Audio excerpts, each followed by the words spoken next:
Do you want to be a part of the CoCo community? Sure, we all do. So join this free weekly live talk show to find out how easy it is to watch at home and learn about your color computer. At the CoCoNation, more than 9 million men and women have participated in the community without setting foot outside their homes. And now at home in your spare time, you can see what's happening, or even join the discussion. Choose from any one of these segments: panel intros, project updates, acquisitions, CoCo thoughts, featured interviews and events, the Game On Challenge, news, Ron's Garage, CoCo commercials, show coverage, panel goodbyes, or you can join one of our extra shows. You can choose from the Game On Challenge Live or CoCo Tech. Join the CoCoNation right now. Click the link for the free information TJB Chris spoke about. Then decide if you want to watch the CoCoNation Live Show, the world's leading live weekly talk show featuring the Tandy Color computer, its siblings, cousins, and red-headed stepchildren. Visit thecoconation.com. There is no obligation and no salesman will visit you. Visit thecoconation.com.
The CoCoNation show is an unscripted, live, and interactive broadcast. Anything can and will happen. The views and opinions expressed by members of the panel and the live audience are their own, and not necessarily those of the CoCoNation show, its sponsors, affiliates, or subsidiaries. Open minds are encouraged, and a sense of humor is recommended. Thank you for being a part of the CoCoNation.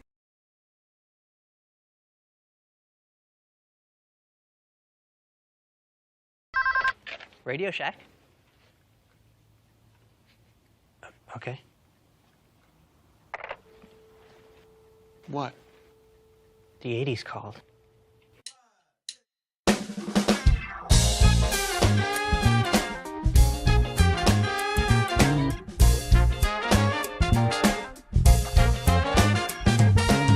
Welcome to the CoCoNation, the world's first live and interactive talk show featuring the Tandy color computer and its hardware cousins.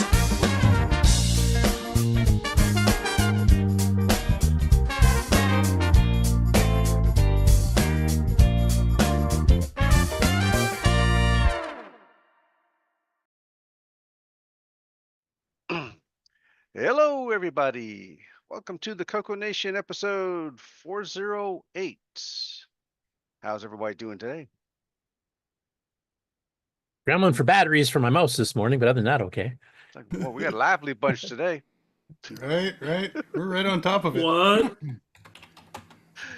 All right, let's see. In the panel today, There will be a couple latecomers, hopefully. I'm hoping Terry Steen and Nicholas Moretti, who both have things to present, will be on Okay. a little bit later. I'll have to catch those names again. I got Terry's down. All right. Next over, we've got Ron Super Deluxe. Hey, how you doing? All right, then next over, Sloopy Malibu. Muted. Crickets, and next. He's never sounded better. I need Got a it. You got I need a headache. cricket sound in my soundboard here. Let's see. Next over, Rick Euland. And today's HTML error is 408, request timed out. Yeah, that's Surprisingly what enough. we just got. Let's see. Next row, we got Henry Gernhard. Hi, folks. Welcome to the CoCoNation. My name's Henry, and today I'm almost fully decompressed from VCF East. Ooh. Which means you're not quite unpacked yet.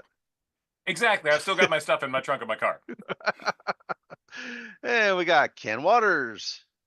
I haven't had nearly enough coffee to sound like that. I agree. I need another swig myself. Ugh. Geez, you guys just reminded me I forgot to get coffee. Dang it. Aha! Well, next over we got. Screw the show. No. Priorities. Come on, Curtis. You gotta have Exactly. priorities. Coffee. Exactly. Why do you not have a coffee manifestation device in your computer room? I have a heater for it, but I just didn't get a chance because I was busy trying to find batteries here. Put it. You fix To that. actually Put make the something cup. in there that will make coffee for you. Let's see. Henry Strickland. You're up Hello, next. it's day 3 at the Masters in my hometown of Augusta, Georgia. Oh. But as you can see by my background, I'm in California. But Justin Rose is still ahead by 1 stroke. Is it 87 there? It is more like 65 degrees Fahrenheit there. It's 87 here. So you have to tell us where in California at some point. An Ah. undisclosed location. Well, I'm saying it's in the 60s in Augusta, Georgia. That's a little chilly for the Masters. Here in California, it's going to be about the same probably, or into the 70s. Are you at a hidden location in Silicon Valley area, or you down I'm at a further hidden south? location in Silicon Valley. Exactly right. Okay. Well, next over we got Marco. Hopefully you can hear me. My camera's having problems, but glad to be here. Yep, we can hear you. All right. In the last row we've got L Curtis Boyle. Well, welcome to the show, everyone. It's actually, the snow is melting. I can see most of my lawn now. It was up to, let me translate, 66 degrees yesterday. I think we're hitting 55 today. So, Crazy. oh, Terry Steen just notified me. He is logging in now. Okay. And we've got Brian Weasler. Hello all. Welcome to the show. Okay. Hello. Anything to show today? I got one thing I can share if you want. Okay. Also, Brian, I wanted to quickly ask you, because I joined the show, pre-show late. I know you guys had the Glenside meeting. Is there anything we need to talk about that came from the meeting? About CoCoFEST, et cetera? No, other than maybe a little bit of clarification, there was a bit of confusion on Friday's schedule. Grant is updating the schedule. He's supposed to get it updated and then getting it up on the webpage. I guess maybe it was some assumption on people's part. We were thinking that it was going to be all day Friday and all day Saturday, but CoCoFEST is not getting started till 1 o'clock on Friday. So for people that might be coming in on Friday, the show will not get started until 1 o'clock. So that was something that Jim and I, we thought it was all day Friday, but it's 1 o'clock on Friday and then all day Saturday. So Other than that, I had that wrong too. Then, so it's a good thing you mentioned that. Right, Right. and Yeah. also too, you have a couple weeks. I think it's up. I think. So where are we at here? We got 3 weeks out, just about. So within the next couple weeks here, if you want to be part of the dinner, you're going to want to get. If you haven't paid for dinner, you'll want to get that done. So that way, a week before, Grant has to submit a head count. So Yeah, and I think the hotel code expires this weekend or just after or something. that I'm not sure of, but I think there's still rooms available. But Has the the main hall loan- is. I'm sorry, Ron. The loan department open for the meals? Yeah. The main hall is all filled up, but there's plenty of room across the hall for anybody that maybe still wants to get a table and be able to have some stuff on display for folks. The other thing that's going to be hopefully useful and different from last year is that the tents, or the little name things that we always have on people's tables, who they are and stuff like that. They're going to have it. It's going to say whether they're like a vendor or if they're just there for display. So that way, as you're walking around, you can easily tell who's selling stuff and who's just there to share stuff with everybody. So that's a good idea, actually, I think. So hey, Brian, I can't remember off the top of my head if I signed up for the meal or meal or not, or already paid for that. I just wanted to. Is there? Never mind. I found it. Yep. If not, you can ping. If not, you can send Grant a message, and he can clarify for you as well. Yep. Never mind. I managed to find it. Thank you. Yep. On the webpage when you log in. Here. When you log onto the webpage there, yeah, it should say like meal or meal plus one if you're paying for somebody else. Mm-hmm. Got a couple of latecomers here now. Yep, Henry, are you presenting at CoCoFEST? Yes, okay. I am. Okay. Because there might be an opening or two that opens up, and we were kind of looking for people to present. I wasn't sure if you were already presenting. I'm already presenting one. If you need me to come up with a second thing, I can. Just let me know. What are you presenting, Henry? Just out of curiosity. 200. I'm presenting on how I've managed to get like my entire creative space, including workshop, into 225 square feet. Okay, because if you did want to do a second one, Brian and I were kind of talking about the background. Of course, we didn't check with you. That'd be polite. But if you wanted to even repeat one of the ones you did at VCF, just so people can get kind of a taste for that, because you did multiple ones, doing a basic one or assembler or FujiNet or whatever type thing, you might be able to just repeat one of your previous performances there. Yeah, we can work on it. I mean, just let me know what you're thinking, and I'm like I said, I'm happy to take up another slot if you need me to. Okay. Very good. We'll give it a bit of time to see if anybody else, pops in with their own thing. We'll give them first rights, rather than having people have multiple ones. Except for Terry, of course, who just joined us because he's doing multiple ones. Okay. Well, to finish with the intros, next up, Terry Steen. Hey everybody, how you doing? I haven't been on forever, so I'm trying to learn my Zoom protocols here. Okay. And next over, we've got Wingnuts. Hey, good afternoon. Good afternoon. If you can hear me. Yep, we heard you. Can. Yep. And on the bottom row, we have Nick Marentes. Just got in to save the show. Good luck with that. That's right. You just went through DST, didn't you? That's called Mission Impossible. So now he's here early to harass us full time. All right, in the chats, bright and early, we had Michael Zwiffle, Jim Rye, Julian Brown, Wayne Campbell, TJB Chris, Sixty, Chris Dries, Jay Jones, Brian Blake, Daddy Burrito, The Break Key, 8 Bits in the Basement, Tom Eric Gunderson, Daddy Burrito, William Athing, Brian Walsh, Marco, Wayne Campbell, Jim Rye, and I'm running out of space to hold names. Brian Blake, if I haven't called you already.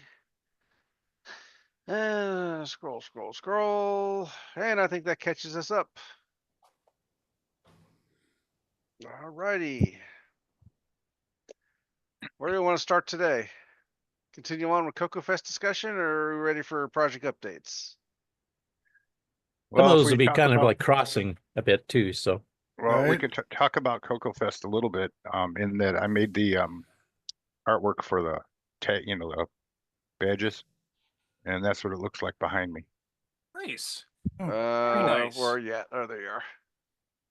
One of these There years, it I'm is. going to have to get myself one of those die sub printers.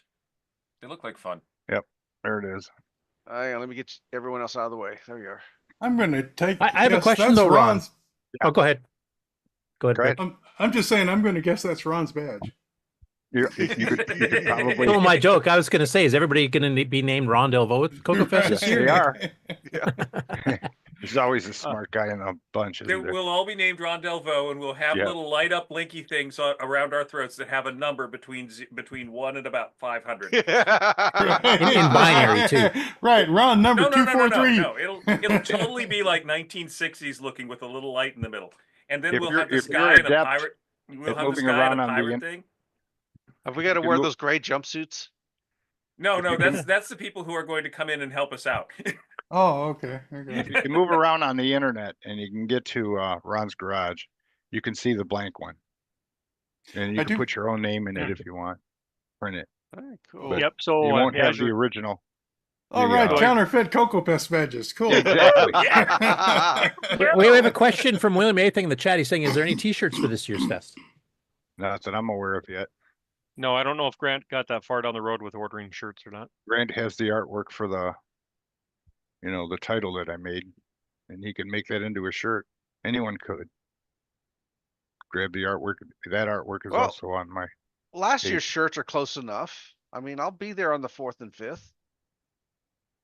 Yeah, little. Yeah, so as you're piece walking of- around CoCoFest, you can thank Ron for the artwork, and then thank Jim Brain. He's going to be doing the tireless effort of printing out everybody's badges before CoCoFest. Right. So So if it's anything like last year, he'll be still printing them out after CoCoFest starts. that's Yeah. possible. Exactly. So, yeah.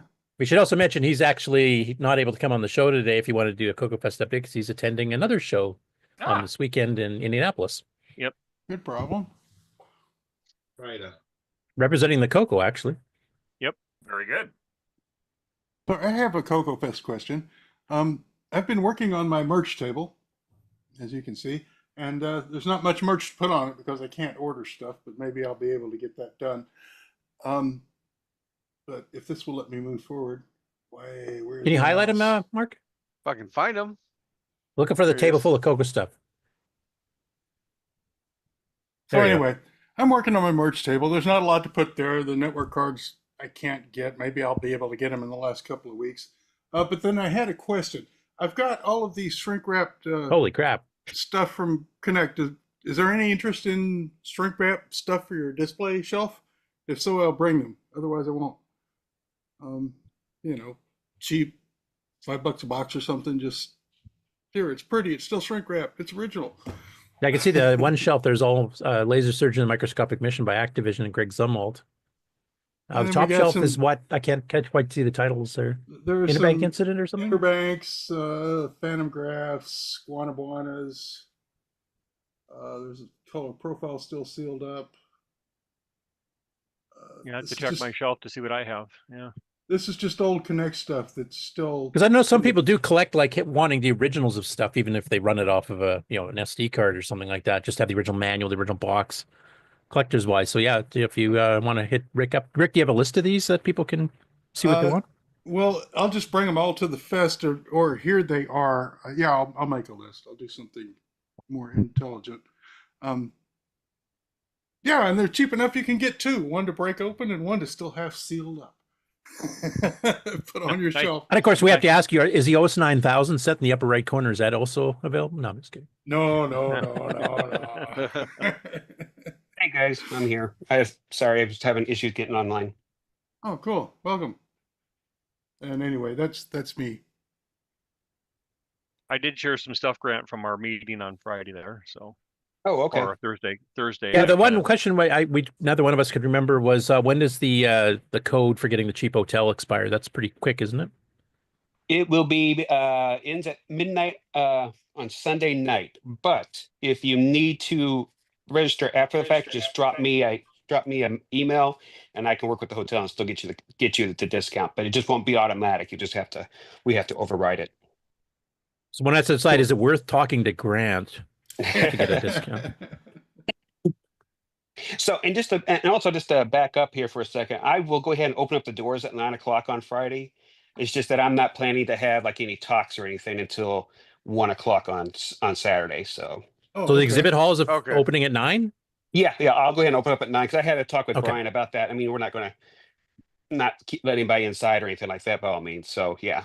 Because the reason we was thinking about doing that is therefore if somebody was to come in late Thursday night, therefore the vendor would still have time to set up Friday morning. That's what I was thinking about. Yeah, and actually have time to sleep. Yep, exactly. So, but sleep. Yeah, but I was starting to bum about buying the room for the night Thursday night because if you can't open till 1 Friday, then what was the point? But I'm happy now. Thank you. Yeah. If anybody needs any help getting to sleep after a long drive or a long flight to get there, just bring up one of the 5-hour episodes of the CoCoNation.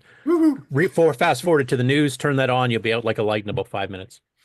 Now, question for you, Curtis. Are you planning to do with presentation over Zoom? Is that what I'm hearing, or is that still kind of up in the air with you guys? That's kind of up in the air. Brian will probably keep you up to date better than I can, but okay, no problem. Yeah, I guess the question, Grant, is that maybe I need to reach out to Randy. We're trying to figure out how can we have Curtis live through the Zoom and Randy still do what he's doing, and then those of us that would be there physically, to bring us all together. I wasn't sure if he can record that. Plus, I'm not sure. Yeah, there was issues last time we did that. That's when the audio dropped off a bunch of presentations after Simon came in. So yeah. So I wasn't sure how much of a curveball that would throw Randy. So yeah, I did inform Randy about it, and I'm putting. If you guys decide to do it still, you guys will be the last one to do it on Friday evening. So. Okay, so if we blow everything up, then we only lost Friday evening. Then exactly. We're not messing everybody up for the rest of the day. Then exactly. And plus, also, I mean, no offense to everybody else who's presenting. I mean, your presentation will probably go longer with more questions and so forth too. And plus, you can't ever get Curtis to shut up. So I figured it's probably two and a half hour. Well, and everybody's tummy's going to be full. Everybody be sleeping by the time we're done. Probably. Yeah, being food comas. So anyway. But yeah, and Henry, by all means, if you want, we have other openings too. So if you want to do another presentation, I can definitely put you down for another one as well too. That's one thing that's different, between this year and last year is, we opened up at 9 o'clock last year. You had exactly 1 hour, and then you had to be done with your presentation, and then we had to do the auction by 3 o'clock. But now with this Friday, we got presentations. We can go all day Friday and half the day Sunday now. So we have plenty of room to add more people.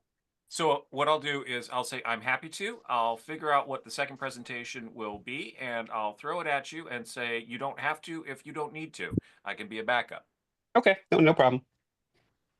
Are we still at 1 hour blocked for the presentations? Hour and a half. Oh, good. So, and the reason I did that is therefore that gives Randy a little bit of time to go get something to eat or drink or something. Therefore, he's not stuck in that room for 8 or 9 hours. So isn't just going to have an IV drip and wear Depends? Like yeah, exactly. No, exactly. No, we upgraded them to what do they call it? Bleacher buddies, or what do they call them, or something like that? I go with the catheter. How do you think I get through the show every week? I mean, and just to let you know too, I did get the artwork today for the badges that Ron DeVoe did, and they look awesome. I think he has it back there behind him. Yeah. So. Yep. We were just questioning to see if everybody was going to be named Ron DeVoe this year, but. And then I'm going to try to get the T-shirt up because Jim did send me the information finally this week for the account information for the to get that all set up. So I'm going to try to get that set up later today. So if I get that up, I'll put a announcement on Discord and also on the website too, so everybody can hurry up and get their shirts ordered if it goes through fine. Okay, cool. I did send them to Jim Brain. Yeah, Jim Brain. Yeah, just work with Jim Brain on the badge and which probably won't be this weekend. He's pretty busy at the Indy show. Exactly. Hey, Grant. This is the other Henry. Henry. I think I should do a presentation on my new gaming OS since I've got it kind of feature complete at this point. Okay, cool. I'll reach out to you you're on Discord, right? Yeah, I'm on Discord. I'll find you there. Yeah. I just need to get a picture of you and just a little bio and explanation of what your presentation is, and I'll get it on the website. So yeah. Okay. That'll All right, work. great. Thanks. Awesome. Thanks. Any other questions or anything while I'm still here? And we're always looking for donations for the auction. Oh, yes. Thank you. Yeah. So got to get donations for the auctions because you never know how much that's going to be until we get till the day of. So, yep. What day we're doing the auction? Saturday at 3:00, just like we did in years past. Okay. And it'll be much easier for you, Mark, too. You'll be right across the hall. Yes. And one thing too, we are going to do differently this year is depending on what time the auction is over, we may not close out the auction until after the dinner. So just a FYI on that. So.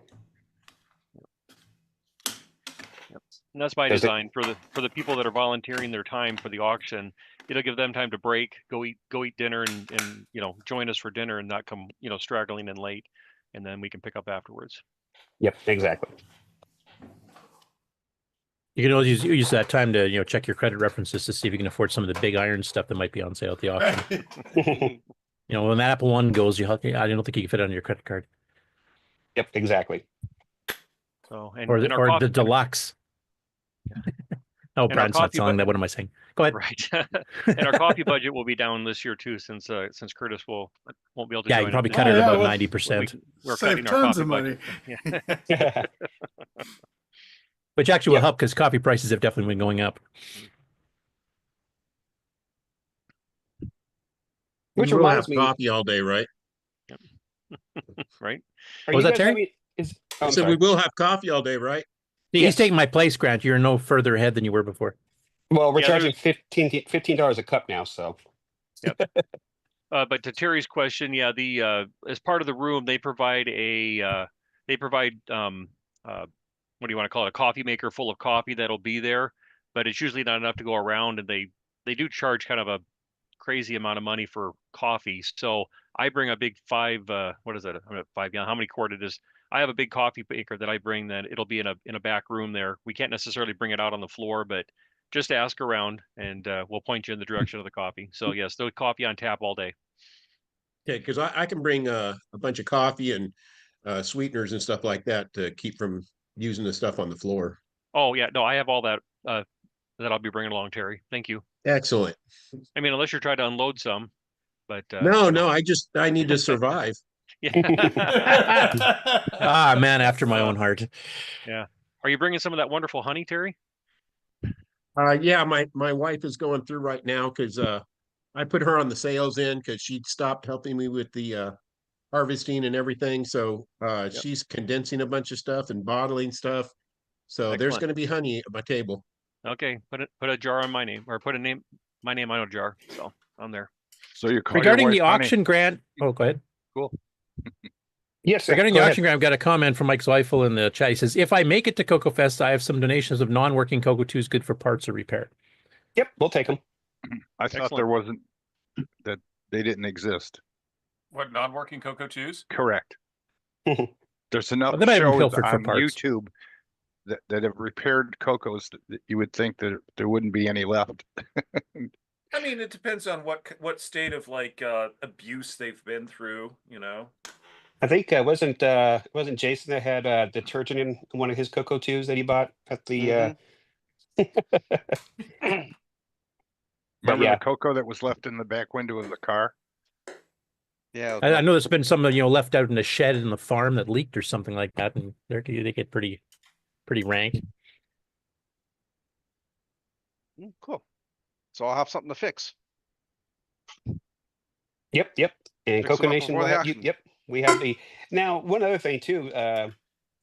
Curtis, I heard you. Are you going to be streaming or doing the show still on that Saturday? That's the plan, yeah. So who's going to be who will be streaming the show then? Do we know? I have no idea. Because I won't be around.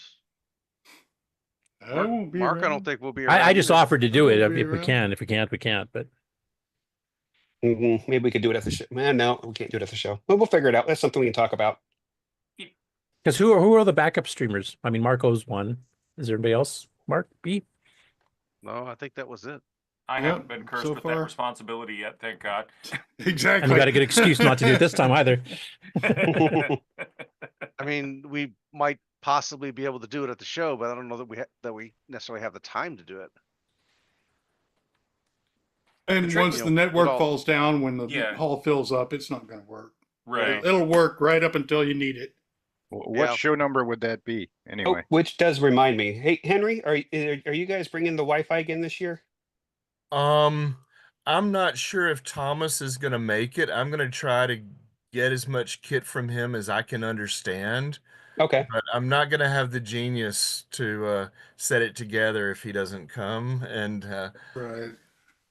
What's Well, hopefully he makes it. So I don't know if AJ is going to be coming or not. If he is, he did some magic with bridging and running the Wi-Fi in. You talking the AJ classroom. from Forgotten Machines? No. The AJ that I worked with over at Okay. VCF East. Okay. Can't remember his Discord handle, but he did some magic with bridging and making a Wi-Fi thing work. So maybe we can get in touch with him and see if he's coming. If he is, great. You know, he can work some magic too. Cool.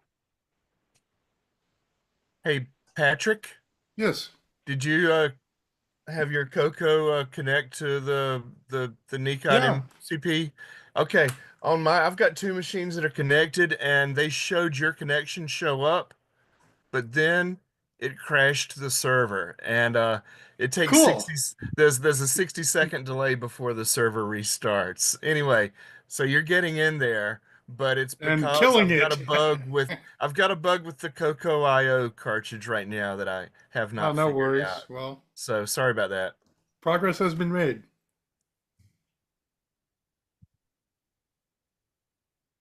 Cool. Any more CoCoFest questions before we continue on? I don't see any more in the chat, so I thought I'd ask the panel. And out of that, we can get on to the project updates. Okay. Sorry, Grant, did you have something to say there? Or? No. I was just saying good. And if Oh, you okay. guys do come up with any questions, just shoot me an email or reach me on Discord. I'm always available. So. Okay. All right. Thanks, guys. Okay. Thanks, Grant. All right. Hit the button here for project updates. If I get the right mouse. All right, and there it is. There we go. All right, why don't we start with Henry? Which one? Strickland. Okay. Yeah. He's the only one on my list that's Henry. All right, that's good for me because the server's actually up right now and running, and I can show you a live Want me to demo. log in real quick? If Patrick will hold off for just a moment there. Okay, so there's two CoCo 2s. This big screen is a CoCo 3, and this little screen here is a CoCo 2, and I'll show you boot. I'll boot the CoCo 3. You'll see this. It's loading the OS, and it's running the OS, and it's connected to the server, and our handle is Pat. And now I'll reboot the CoCo 2 over here, and it's loading the OS, and it's running the OS, and our handle is Ted. And where the handle comes from is the 3-letter code, like when you play video games and you sign your name with 3 letters. There's a PC sitting over here, and the tether program talks over the USB cable to these Bonobo cards, and it's on the PC where you run the tether that you declare what your name is. You can also name a nearby airport, and it'll get your time zone from that, and someday the weather and stuff. But if on this one I say I'm Pat, it comes up on the other one and says I'm Pat, because by default the shell is a chat. And so over here I can say I'm Ted, and it comes up on both and says I'm Ted. And I can say who's logged on, and this session actually comes up on both as well. Whatever you're doing comes up on everybody's machine. And so I'm going to join room 77 on this machine. And now on this machine, let's join room 77. and then we can go and play Space War, because the first one to join the room creates it and is the king and gets to decide what game everybody plays. So now we're in a Space War, and I can turn around and shoot my neighbor, and I missed. No, I got him. Anyway, and the same score, 3 to -2, 3 to -2 shows up on both, and then this one can also turn around and go. Well, you can't see much on the screen just because of the brightness, but that's what's going on. So actually I'm gonna say that this operating system is kind of feature complete at this point. It's got bugs if you push it into weird directions, do things I haven't tested yet, but it's looking pretty good. And by CoCoFEST, maybe it'll be solid. And could you tell us the use of the blue tape? Is it like a radiation thing, or? yeah. There's or you just have anti-radiation blue tape everywhere. That's because I cannot find my Devo anti-radiation snap suits. Gotcha. We're good. That I would like to have. So I uploaded a video to YouTube. It's on the Strickyak, STRICKYAK channel, and I had asked Curtis to be prepared to play it if I couldn't get the live demo going. But since the live demo worked, I think we can skip. I still have it queued up in the news too. I might play it there because the screen's a little bit easier to see. But actually, yeah, that's a very good idea. So we'll save that until the news. Okay. So any questions on what you just saw, or? Awesome. Now can we get a demo of Rick crashing it? Yeah, actually, if Rick connects, it'll okay. So when I hit break, the game continues playing, but it's backgrounded, and you get the shell again. And if Rick connects, it'll say UNK. He's showing up as unknown right now because we don't have a name for him. It wrecked my ROM. Seriously, it now boots the extended basic. Yeah, I'm gonna have to put a different Axiom C ROM in it, and it will be fine. Yeah. Anyway, my apologies for Rick that somehow I broke the support for his card. Something's goofy, yeah. So right now it requires a Bonobo. Does it work with FujiNet in its current state, or? I don't have any FujiNet hardware, and okay, that's not a priority before CoCoFEST. But after CoCoFEST, I'd love to get the stable hardware and use it. And it'll be back on CoCo.io again soon, right? Because fixed it quickly. Yeah, it's weird. I don't know what. I'm not getting an error message out of either the server, the MCP, which is written in Go, or on the CoCo operating system. And so I think it's kind of interesting that this is like the second time this has happened, and I don't know what's going on with it. But I don't have another. You had everything bunched together, so everything could be in the field of view, which is great. The CoCos were like stacked.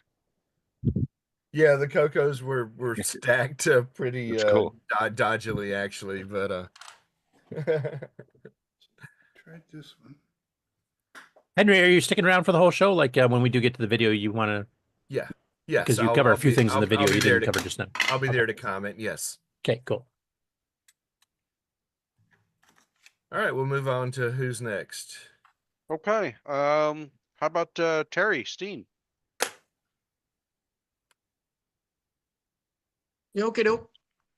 Let's see. Got to figure out how to set myself up here. Hey, Mark, you want to highlight him? Yeah. Now that he's got video. Okay.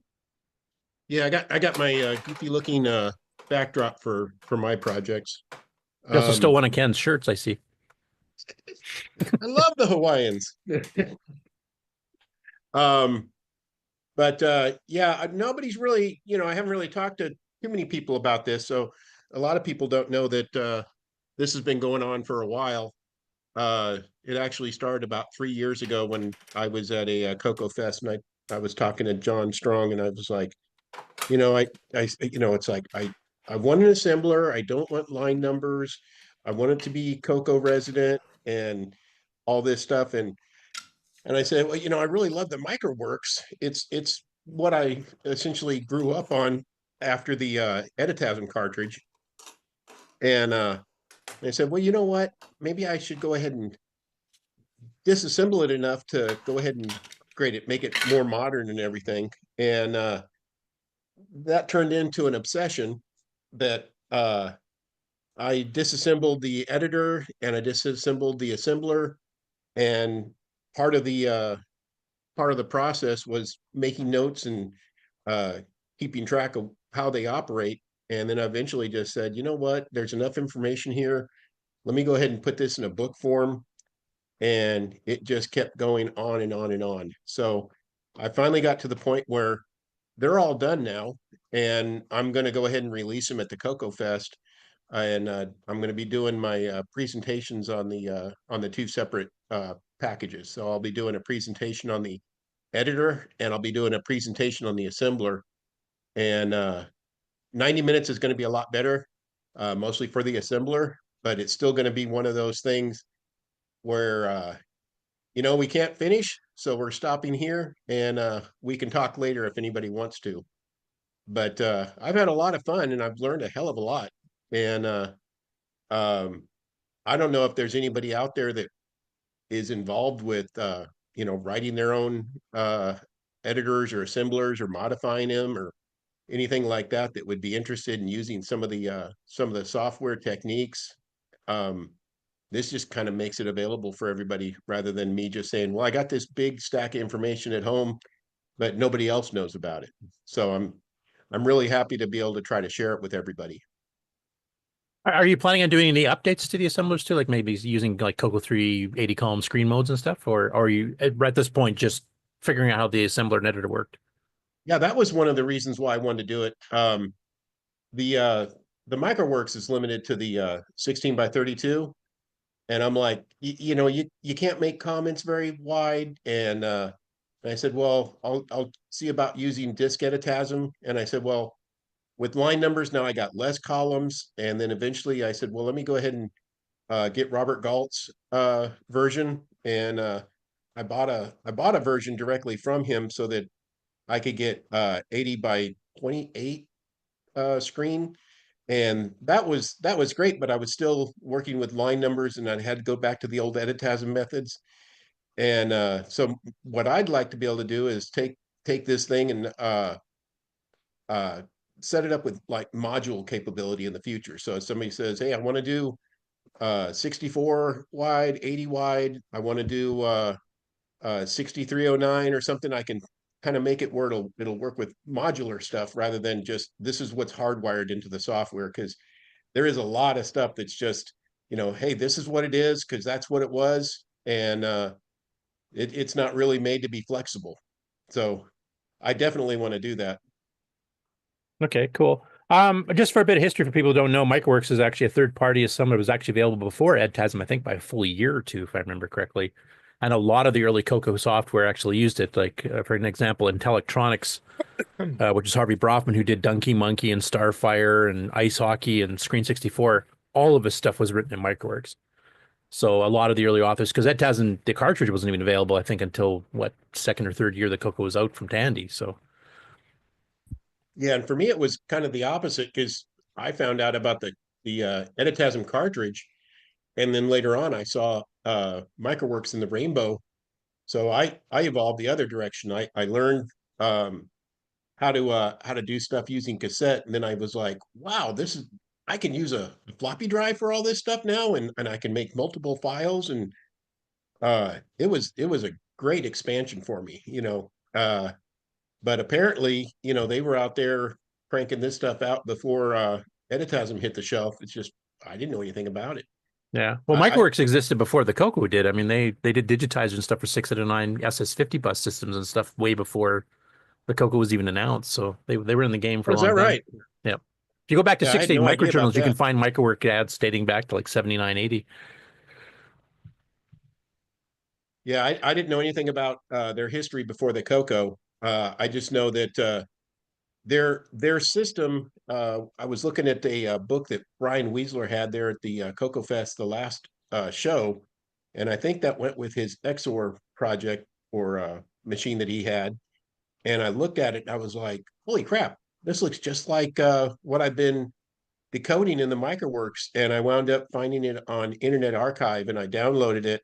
And I was looking at it, like they copied Motorola's format, their structures, their keywords, everything. So you know, I even found in the code when I was unraveling it, keywords that they didn't have in their documentation that I was able to find in the Motorola stuff. So I'm like, yeah, they planned on doing a lot more than what they did. They just never took it any farther. So I was kind of let down by that because it was a great piece of software, and if they would have kept doing more support, it would have gotten a lot better.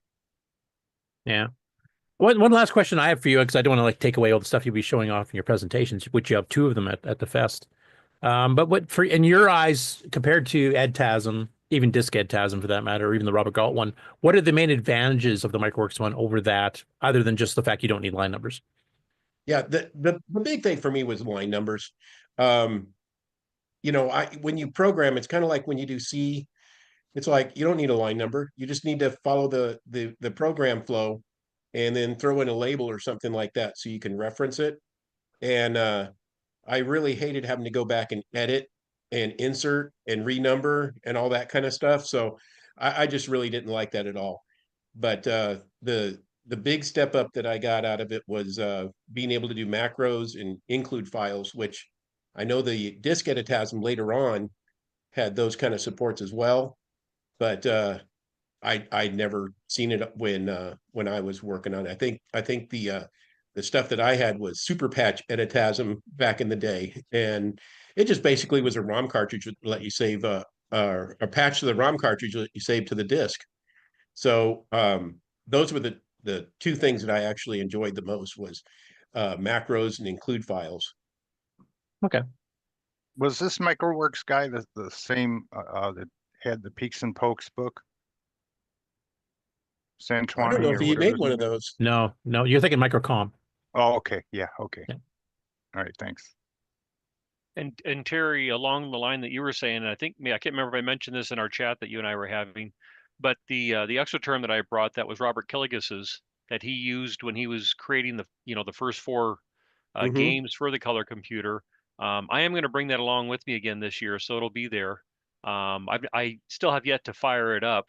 If I have time, I'm bringing my tools and things like that. I may start looking it over, checking it with the voltmeter and whatnot, and cleaning it up. And if I get to a comfort level, we might even fire that thing up at CoCoFEST. So that might be something for everybody to look forward to. But I'd love to see that. One of my long-term goals, and hopefully it's not too long of a goal, maybe in the next year or so, I really want to recreate the environment that Robert Kilgus had. And that is, he had the exoterm. He painted a picture for me, or not painted a picture, but visually or verbally painted a picture. He had like 2 tables, and he had the exoterm on one side, and he had a CoCo on. It would have been the pre-production CoCo, but he also had a silver CoCo 1 at a little bit farther down the road, with a serial cable going between the 2, and he would literally swing his chair around, be programming away on the exoterm, compile it, swing the chair around and send it over to the CoCo, and then test it out. And if it didn't work, he'd swing the chair back around again. I'd really like to recreate that environment. So I may be reaching out to you for some assistance there with your familiarity with the Motorola side of the system. I'd love to see how that works out, because that sounds similar to what Steve Bjork, he used to have something like that, because we met in California. Oh God, I can't remember. It was a Long Beach Rainbow Fest was going on, and then he came to come visit us at my computer club, and he basically brought out his CoCo, and it had a cable on the inside, and it went over to his I think he had a 4, and he would program on the 4, and then it would dump in kind of like it's right into a ROM port, and he would test it out right there. And that was always fascinating to me. It's like, how did somebody sit there and say, I can make this compatible with a CoCo, and I can downstream between the 2? And that was just, I'd love to see something like that. Yep. So hopefully someday we can recreate that environment. So yeah. Well, I will say whatever they were using, which I think it is the same thing that we're talking about, its capabilities are a lot higher than what the Microworks assembler is, because those you could export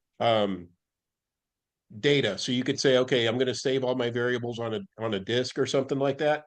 Because when I was recreating this, I actually recreated the Microworks editor using Microworks editor files, and everything was hunky dory, and I could assemble the files and everything, but I was limited by the size of the edit space.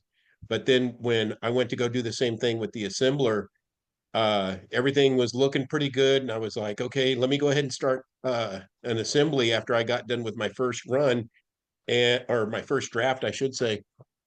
And I was going to be doing the normal thing where you look for all the places where you screwed up, and it overflowed memory with label definitions. So I'm like, okay, how in the hell did they do this? And then I started looking at that book from Motorola, and it's like, oh, they were storing variables external of the assembly, and then they were reintroducing them when it came time to do the creation of the file.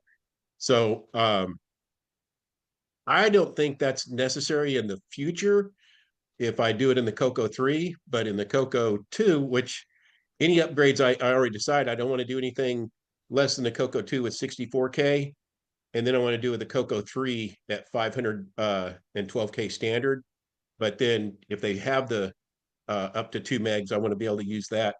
But I figured, yeah, they're going to need some more space, because I started pulling my hair out because I couldn't figure out what to do. And then I had to go in to LSW Tools and say, okay, I've got to use his assembler, so I've got to be able to install it. Then I got to figure out how to convert the files.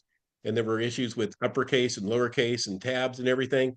But what I have now that I used to create in the book, I actually finished up on the LSW Tools, and it's one continuous file for both of them. And I didn't need to break it up into smaller files, because I had it on the PC, and I could have it at whatever file length I wanted to. So going CoCo resident, if somebody was to want to edit it using a CoCo, I'd have to break it back up into files, which is something I'm going to want to do before I start saying, yeah, here it is for the CoCo, because it's kind of, it'd be kind of two-faced to say, yeah, I want to do this with real CoCo hardware, and I want it to be compatible with all this stuff, but you've got to do it on a laptop if you want to change it or something like that. So that's going to be a big project for me at the end. Yeah, you want to be able to eat your own dog food. Yeah. But, just want to mention in the chat here, Mark Seal said Radio Shack had a 6-9 cross assembler on their Model 2 for CoCo development. Oh, maybe that's where some of Steve's stuff was coming from.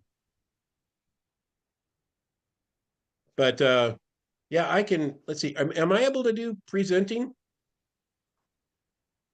You can share screen. Yeah, you can share a screen or a window or something. Yeah. Oh, I see it down there. Okay.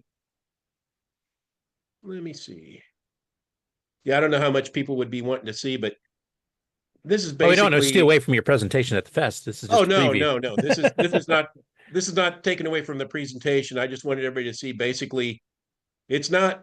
I didn't just make a bunch of scratch notes. I got real information, descriptions, and when it comes to it, let's get up there. Come on. There we go. You can see it's basically kind of like the Unraveled series, where everything that happens in the code is fully documented. So if you're looking for something like, oh, I want to see how they did an input file, or I want to see, you can go. We're not seeing anything if you're sharing right now. Out. What's that? So we're not seeing anything if you think you're sharing right now. Oh, you're not seeing anything? We see you in the background with the two covers, but. Let me try. There we go. Is it getting there now? Yes. Yeah, there we go. Okay. Yeah. Assembly code. I feel at home now. Yeah. I mean, columns and columns and columns of it. When I first got into this, I did not intend to write a book, but now it's there, and I'm like, I'm not gonna have this be in my pile of garbage when I die. I want to share it with others. So nice. But let's see, I'll go back to the beginning there. But like I said, you've got full explanations, like, you want to learn about the input files, the mnemonics, how the mnemonic records are stored. It's got it all in there. And let me see here. Yeah, and then I put a bunch of stuff where I recognize people like John Strong and TV Strobridge and stuff like that. Gave some links to websites that helped out. I mean, there's I tried to make sure that this was as close as I could to being where somebody would pick up something and say, I don't know anything about this. Let me read it and let me use it and let me find places where I can find resources to understand what I'm looking at.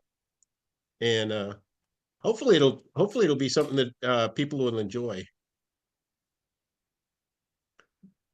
But yeah, I pretty much got a good, let's see, who all did I work with? I worked with let me get back to my Zoom screen.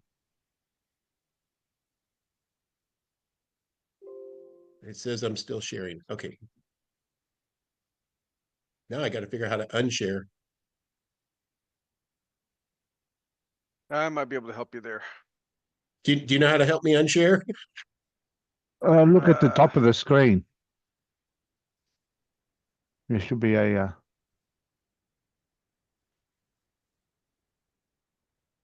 Oh, there it is. Stop sharing. Got it. That's it. There. Now I'm a normal person again. Okay, so I worked with a few people. At first, I was working with John Strong, and I just kept emailing him code, and I said, "This is getting ridiculous. I can't keep sending him emails with code updates." And I wound up talking with Boise Pete a bunch, sharing stuff back and forth. But he's really busy. He's getting his PhD dissertation defense wrapped up, so he hasn't been available too much. And I used Dave from Coco Town trying to help me figure out how to use some of his software he was using for disassembly and for getting the latest version of LWS tools installed and everything like that. So without those guys helping me out, I would have been dead in the water from day one. But pretty much this has just been me fine-tuning. And one thing I'm really hoping to do is, after everybody gets a chance to look at it, people can send me updates and emails saying, you screwed up here, you don't understand how this thing works, you've got it documented incorrectly or something like that, so I can revise it. Because when you start modifying the code to make it do different things, it's not going to be very good if your description wasn't correct. I'm very familiar with that from Nitrous 9. Yeah, you know what I'm talking about there. Yep. Sitting there beating your head against the wall going, this isn't working. You're realizing, oh, it started at page 0, not at page 1. Okay, got it. Yeah. Or you make a bunch of comments while you're guessing what the code's doing, and then months later you figure out that's completely wrong, but do I really want to go change all those and figure out what all references to them I have to change? And right. But yeah, that's my project. I guess anybody got any questions or want to see specific sections? I can share anything you want. I've got a question. Uh-huh. Do you have the ability, while you're running the software that you're disassembling and redocumenting, do you have the ability to see like a trace of it executing like the whole program, so that you can see, oh, it jumps from here to here to here? That makes sense. I haven't done any like a debugging or anything like that where I could trace the execution and the register values. I haven't done that. I've basically been going through, and it sounds Stone Age. I wanted to have it recreate byte by byte. So the thing that I did was, first I was trying to make sure that I didn't have any errors.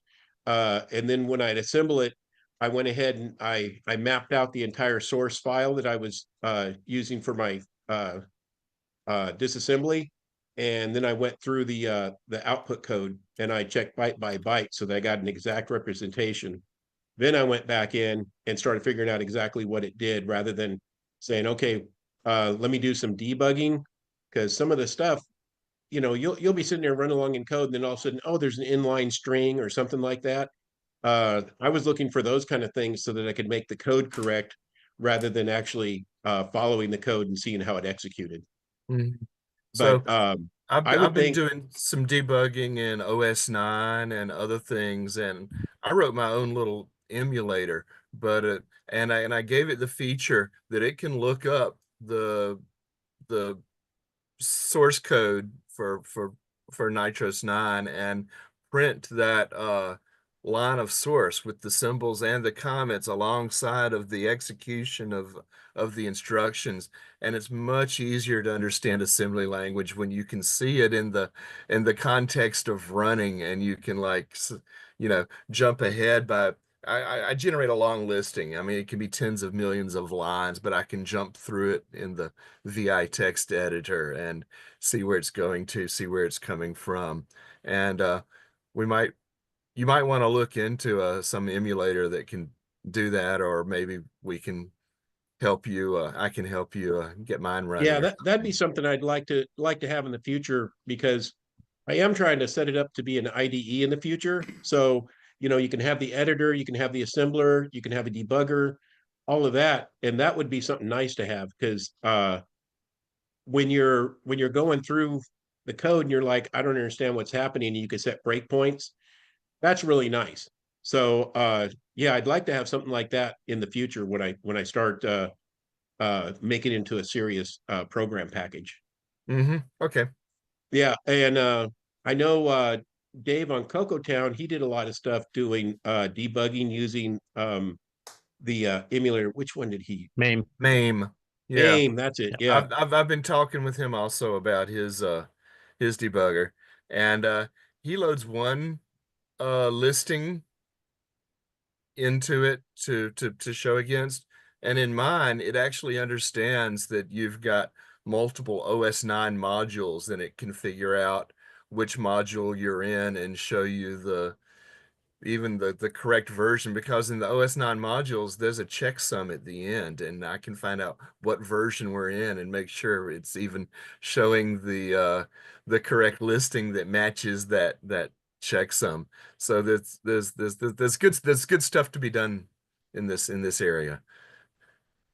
Yeah, I haven't done anything in OS 9 since I did some OS 9 level 2, and I actually had a PC that I was logging on as a second user, and I did some assembly, and I was looking at going like, I don't know what anybody needs or what I can do in this that would be any better than what I was doing in the, just regular Radio Shack DOS. So I stopped using it. And now since I've gotten back into the CoCo, it seems like everybody's out there with OS 9 and Curtis's packages and everything, and it's like, wow, there's a huge OS 9 community out there. But being able to do modules and look at them individually, that would be something that would be great, because we don't have anything like that in the DOS environment. You got to go straight to or the Radio Shack DOS environment. You got to go straight to something that's a real operating system. Now, if you could just convince Nick of that.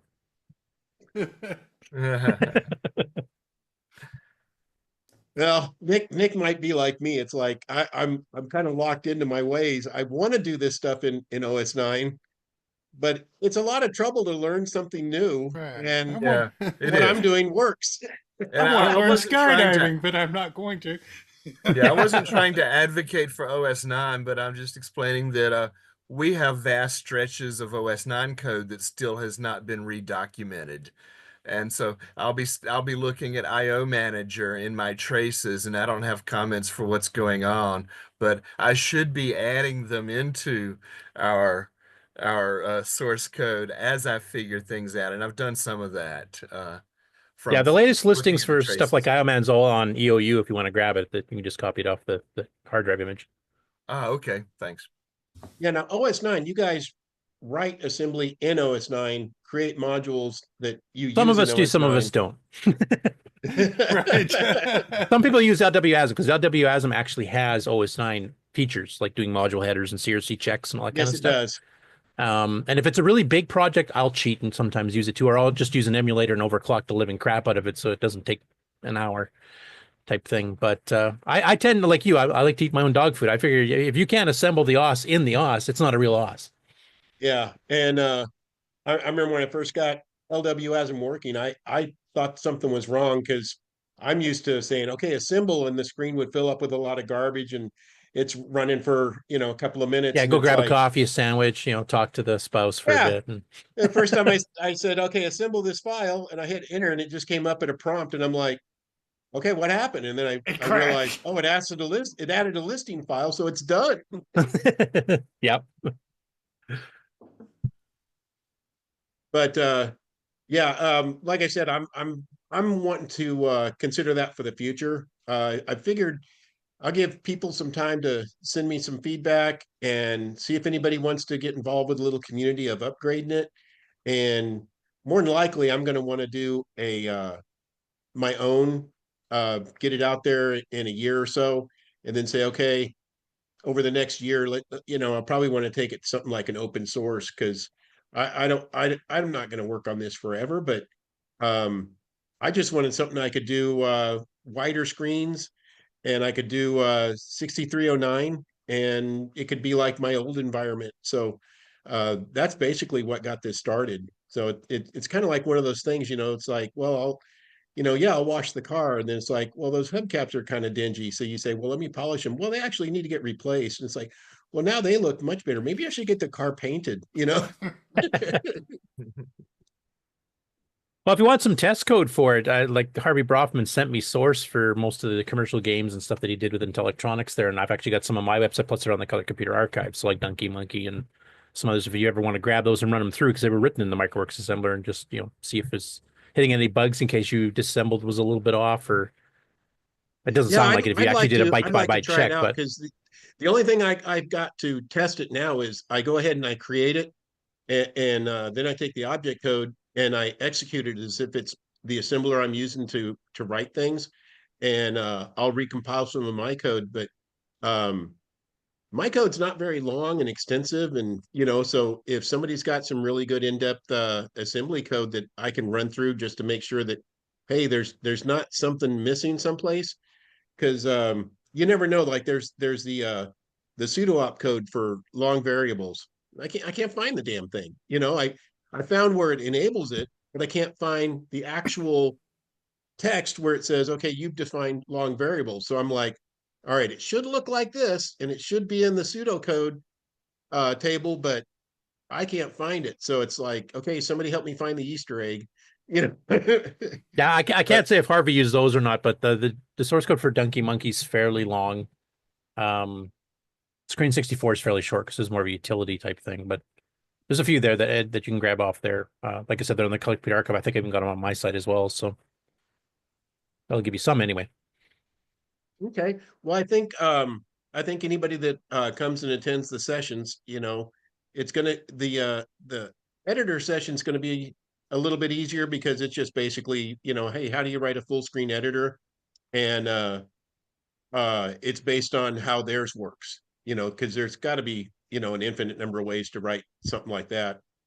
But when it comes to the assembler one, I'm gonna run out of time.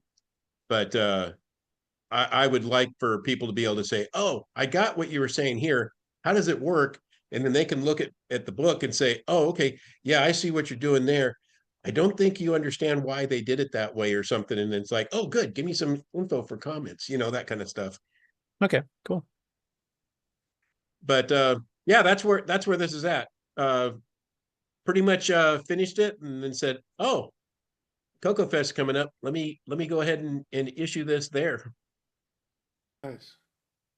The Unraveled books have been a fantastic help for me on the various versions of BASIC on the Yeah, there are definitely mistakes in those even after edition 7 or whatever. So, but it's an invaluable resource. Yeah, invaluable. Yeah, they help out a lot. I mean, when you look at what I've got, basically they wrote this to be independent of position and independent of what kind of basic you have or something like that. So they dedicated themselves to using ROM calls. So it's like, okay, this calls at A002, and it's like, okay, go look at the Unraveled book to find out what it's calling, because it's, you know, I don't want to use up space to explain what somebody else has already done. And you know, there's no reason for me to list off, oh yeah, these are the registers it's going to use, this is what's going to modify, it's going to return with this. It's like, no, just go look at the original Unraveled series to figure that stuff out. Cool. So anybody who has got any interest in finding out about the books, finding out the editor works, how the assembler works, and is attending CoCoFEST, you definitely want to attend both of Terry's seminars. Yep. Just deal with me being a nervous Nelly, because I'm not good in front of a crowd. I'm barely holding on right now in front of you all. You're intimidating the hell out of me. You're a natural. Yeah, you'll be fine, I think. Remember, we're all idiots too, so. Yeah, you're just hanging out among friends. Just a small group of us here. Okay. Well, I guess I'll step out of the limelight and let somebody else have fun. Thank you, sir. All right, thank you. Thank you, guys. I've got a quick update. Rory McIlroy of Northern Ireland is now leading at the Masters, ahead by 2 strokes. Now, I've always wanted him to win He's something. been hanging by the skin of his. Maybe this will be it. You guys aren't totally concentrating on Coco right now? What is wrong? Right. No, I'm just kidding. Okay, so Henry, do you The want me news to hasn't crash started yet. You shouldn't be that distracted. Henry, would you like me to crash your server now? I'm ready. Hold on. Let me aim at one of the things. All right, connect, and maybe we'll see it crash. Okay, so we type enter. It says bye unknown, welcome unknown. So it kicked out your old session and it recreated a new session. Recreated me, but now if I and at this like point, the server will have crashed, and we're all dead. Takes 60. Okay. There's a circuit breaker that I put in. It takes 60 seconds before it restarts it. I can reduce that now, but now the question is, how did that ROM get killed? Because that ROM's been running for months.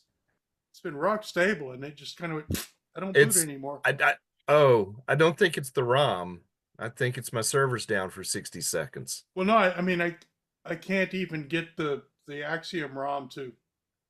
Oh. It doesn't boot anymore. It something got rewritten somehow, even though the write's off. It rotted. Something got rotted. Yeah. Dang. Okay. Anyway, but now it'll probably work for the next 5 or 6 times, at least as far as say we boot up just fine. But at some random point, this is going to go bad, and we won't boot anymore.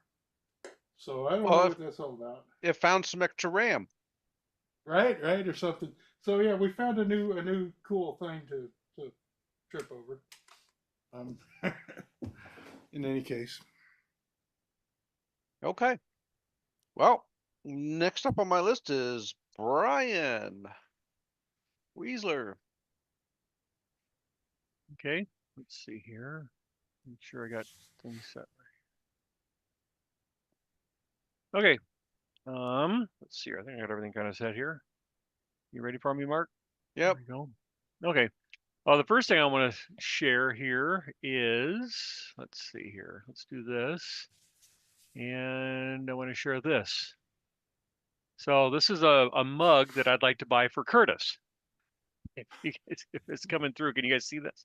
Is it coming through? Does it say soldering irons are dangerous? Don't ever touch them? Here we go. There we go.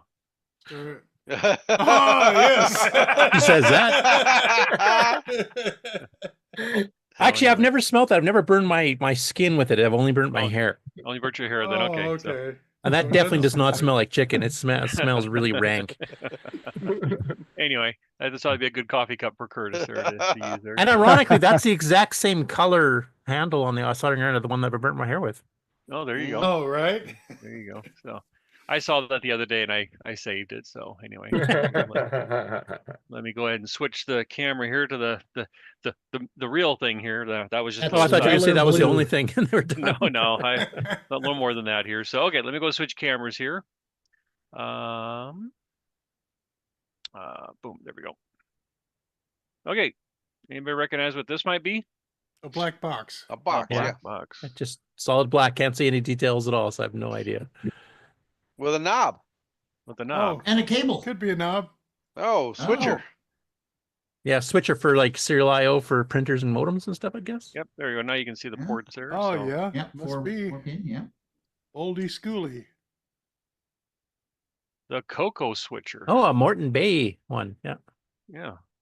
So I was able to find just a small little ad in CoCo. Like I don't know how popular they really were, but anyway. So yeah, just a CoCo switcher. I'm assuming it must pick up power.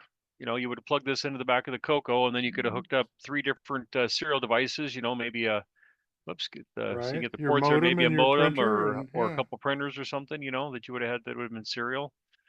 And I'm But assuming it'd pick up power, and so you'd see something lit up there. And then, you know it's classy because they bought a decal to put on the front of the project box, so it looks right, kind of official. That could work both ways. I bet you could hook 3 CoCos into that and go to one printer. Oh yeah, right, because it's just a switch. It's so just you a could passive oh switch. yeah. Well, yeah, use it in the reverse. Yeah, good point, Mark. Yeah. printer CoCo 3 gets the printer today. Now, or you can hook up like a modem, a terminal, like an 80 column terminal, and then a printer, and then just switch between which one you're using at the time. Right. I like it. Handy. So yeah, this sold for $24.99, I think is what I saw, or something like that, or $24.95 back in the day. So. And the thing about these old sort of mechanical quasi, electrical devices is you can misuse them any way you want. You know, oh yeah, you can throw them against the wall and they're fine. You can connect it forwards; it will work either way. Right. You can use it for totally off-label purposes. Right. Yeah, it looks like there might have been some labels on the top, like they might have actually labeled like switch 1 was this or that. I mean, you can kind of. Oh yeah, dyno tab stuff. Yeah. Yeah, you can see where they might have had, so this might have been used, whether it was a, business or somebody just had it at their house or whatever. So, so anyway, yeah, that was the. Cool. I was like trying to find, I mean, there's some, I have a couple of homebrew ones that people made and, but yeah, this one was actually made by a company there. So. You could tell they were a little out of their familiarity. They're a little off of market, the space. Yeah, because it's Morton-based software. They usually publish software, not produce hardware. And they don't really know what a CoCo is, or they wouldn't have spelled it. Oh, put the space. Well, they could. I did see in the early days they did do that because color computer was 2 separate words, and it's the first 2 letters of each, right? Right. Okay, I guess. Then that would make it really early. Right. It was. Morton Bay was like in 82, 83, I think, when they started. Okay. Oh, It was like CoCo 1 era, pre-CoCo 2. Sure. Okay, there's that. Let's see here. The next thing I want to show, not a big deal. This is more of something else here, but anyway, this I've already had, but does anybody see what's wrong with it? Well, besides a broken missing key top. Broken missing key. So I do have the key. I had it taped on the side there, so I didn't lose it though. But yes, you can see that there was a key here. This is well, first of all, does anybody recognize what model of keyboard this was? What the company was? That key switch was either, I'm thinking Model 1s, Model 3s. It's a Micronics keyboard, but I can't remember what the 4 function keys in the lower left, if that was a premium or a professional. I think it's a premium. This is a professional. Okay. Yeah, professional is what, by the pictures, well, going by the pictures in the Rainbow magazine, by the ads, the one that had the 4 over here was listed as the professional. So from what I was able to find, so yeah. Oh, I was thinking where to find a replacement key switch.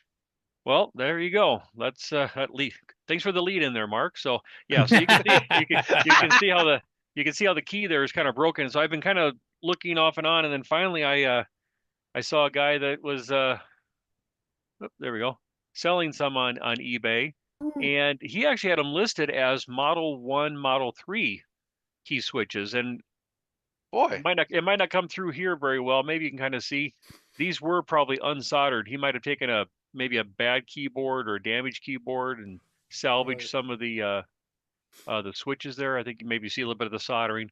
But so yeah, I ordered it from the guy, and then when I saw where it was coming from, I remembered I had actually bought some CoCo stuff from this guy, and he's actually just north of me here, about an hour and a half, and so we had a little chat and everything. So this was in the box. So not only do I have a switch, but he sent me this piece, which is the which is the key mechanism in the middle. So once I desolder this from here and then get in here and pop the little ears that hold it in place, the switch itself, if you're really careful, this will actually come apart in two halves, and then I should be able to swap the I don't know, what would you call this piece here? The pin, the plunger. Okay, there you go. Right. I should be able to swap out the plunger on this one, and then I guess I'll still have a backup one. You so have two. Yeah.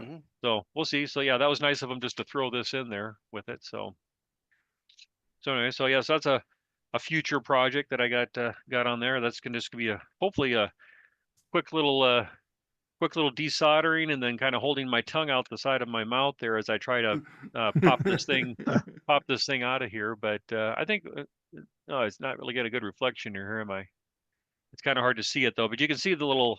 These are held in if you're familiar with these type of switches. There's little tabs on both sides that are kind of springy, so you have to kind of pop these in a little bit, and then hopefully this will pop right the up. tabs and desolder your solder all at the same time. Yep. So we'll see what happens there, but yeah, just use your solder sucker to take out all the solder, then you couple little screwdrivers to pop it out. There's no such thing. You can take out 99.8% of the solder, but that last 2% is going to hold that sucker down. The only downside of some of these here, I mean, obviously no one will deny the quality of typing on something like this versus like the membrane switches as a comparison, Right. But if you want to take this off, yeah, you have to desolder every switch in order to if you wanted to actually get this board off of this metal chassis. But I mean, I don't know how many of you guys have had some of the third parties though, but yeah, this is a nice beefy. That's almost a universal. This one? Well, I did notice that I did notice on the bottom here. I mean, so you got this connector here, but there's also this connector here. So I don't know if this could have been. Yeah, that's for the older D&E boards that had the non-membraney thing. A brand name on it, like Alps or something? No, all it has on here is there is this word oak that's on the circuit board, but I don't know. But I can't find any label on this anywhere. So, but as a comparison here, let me stretch over here for a second. Let's see here. Do I have These started being sold, I think, I'm trying to remember, late 82 or mid 83, somewhere in that range. So let's see here. So the last row keys in the PIA matrix on there, they're break, clear, return, and shift. Those are normal. And so there's 4 more slots in the 8-bit byte. So I guess that's where the PF 1, 2, 3, and 4 go.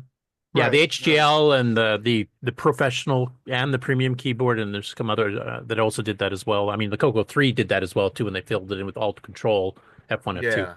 And if you look at the underside of your CoCo IO, there are 4 solder pads for those that you can add your own keys to. Oh, okay. Yeah, there you go. So, yeah. Well, anyway, but the main thing I was sharing is the switch there, so I can get this one here repaired and then get this one functional again. So this is the kind that stabs between the springs, so there's no real. You don't bottom it out. It connects somewhere in the middle of its travel, which makes them very nice to type with. Oh, okay. Yep. Now, Brian, do you have the other version that Micronics made? Because they made a professional and a premium. And the first one that came out had the keys. They did add the 4 extra keys, but they kind of scattered them all over the place. So the keyboard layout of where you're used to your arrows and stuff kind of shifted around a bit. And people complained when they brought out this one. Oh. The original keyboard layout was back to normal for Radio Shack, and they added all the function keys in one spot that wasn't used before. I'm not sure. I'm not sure if this one here. Here's this one here. I'm not sure if this is a Micronics. No, that's an HGL. This is an HGL. It's only got one function key.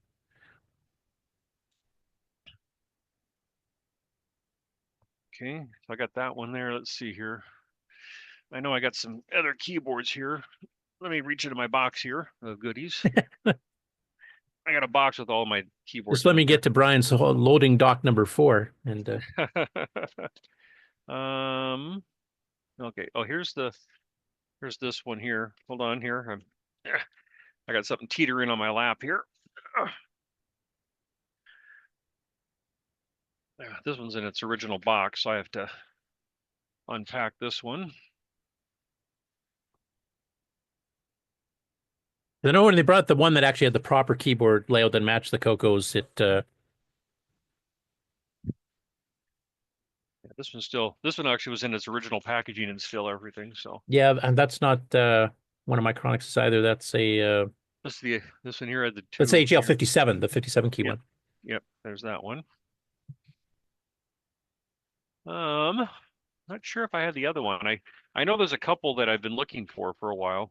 Yeah, Mark Data had one, but it was just straight regular Coco keyboard layout, no extra keys at all, but really typed nice. I had a friend here in town that had one of them. In fact, I think it's the exact same keyboard, like even the keycaps and stuff are the same as the Dragons. So anybody's ever typed in a Dragon, that's what the Super Pro keyboard by Mark Data was. Let's see here. Let me no, that has the two on the side, the 57. Let me look here. I think all the rest I have in here are just oh wait, we've got one more here. Maybe what's this one here?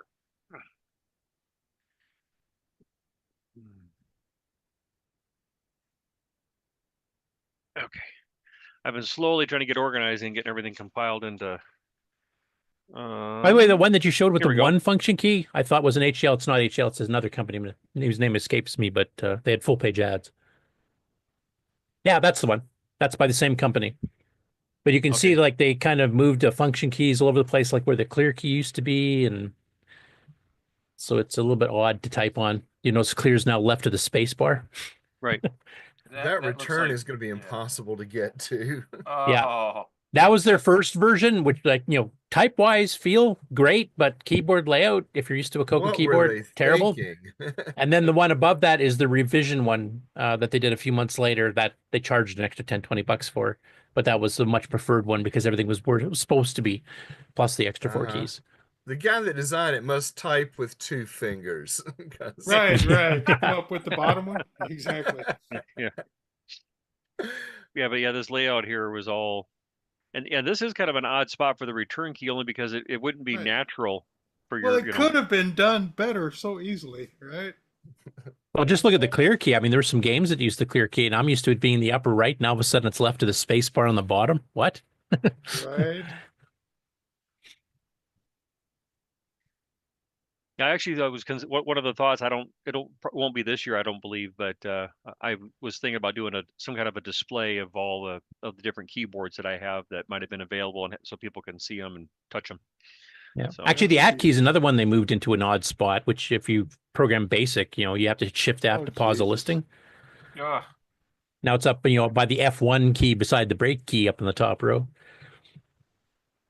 and I always like the differences in keys too. You know, you can see that these are more square, where this has more of a sculpted or something. The tops are more round right here. I mean, just little differences like that. I think they're just kind of interesting. I mean, if you're into keys, I guess. So. Right. But this one here had the one where, was it one of these? No, Yeah, it's the HDL is the HDL is the one that's clickable and locks down. They usually use it as a caps lock. Gotcha. And I'm trying to remember the name of the company that did that 54 key keyboard. They added the one programmable function key. Ah, shoot. Can't remember the name of the company now. There you go. So yeah, I don't know. I think there's still some other brands out there that I'm not 100% sure if I have them all yet or not. But my favorite is Color Computer News Magazine in late '82. A guy took a Model 3 keyboard, numeric keypad and all, cut the crap out of a CoCo 1 case to get it to just barely fit, and that's what he used. They show you how to wire it all up. Right. And wire it all and everything. So yeah. Yeah, and the numeric keypad worked. It would have been actually quite nice, but you had to cut a lot of pieces out of the case permanently. Yes, sir. So yeah. Anyway, so yeah, that's a little project to get this one here back to functioning there. So yeah. Nice. Cool. That's all I have, gentlemen.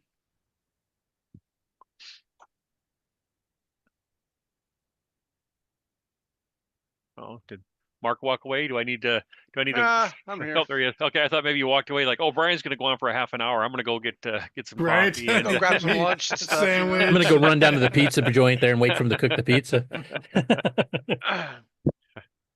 Okay, that was everything I had listed for project updates. Anybody else got one? Nick, did you want to do a quick demo or no? No, he's probably stepped away and had a nap. Okay, well, I think it's time to hit I'm back. Oh, I will do it during the game News. game, Okay. Okay, well, let's jump out to commercial, and then we'll talk about what's next.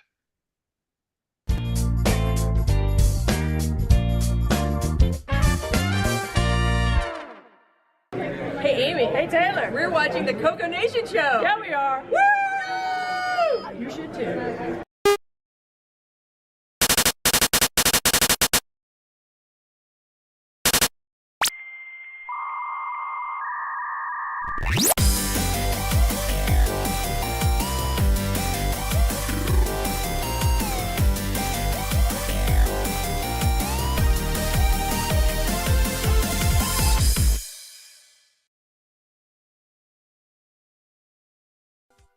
Hello everyone, it's your good buddy, your good pal Amigo, and joined by that dastardly The Brent from ARG Presents. You're watching CoCoNation.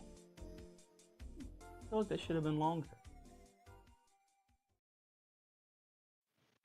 The CoCoNation show would like to thank the following patrons: AC's 8-Bit Zone, Alex Gare, Alan Huffman, Brendan Donahue, Brian Walsh, Brian Weasler, Kieran Ascom, Coconut Bob, Daddy Burrito, David Ladd, Derek Smithson, Diego BF109, Don Barber, Eric Canales, Frederick Sigard, Glenn Hewlett, Graham Wabke, Grant Leedy, Henry Gernhardt, Henry Strickland, Jason Warrens, Jim Mullis, Jeffrey Drywater, Justin Larson, Ken Reichard, Patrick Euland, Paul Fiscarelli, Paul Shoemaker, R. Allen Murphy, Retro Tech Time, Richard Harding, Rob Inman, Rocky Hill, Steve Batson, TJB Chris, Tom C., Tom Gunderson, Tom S., and William Athing.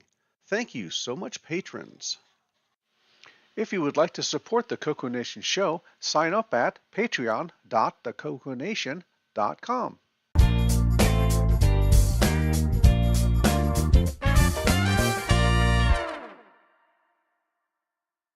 Welcome to everybody's favorite segment, Who's New to Discord? Ryan Inspirin says, Ryan M. here, read the code. I'm a volunteer at VCF East and have been growing my vintage computer collection since 2008. Relevant to this group, I currently have a CoCo 1 but also a TRS80 Model 1, Model 3 and 4P. The previous bios were edited for time. Thanks to Frederick Micro Hobbyist Sigard, Glenside Computer Club, Paul Fiscarelli, Paul Shoemaker, Tandy Color Computer 3, and the CoCoNation patrons for boosting the server. Please consider joining Discord and visiting the welcome section to read these bios in full and see what the community has to offer. Just go to discord.thecoconation.com. See you on Discord. That's a very scary thought. Oh God, Hey. that's so scary. We're Oh, back, by by the the way, way. Oh, Oops. Yeah, well, my Our- office is almost finished, so I'll be able to start playing with real toys instead of just virtually. What's worse is Okay. it has real rabbit fur. All right, well, here's the Game On Challenge.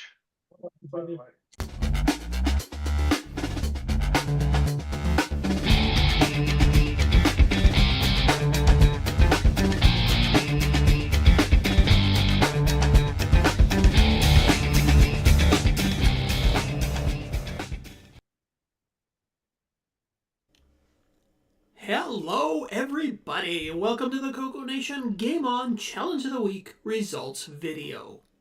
This week we played Mazeland. We had a total of 13 players. We had Frederick with 750, Mark B with 1030, 8 Bits in the Basement 1120, Ed Rhodes 1540, Mike Zwiffel 1670, Jim Rye 1690, Tied for 6th, we had Coconut Bob and Retro Rick with 1810. Shenley with 2660. L Curtis Boyle, 3990. Canadian Retro Things, 4190. Tasman, 5300. And this week's number one score should be no surprise. It is Dr. Ted with 7480. Thanks everybody that played. We'll see you again next week.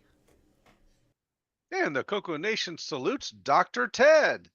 Salute! I think the only surprise there was that the score was only slightly better than the second place Right, score. he wasn't even It double. was an order of magnitude above. Yeah. That's a Yeah. nice change of pace. Buck, we need you to come back.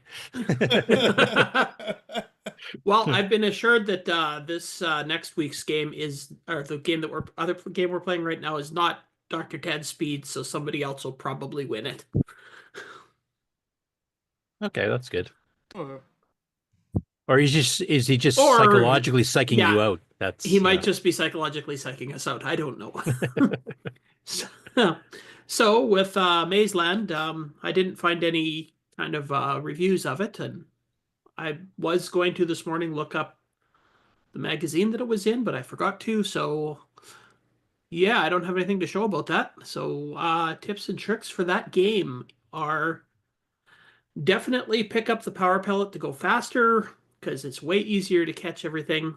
Plus, you get a lot of points for picking up the power pellets. So the points of everything you're catching don't change, but you just get bonus points for picking up the pellets. So if you're going for a high score, that's the way to do it.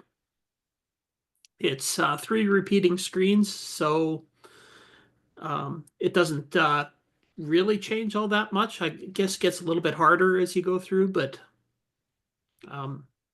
yeah. What did other people think? I liked it because it's kind of a unique, unique concept, especially for this early on. You have a maze like Pac-Man. There's no dots to pick up. Your targets are moving. You have to go catch them, and then you have a couple things coming after you, and they could trap you if they, position themselves right. So I quite like the sound effects are pretty cool for a, basically a freebie magazine game. Mm-hmm. And of course, the author Andrew Pekursky is the guy who wrote like a machine language game every month for 2 years straight or something like that. So.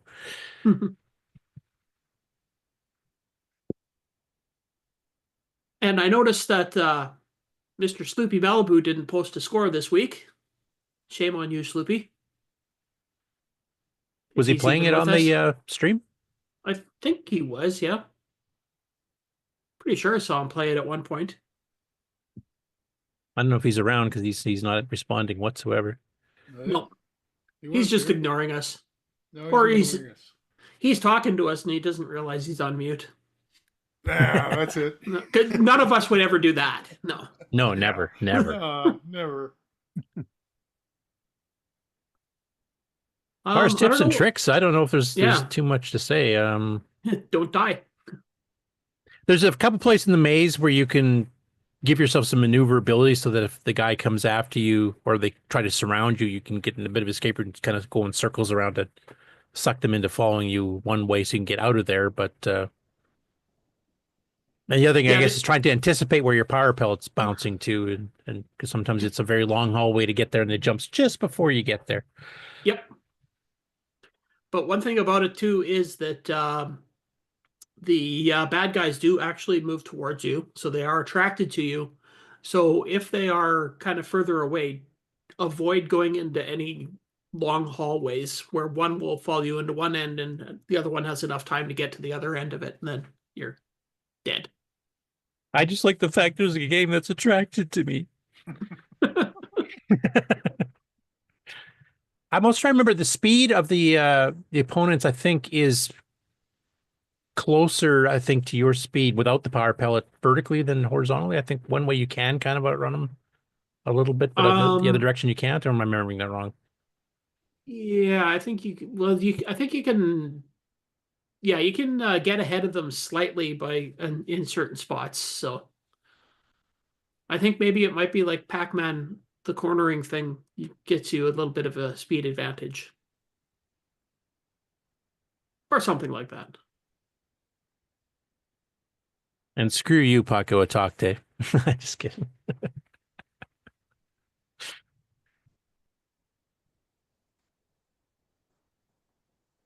He was being a wee bit sarcastic about my sarcastic comment.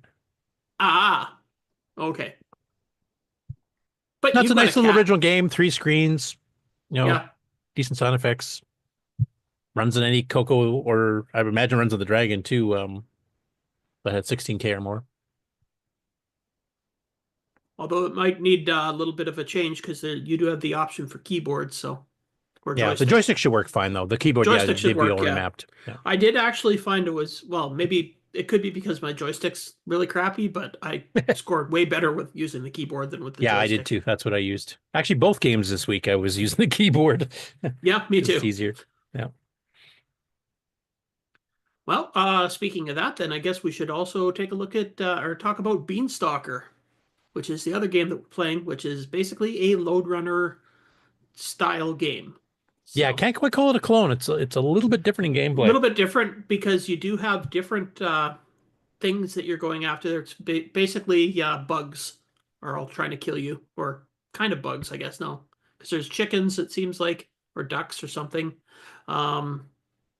Spiders, inchworms, something I don't think I could identify. Plus your background, like ladders and stuff, change. They're not ladders. Sometimes they're poles, and sometimes they're chairs kind of stacked on each other. Vines or something. There's a bunch of different. There's a lot of graphical variety compared to a regular load runner, I guess is what I'm trying to say. Yeah. And the gameplay itself's a little bit different. Yeah, like for instance, the bad guys don't pick up a treasure every time they walk across it, which is a little bit annoying because sometimes you'll collect all the treasures and then you got to figure out, well, I guess one of them picked up a treasure from somewhere, so you got to go. Yeah, whereas in drop load them runner, into they're a guaranteed. hole. If they run over, if they're not Yeah. already carrying one, they'll pick it up. They can only carry one at a time. Yeah. It's got a lot of levels. None of us have seen most of them because from what I read, there's up 60 levels off of a cassette-based game. That's pretty cool. It's Mhm. quite a variety, especially given the graphical variety already there, with different shapes for the different places you're climbing on and the different monsters depending which level you're on too. And it's definitely one. Yeah, sorry, go ahead.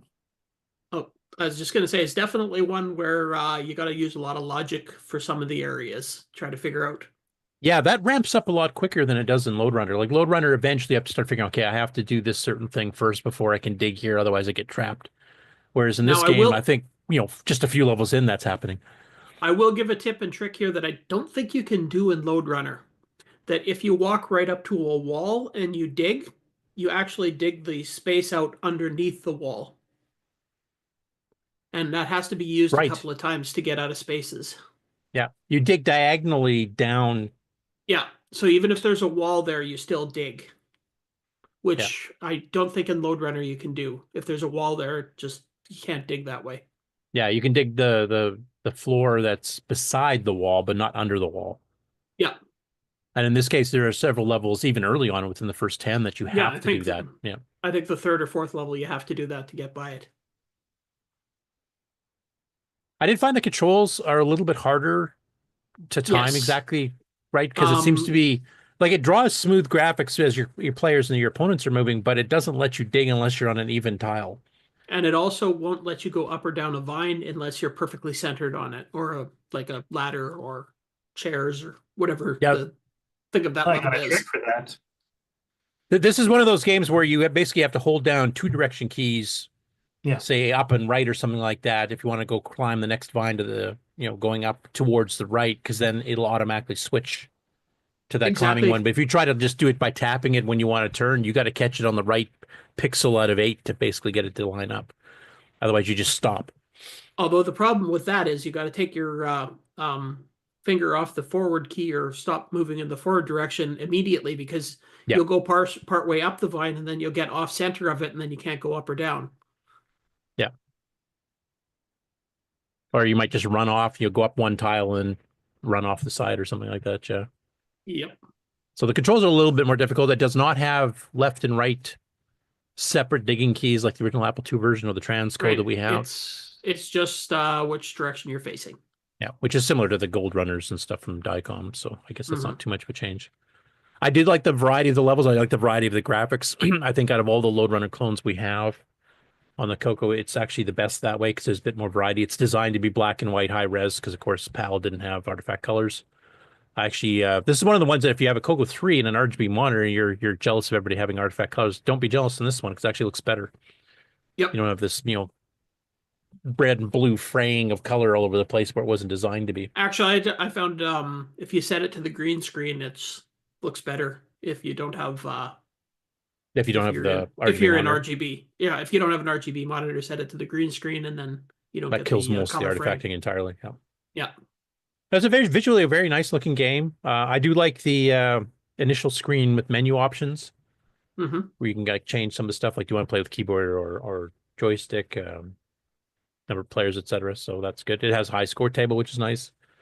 And it's actually a fairly late entry because the Dragon got discontinued. I think even the Spanish one got discontinued in '84, and this game didn't get released until '86. So Mm-hmm. there was commercial, games still being made and produced and sold for the Dragon years after it was discontinued. I guess it happened on the CoCo too, but the CoCo was around a lot longer than the Dragon. The Dragon basically flamed out in 2 or 3 years as far as on sale, whereas the CoCo, through the iterations was like 11. I quite like the game. I when I first found it on the Dragon, when I and got the CoCo conversion of it and played it, and did the screenshots on my website, I quite enjoyed it. It was actually my favorite Lode Runner clone at that point. Yeah, getting by the idiosyncrasy of the problem going up and down the ladders. Once you get used to that, it's definitely one of my favorite ones as well. Yeah. Actually, I think I enjoy it better than the original Lode Runner. Well, it wouldn't be a Dragon game if it wasn't pixel perfect. Yeah. True. Yeah, the only thing I would do to improve it, and it's very slight, is the high score table should also tell you what level you got to. Yeah. That's the only thing I would add. And even if you're you should be able to maybe set it to 1 or a 2 button joystick, or even if you're using keyboard, have 2 keys for firing left and right. Keyboard you could, but joystick, I mean, this is a CoCo 1-2 Dragon 3264 game, and it was only hardwired for 1-button joysticks. You can, add the wire to the PIA and make a 6-pinned in. Well, that's basically if you're using the keyboard, you should have had a second one, and then somebody could have changed the code to also include a 2-button joystick for the CoCo 3. But yeah, but since it was designed for the Dragon, nobody even thought about it. Because back at that time in '86, I don't know if any of us in the North American market would have even known that thing existed. Mm-hmm. It was never sold in the States or Canada, as far as I know. The international travelers would have known. Oh, I have a correction from 60. He said Dragon User didn't die till 1989, though. That's true. The magazine, just like Rainbow, didn't die till '93. He said technically it went mail order only in 1986. I'm trying to remember, did Rainbow do that? No. Yeah, I think they quit selling on newsstands too near the end, which is usually the final flame out of any magazine or newspaper. If you can only subscribe to it, once those people quit subscribing, how do you even find it exists to subscribe to it somewhere else? So I don't know, I quite liked it. Like I said, it's my favorite CoCo 1 and 2 Lode Runner style game, and enough uniqueness that it's not just a clone. Yeah, and enough uniqueness to it too that it makes it more interesting. Yeah. And the fact that the puzzle solving elements come in a lot sooner. Like in regular Lode Runner, you got to go through like 10, 15 levels before you have to really start to look at it closely. Like, how the hell am I going to get that one bit out of this one place here? And here, like within the first 5 levels, you're already trying to figure that out. And I think the animations in it are really good for the different creatures too, like the inchworms moving along. Yeah, they actually inch along, yeah. Yeah, and the spiders scurrying up and down stuff, and the ducks, doing that. Yeah, pecking. I think that would make them chickens. They're probably stolen from Chucky Egg. Yeah, I was just going to mention that actually.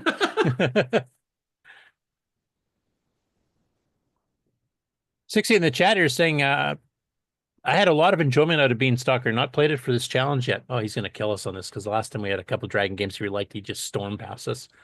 We might actually have somebody other than Dr. Ted or... Well, 60 says that the Load Runner games don't really do it for him, so. Oh, well, maybe not then. Never mind. I mean, if it's going to be anything like when we played Gold Runner, then Sloopy should demolish all of us. I'm trying to remember, was he complaining about the controls, though? Oh, probably. Was he the whiny one? I can't remember. No, I don't think. No, I can't remember who it was that was complaining. Oh well, if you want to complain about the controls, then just play a CoCo game, because you're gonna find one that you're gonna complain about. Yeah, this one it does take a while to get used to controls. You have to use the dual key technique of holding both directions at the same time, so it'll catch a vine or catch a ladder. Once you get used to that, it's actually not that bad. You still get stuck once in a while, but it's not as bad as it feels the first time you try. Absolutely. And Dr. Ted's thrown down the gauntlet by saying, I'm going to try my best at Beanstalker, so he's going to kill us all anyway. So.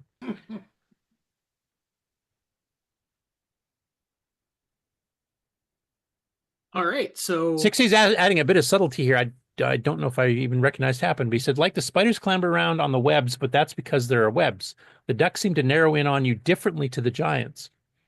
So it sounds like each different enemy has a different character of how they react, which is actually kind of interesting. So different AI for each would be kind of cool too. Yeah. All right. Well, shall we take a look at Thursday's show? Sure. Sloopy doesn't seem to want to do it. Nope. So I guess I'll talk about it since Sloopy doesn't. Nah, he just doesn't want to talk to us. He doesn't like us anymore. He used to.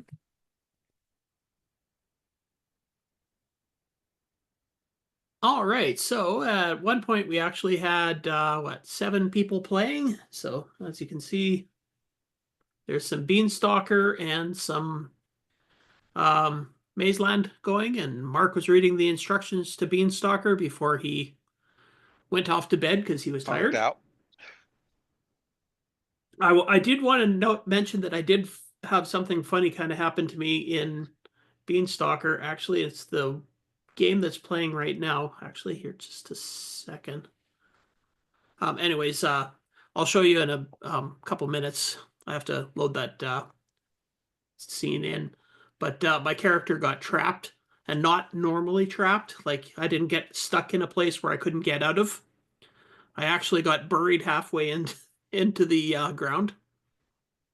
Yeah, I want to see that because I remember you mentioned it on the show, but I didn't actually catch it at the time it was happening. So I'll show you after we're finished with this. So anyways, everybody was having some fun here playing the different games, and the fact there was an even distribution of them, I think everybody at least somewhat enjoyed both games. Like sometimes you get a real stinker and a real good one, and I wouldn't say these two are the top of the line games ever on the Coco or the Dragon, but they're both solid, good games.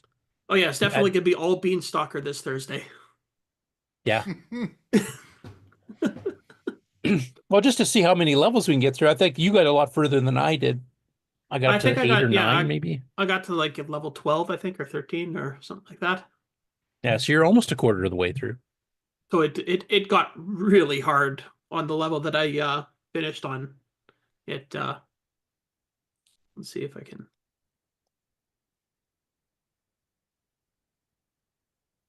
find some of the levels. Like the level that I'm up in the top corner there. That particular level, the keys that you're trying to pick up, they tend to blend into the background because there's a couple buried in these sections here that took me a little bit of having to just kind of stop and look at the whole screen to see where they were. Oh, okay. Yeah, I didn't get that far, I don't think. Let's see. Then there's the inchworm level here that has nothing on the bottom level, so you got to watch out that you don't get trapped there. And somebody was playing at double speed too, weren't they? Yeah, Coconut Bob was right there. Yeah, that's nuts. That's too fast. Because you don't have much time to think.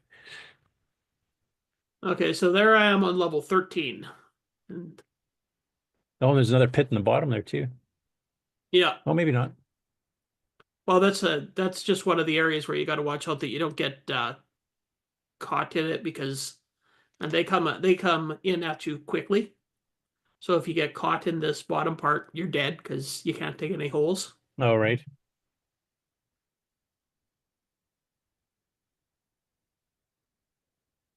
Well-designed puzzles in that game, I will say that. Yeah. Anyways, so we had a lot of fun playing the games. That's on Thursday nights at 8 o'clock Eastern. So in the Game On Challenge live channel on Discord. So if you want to join us, you can join us there, or you can join us in the audience on YouTube or Twitch. And yeah, just have fun hanging out with us, making fun of our gameplay, or whatever you want to do. A lot of fun. Oh, hey, he's alive. He lives, Sloopy, anything you want to say? Hi. Yeah, I'm pretty sure you covered it. Yeah, sorry. Oh, right. Pulled away. And next week, or for this next game, I'm hoping that Sloopy is actually going to put in a score. I was like going through when it said when it said it was closed, and I was like, I thought I submitted the score. Evidently, I didn't, because I played it quite a bit. Well, we'll give you a pass this week. You have one more week to redeem yourself. Yeah. Well, I'm talking about on the Mazeland. Yeah, well, I'm expecting you're going to put in a Beanstalker score because you like the Load Runner style games. Yeah. Well, actually, since you're here, Sloopy, I was going to ask you, like, the controls are a little bit different. You know, we were talking about it earlier. And of course, the game's got a little bit of more variety with enemies and stuff like that, just to give it a little bit. And 60 was mentioning even the AI for the different types of enemies is a little bit different. What was your opinion of it as a clone, but not meant to be a perfect clone? I have not played it yet, actually. Oh, okay. Well, then never mind. Yeah, I usually play the ending game on the Game Island Challenge before, unless it's a not great game, then I'll play the second game. Well, you'll have to report back to us next week on what you think, because I think you quite enjoyed Gold Runner, didn't you? Yeah, it was pretty decent. And Gold Finder, I think, was the other one we did too. Gold Finder. Gold Finder, yeah. One thing I did notice about this game is that a lot of the levels seem to be very similar to Load Runner. Oh, I'm sure there was definitely some borrowing. Yeah, definitely some quote-unquote inspiration. But I think borrowing. I definitely did find that in Beanstalker, the complexity of the puzzles that you had to figure out went up a lot quicker than Load Runner. Yeah. Yeah, I would agree. And you can play your choice of black and white or green and black. I choose green and black. Yeah, I should have. I totally forgot about changing that, but because it's a CoCo game. It should be green. Darn it. It's a color computer, not a colors computer. And green is its color.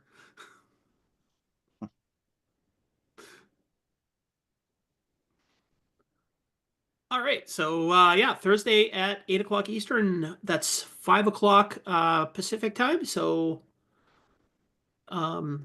I hope to see everybody there. I mean, and I'm talking to everybody that's both in the audience and on the panel today. I want you all there. Yes, Dad. Oh, man. But I was going to play with my friends. We know you have no friends. We are your power converters. We are your friends, Sloopy. So yes, Curtis. So now I do have a friend. Ken. Yep, we're all friends. All right. So until you beat my score, then all bets are off. No, I'm just kidding. This game that we're going to be playing for the next 2 weeks is going to be really hard to come up with the title because it's not plastered right across the top of every screen that you're playing in the game. So this one's going to be hard to guess. So I sense sarcasm.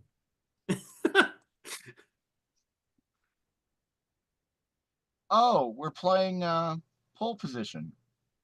yes, that's what it is. It's not Morocco GP. Which is a clone of Monaco GP from the arcade. But I think the very last non-CPU based arcade video game. Yep. We're playing Turbo on the Vectrex. So Morocco GP, as you can tell, it's a racing game. So. Yep. So by Computerware, by MG Lustig, who later formed his own company, and Arcade Animation Inc. and brought a bunch of other games, but he sold multiple ones by Computerware.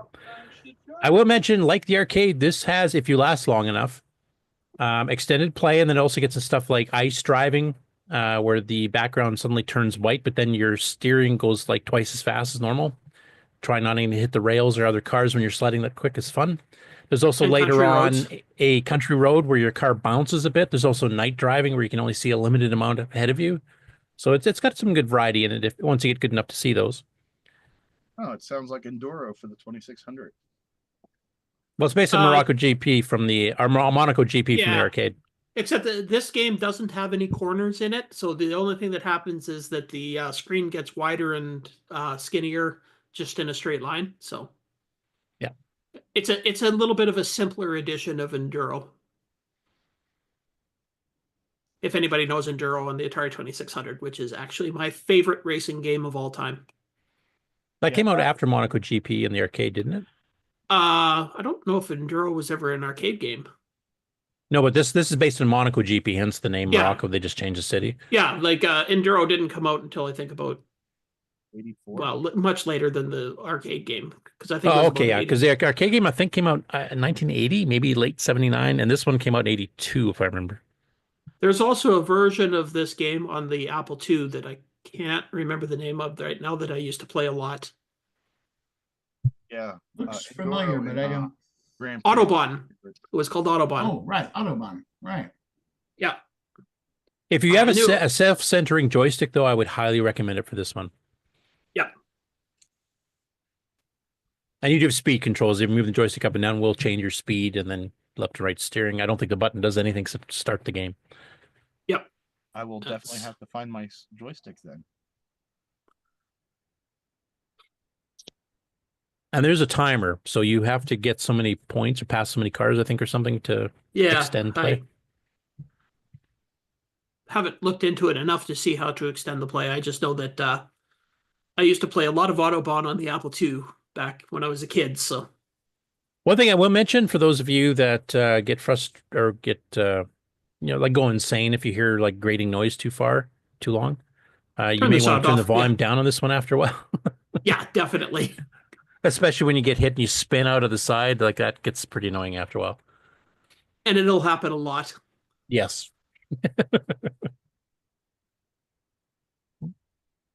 Tom Eric Anderson said this is one that was actually sold by Microdeal for the Dragon, so there's a quote-unquote official Dragon version of it as well.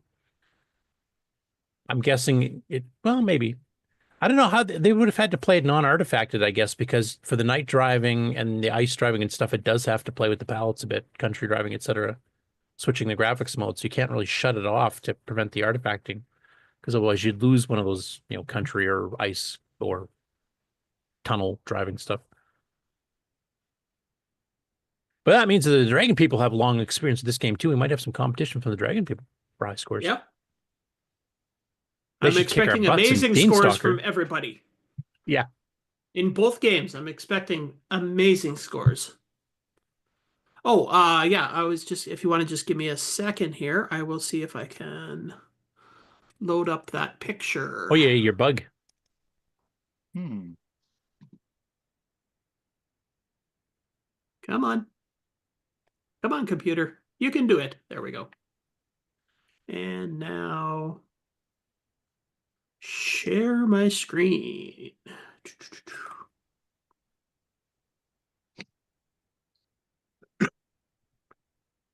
All right, there we go. See, I fell into this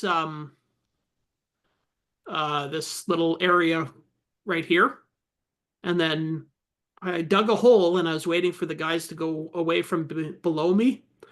And once they left, I went to fall through the hole, but it filled in as I was falling, and you can see my head and my arms sticking out there. Ah, so, So I was just- it was stuck in the routine of falling and closed at the same time. Yeah. So I got stuck there with my head and my arms sticking out, and then I just left it running for about 15 minutes with the guys just walking That's around your on the Han screen. Solo pose. Yep. Trapped in carbonite. Exactly. You're trying to jump out of bounds, aren't you? Do some kind of behind the scenes. So yeah, you have to there is a key function to clear something. Yeah, clear A or something like that to kill the game. Which is supposed to be used if you get stuck in a spot you can't get out of, but I mean that's definitely a spot you can't get out of. Ken, this is twice in this show that you've mentioned falling out of or under the map in separate games. So you land on the bottom, you can't dig out to save yourself, and now you're that's part of the game. What's going on, man? In this game, there is no floor in some of the screens. There's no floor on the bottom to dig into. So if you're down there, you're trapped. If anything comes down, you can't dig a hole to get the enemies into. Yeah. Right, but then you did this. I mean, what's the thing with floors? Floors? Where we're going, we don't need no floors. This is also one of the chicken levels. Yeah. And you're collecting eggs. So it's this is the Chucky egg level. Yeah. That's the other thing is that the things you're collecting on each level are different compared to kind of based on whatever the bad guys are. So it's not just gold bars. And I'd say the green does look good. I think I might try that next time instead of the white. I've actually quite enjoyed playing it in the green. It's very calming. And that's medically proven. Not even a joke. And besides, who wouldn't want it in the nice nuclear green to calm your nerves? Yep. It's one of the few video chips that you can instantly tell, which video chip it was, no matter what machine it was in, whether it was an Acorn, right, or a VZ200, or a CoCo, or a Dragon, or an MC10, or an Alice, or. And I think this probably makes sense because NTSC is all about timing. So how do you divide your clock crystal is what colors you get. Like them or not, those are the colors you get. And so these are the colors we got. And you recognize them whenever that chip comes up. Cool. I think you got some 2 winners. You had 2 winners this last time here, and I think you have 2 winners coming up again here. I mean, Morocco's not the most high-end racing game we have, but it does have enough variety once you get good at it. Keeps you interested. If you like both the games that I chose this week, then don't get used to it because I am going to get a stinker in there one of these weeks. Well, we had a run of 3 months in a row. We had nothing but stinkers, so I'm okay with taking a break from that. All right, well, that's all I have to say. That was my Neutroid vacation. Where I vacation. That's more like a prison sentence, not a vacation. Mm-hmm. That's like going to El Salvador. Yeah. Neutroid is the game that they make you play if they put you in an insane asylum and they want to make sure that you're actually insane. Yeah. And Sloopy has, done that. I am a very normal and well-adjusted person. Thank you very much. You're partly right. I seem normal to me. More normal than Nick. He's a squirrel. Actually, since Sloopy's back on, and you were at VCF East last week, correct? Yes, I was. And Henry, who was actually hosting part of VCF East, I thought maybe we can get a quick little recap from you guys as to how the show was. Was anybody else in the panel at VCF East besides the two of you? Not that I know of. I mean, Wingnut was, but he's being quiet. Yeah, because we got a bit of a live stream, but we just talked to you guys. Like we didn't get a full like kind of review type thing. I'll say this about VCF East. This year, if you went into the exhibit spaces, it was noisy. It was an absolute cacophony of sound. Their theme this year was the sound of retro, and everything retro that could make noise kind of did. And that includes a room where one of the exhibits was a bunch of teletypes. Yeah. There was another room where one of the exhibits was various and sundry synths plugged into like loud amplifiers. There were Amigas making all sorts of sounds and everything. It was just noisy as all get out. One of the So speakers, go ahead. Sorry. What I was going to say is what you should have done is fired up the transcode of Defender and then put it through an amplifier and blasted that, because no matter what arcade you went into, you always heard that Defender machine over everything else. Oh, right. Trust me, in this one you probably wouldn't hear it. It was that Well, cacophonous. it would be ingrained in everybody's brains. They would pick Defender out of the maybe the cacophony of sound. I'm not so sure given the symphony that was the Now don't get me wrong, seeing all those different machines and seeing how they're working and the interactions that were involved in that was actually quite interesting. So there was a lot of interesting stuff that was going on with that, but it was just so cacophonous. But yeah, of course you had your standards there. You had Embebear and a few others that were the standard vendors. Consignment. The line for consignment was in a much larger location this time around, so you had plenty of room to wander around and see things, but it was very spread out and it got very picked over very quickly. When I came up about an hour before it was supposed to be opened up, there was a line of somewhere around the range of about 100 people, 120 people waiting to come in. And when I actually did get in there about an hour after it opened up, there was a line waiting for checkout of somewhere around 50 or 60 people. Oh, wow. Yeah. So Yeah, I when did I not went there- actually get to spend much time in consignment. The thing to keep in mind about going to VCF East, at least as far as it's been and what it looks like it's going to be in the near future, is that you are on the Infoage Museum campus. And this is an old Army base, and the buildings are old Army base.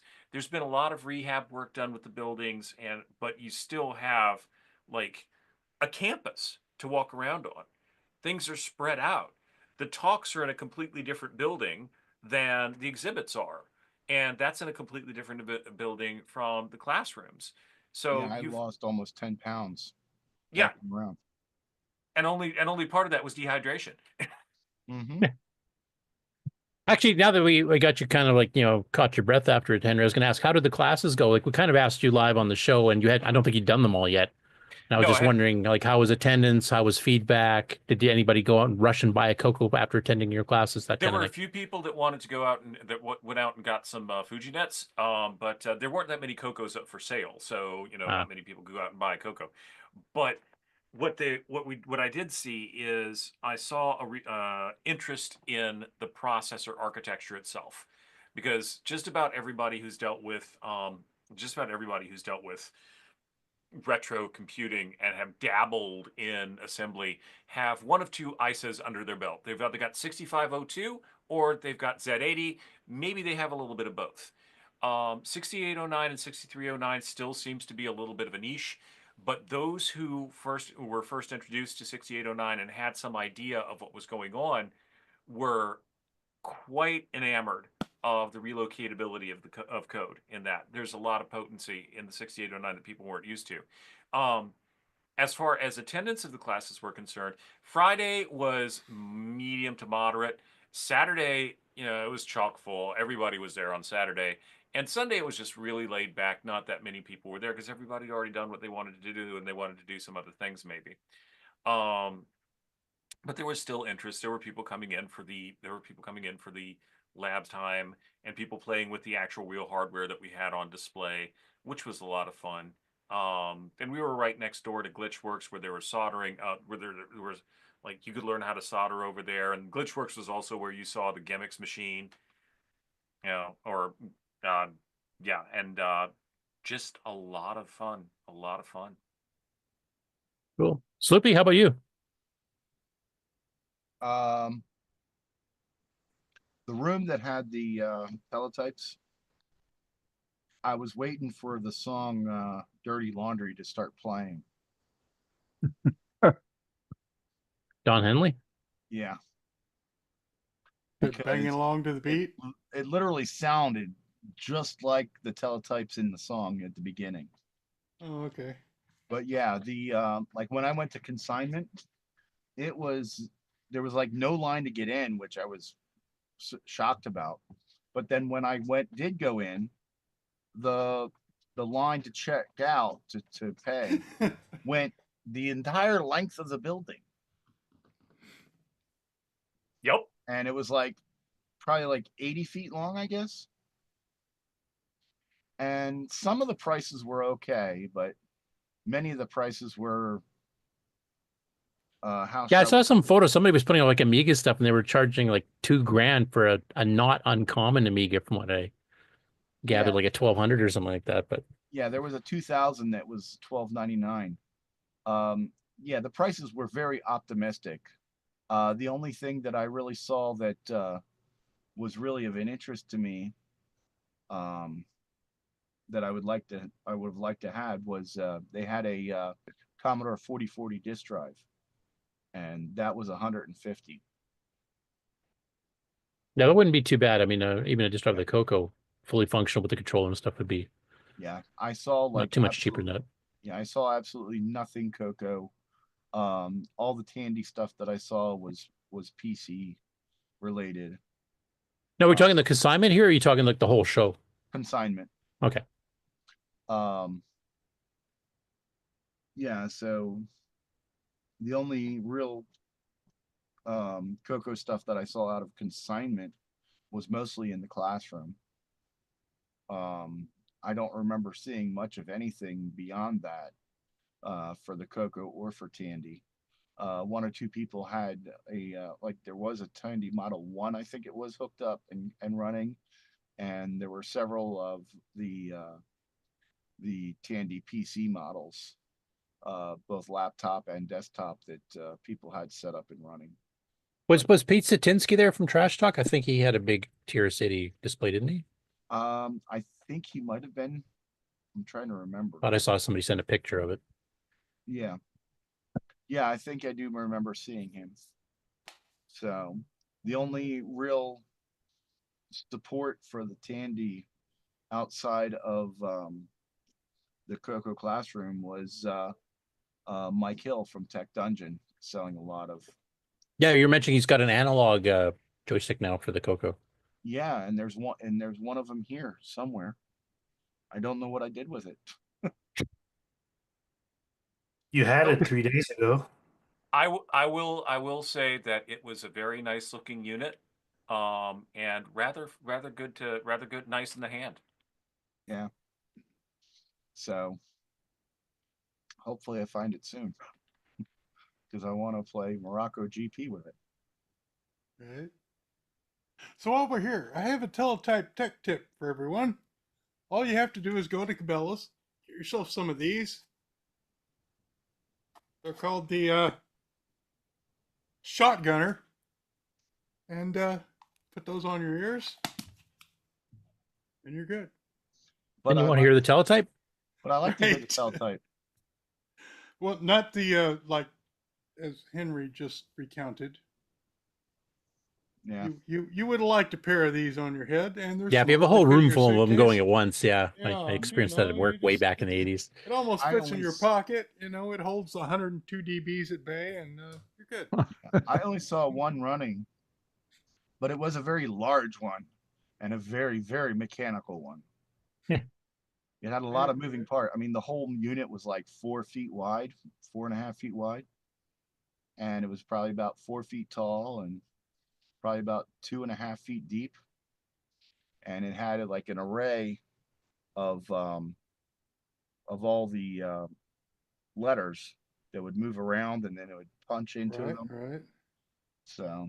And it always made the constant pounding noise, even when it wasn't printing, right? So they could get in sync, and the whole room would go together.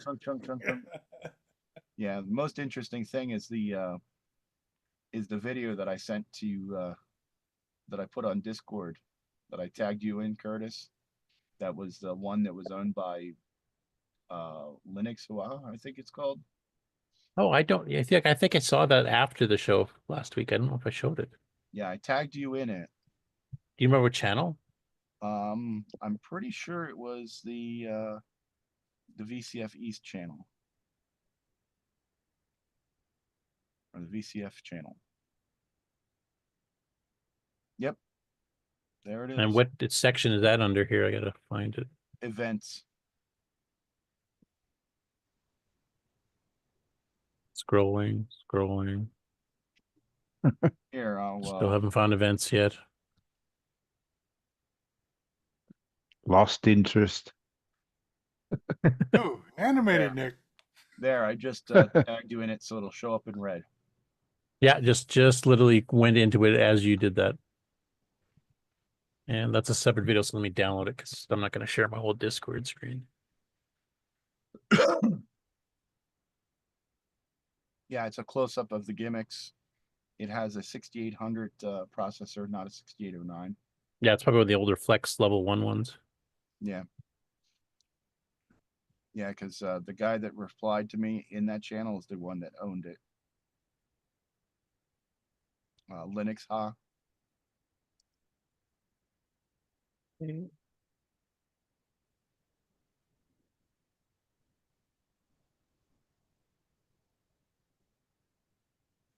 said better pictures can be found in the gimmicks chat, the gimmicks channel, but I did a video going over it and looking down into the boards and such. I go through all this trouble for you, and then you don't even watch it. I was too busy with the show. I just didn't see it until afterwards. That showing up for everybody? Yep. Is it highlighted? I can't tell. Yes. Okay. Gimmicky. Is there audio to play here? Is it just, should I mute the audio? So The audio is just background noise. Is just the background. That was the soldering. Yeah, but I'm gonna use the Apple. I want to use the Apple interface. That's Big Iron Motorola. That's what that is. Yep. Come on. That kind of looks like the Southwest Technical. Well, they were competitors at the time, so that Right, could and be. they're both SS50 bus. Is that where? And this almost has enough slots to satisfy David Ladd. SS50 and SS30. You've got the SS50 for like the CPU and stuff, and the SS30 for the I/O. Across the back. Okay. Yep. I'll just mute the sound so you guys can talk about it here. Or not mute, but turn down anyway. So then, yeah, it would be similar because a lot of the 68 or whatever's were SS50. I'm trying to remember, did they use the same backplane when the 6809 version came out? Or did they have to change? They wouldn't have had to change anything. The Okay. yeah. I didn't think so, but I wasn't positive. They would have, at least, I know that there was I saw somewhere in one of the rainbows or something like that, an adapter so you could take the cart port of your CoCo and turn it into something that'll speak SS30 or SS50. I can't remember which one it was, but it would speak that bus. It would speak that bus. Yeah, because I remember they used to have full-page ads in Color Computer News and even in Rainbow and stuff for the gimmick systems, but this was after the 6809 one, so of course it became popular. Where the 68 Micros had the earlier ones and the SWTPC ones as well from the 6800 days when Flex was more common than OS9 was. Yeah, I figured you'd enjoy throwing an eyeball in there. Yeah, I'm sorry. Yeah, I didn't see it till afterwards, and honestly, I forgot to put it into this week's news, but thanks for reminding me. But this Big Iron hardware, this is the type of stuff that companies like Color Computer News, the magazine itself, they bought one of these Gimmicks 2s or Gimmicks 3s. I can't remember which one, but one of the 609 ones that they ran the whole publishing company with. Frank Hogg Labs bought one or two of these systems with a whole bunch of terminals, and they ran all of Frank Hogg Labs through that as well. So it was actually used by some of the CoCo vendors as their main business machines. And they weren't cheap.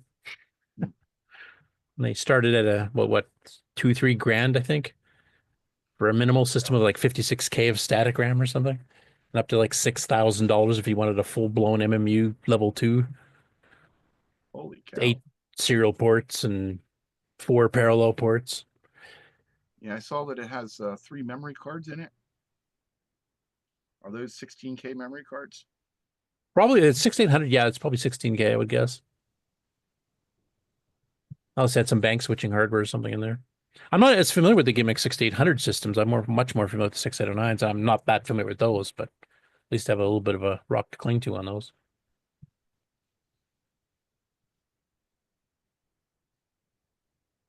Good size case though. Mm-hmm. Yeah, you see the first 3 cards are identical and they look like RAM. Yeah, it looks like RAM. Probably 2K or 4K static RAMs or something. I don't know. I didn't get into it. I didn't want to touch it. Right. Did they have it up and running or was it just on display? It was just there on display. Let's see here.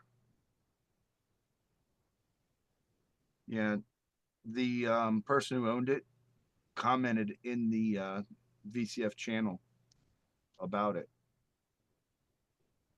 I thought he commented about a Ghost 6809 system. Or did I, maybe I'm That's mixing what them he up. called it. A gimmicks Ghost. Yeah, that's a 6809. This is if this is 6800, it's a totally different machine. Yeah. Yeah, because he's a Yeah, he's saying VCF in Wall March has a working gimmicks Ghost with OS9 level 2, which is MMU and a 6809 required, but it's currently not on display. Yeah, the first sentence, after VCF, I'll get the Commodore monitor hooked up and a Televideo 910 keyboard hooked up. I need to dump those ROMs. Yeah, and Televideo is actually one of the terminal types I think Scred, the editor that came with the level 2 development package, actually supports if you hooked it up to a CoCo. Right. Yeah, off to the left of, well, behind me while videoing was an SWTPC. And then there was another, a Peripheral Technologies PT68-1. Yeah, Peripheral Technology, I remember, because some of the CoCo 4s, the System 4 and the System 5, which are 68,000 base machines, and a 68,020, I think, was the System 5, which actually used a PC XT bus. You could actually plug in VGA cards from a PC right into it, and as long as the driver was written, you could actually run it under OS9 Level 2, and Ed Gressick showed that off at Rainbow Fest quite a few times. Yeah, I thought it was interesting that the PT68 that I saw, it looked like an old x86. Yeah, it was meant to use x86 parts and Yeah. you know the bus and everything else. It literally looked exactly like a PCXT, except it had this big, huge honking 68,000 processor on it. Yep. And it didn't run the K Windows, which is kind of based on Level 2 OS9's windowing system, but it ran G Windows, which also ran under OS 9000 on Power PCs and DEC Alphas and x86s and stuff. And it was a pretty nice GUI. We used it at work for a little bit actually. Well, cool. Thanks for reminding me to show that there. Yep. Fun fact that Televideo terminal is in ease of use. There it is. In term set. Yep. Term set's the Scred thing for doing different terminal types.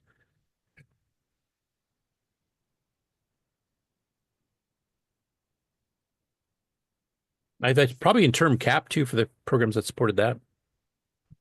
It's kind of silly. We had 2 different standards, but I guess term cap was ported first, and then that term set didn't come over until Tandy sold the development kit in 88 or 87 or something like that. So. Right. I just thought it was funny. I looked in and yep, there it is. Yeah, I was pretty sure I remembered that one being there. We used the ADM once, and we at work we had ADM 22 and 3A because they're quite different on capability. Yeah, here you got ABM 85s, I think. Yeah, Adam 5. That was a really popular thing. I wish I could have got I sold them at work all day, and then I went home and I had this crappy, TV. Yeah, and we had ANSI in there too, so you could use like an ANSI terminal program on a PC and log into the CoCo that way too, and use the editor. That's bringing back menus, but I'll be going on for hours if I start talking about that. So steer me off that right now. We move now. I can tell you about the Compact Plus I almost bought. Almost. Yeah, it was only $50, and I was like looking at the guy in line behind me because I was in the line for to check out, and I said to the guy behind me, I said, because we were both looking at it, and I'm like, "Are you going to buy it?" He goes, He goes, I'm thinking about it. And I says, if it weren't for the fact that I have to carry it all the way up there, I would definitely get it. And he goes, well, go ahead and buy it so I don't have to buy it. And I'm like, you carry it up there, I'll buy it. And good thing you weren't eyeing up like a PDP-11 or something. yeah.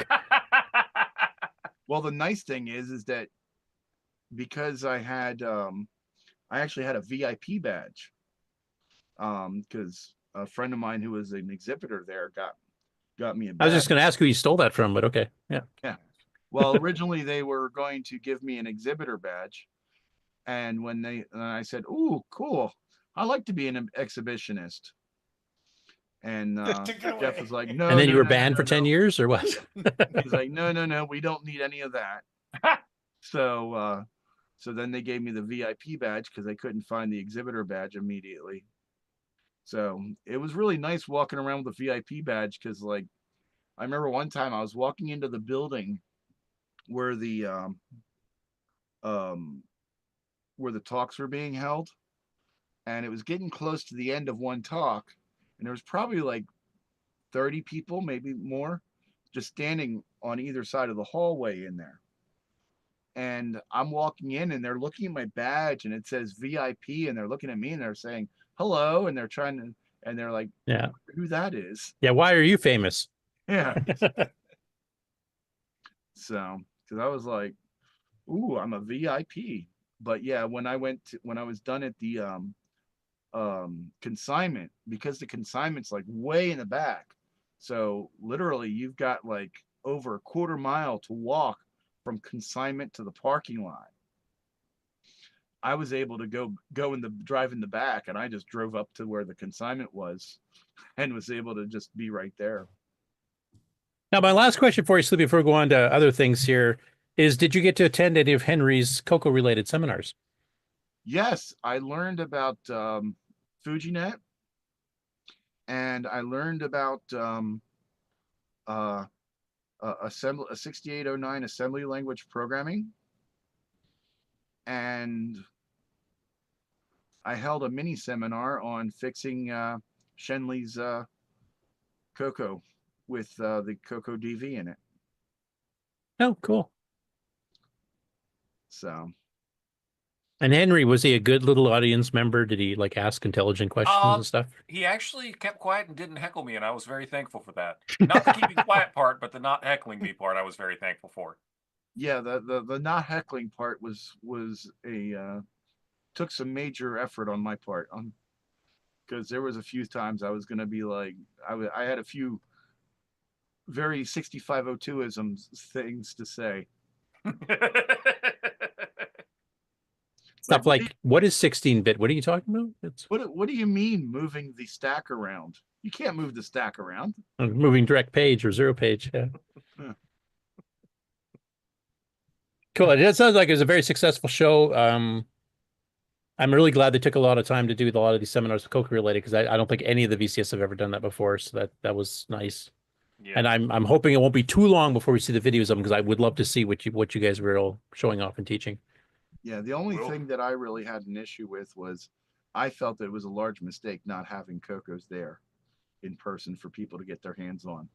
I would have very much liked that. The problem I was running into was not so much sourcing the CoCos themselves, it was sourcing the screens. And I didn't realize that sourcing the screens wouldn't have been an issue if I'd have talked to you right, Sloopy. Yeah, because I asked you many times if you needed anything. Literally, I have so many CRTs that I use them as table legs. Well, now I know, and moving forward, I know what to do. Yeah. So 10 years from now, when the next CoCo version of this comes up, Henry will be ready to rock. I could have brought you 9 CRTs. Maybe you guys just have to convince VCF Midwest that they should have a bunch of CoCo seminars like next year or something. I'm sure they're already booked for this year, but VCF Midwest doesn't really do seminars. Oh, they don't? Oh, okay. No, they do talks. Well, never mind then. Yeah. Yeah. How about Southwest or SoCal or some of the other ones? Or you won't find me at any of them because I won't fly and they're too far to drive. I just kind of assumed all the VCS would have some sort of seminar or teaching stuff. No, okay. Having never attended one, so. Well, Southwest does. The one in Texas? Yeah, because they use the it's at a university, so they're using the classrooms for seminars. The lecture hall. And there should be enough Tandy people around with monitors in Tandy Town there to fix that problem too. So The one in Mountain View has talks. I don't remember seminars in California. that's VCF West. Is that the one? I guess that's what it's called. Yeah. So is there going to be a Yes. seminar and learning event at CoCoFEST? Hey, There's what's a the bunch of difference- seminars. What's the difference between seminars and talks? Right. Don't they both use words? Yeah. Well, I'm talking more of a learning lab where you actually sit down in front of a machine and. Oh, okay. Versus a lecture, I guess, would be the talk. Yeah. Yeah, more of an interactive. Is that how yours were set up, Henry? You were kind of interactive, or was it more of just a talk with props? It was kind of a combination of the two. You know, I was wanting to do more of an interactive thing, but the big trick was getting folks like onto their laptops and getting them to open it up. The nice thing about the assembly side of things is there's I think it's like 6809.uk. There's an online web-based 6809 emulator that Yeah, it's Karen's, isn't it? That's I Kieran's. don't. Is it Karen's? I don't know Yes, that it's it is. Karen's. Okay. Yeah. Yes. So if that's Kieran's, then thank you, Karen, for yet another piece. But yeah, this is the one that speaks VDG ski. It you know, it has the 400 hex is text, 600 hex is graphics. But it's I used that and they were able to get to it. I had them I showed them how to get XROAR and whatnot running, gave them the rundown on that. So they were able to get emulation running. They were able to get some online tools that didn't require them to faff about with emulators. There was interaction there, which was good. It was very good. Cool. Yeah, I did look for it. I know you've mentioned before that, you know, sometimes it takes some months to get the videos up, but it sounds like they were recorded anyway, so that we should expect them sometime in the future. They were recorded. How soon they'll be out is anybody's guess. Yeah. Well, as long as they're recorded and they do eventually come out, that's the main thing. Okay, 60 saying, no, I think he's thinking of something else, not XRAW Online. It's not XROAR Online. Well, I thought, what was the address you gave? I thought that was the same as Karen's. 6809.uk, not 6809.org.uk, 6809.uk. Oh, that's what I'm confusing. And then Julian Brown saying the original has some nasty bugs. Original? I don't know what he means by that.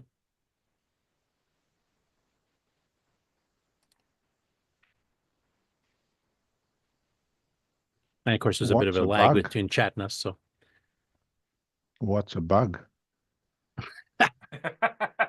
It's a creepy. We're about to show that actually at the start of the game news there, Nick, when you come on. Oh, you're going to show my software? Yeah. It's not done yet, so you can still allow to have bugs. I mean, undocumented features. Nick, you're looking a bit squirrely. Yeah, I was. We mentioned about putting rabbit ears on for next week's Easter show. And I just discovered this new feature in Discord. I thought I'd try it. It is an improvement. I will give you that. Yeah, well, and it, you know, I can turn my head. It turns as well. The mouth moves. Anyway, I thought it was fun.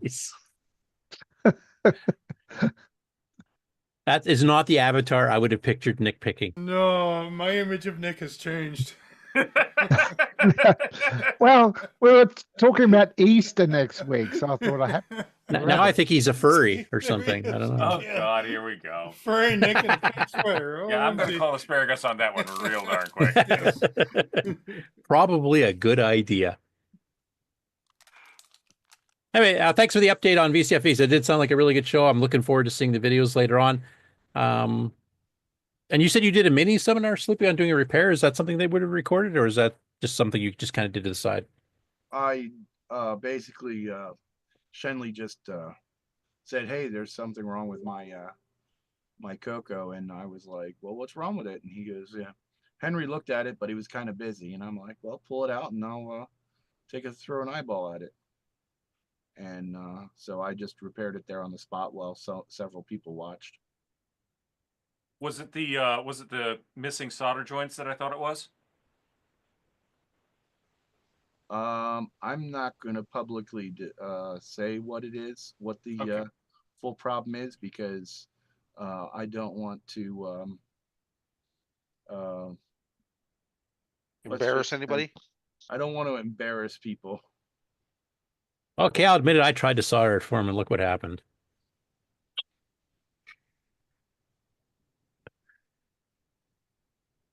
Anyway, that's I think we're done with talking about VCF East. Looking forward to the videos. Do you want to do a break before we hit the news, or is there anything else anybody else wants to talk to before I hit that? And you guys hit the snooze button? Okay, here we go. Hi, I'm John. And I'm Aaron of the CoCo Show. And you're watching or listening to the CoCoNation, the live and interactive talk show featuring the Tandy color computer and its cousins. All hail the CoCoNation.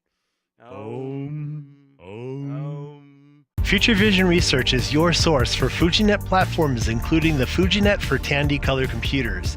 The FujiNet cartridge supports CoCo models 1, 2, and 3 and comes with HDB-DOS DriveWire 3. Load files from SD card or connect to Wi-Fi and load files over the internet or your local Windows, Mac, and Linux computers. Applications from the FujiNet team allow you to follow news from all over the world, catch up on Mastodon messages, and even track the International Space Station. For more information and to purchase your own FujiNet devices, visit fvresearch.com.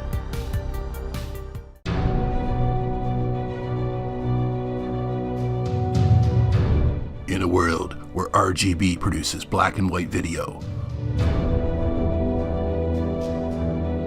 one cable can make a difference.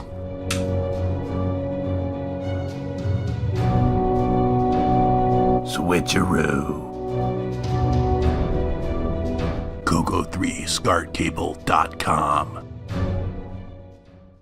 A little brush of joystick to really bring our CoCo experience to life. And now I'm thinking a flourish of blue to accent our CoCo scene.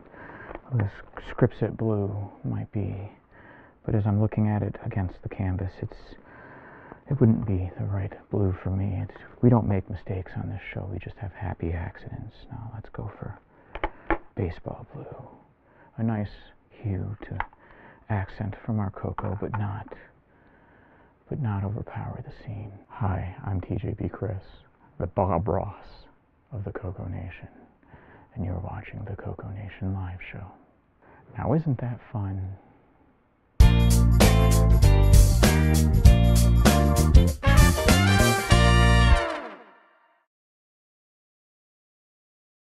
When you want the latest in TRS80, Tandy, Dragon, MC10, and all of their hardware cousins,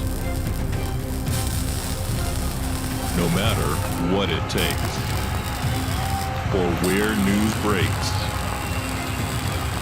from around the world to your nation. The CoCoNation News with L Curtis Boyle.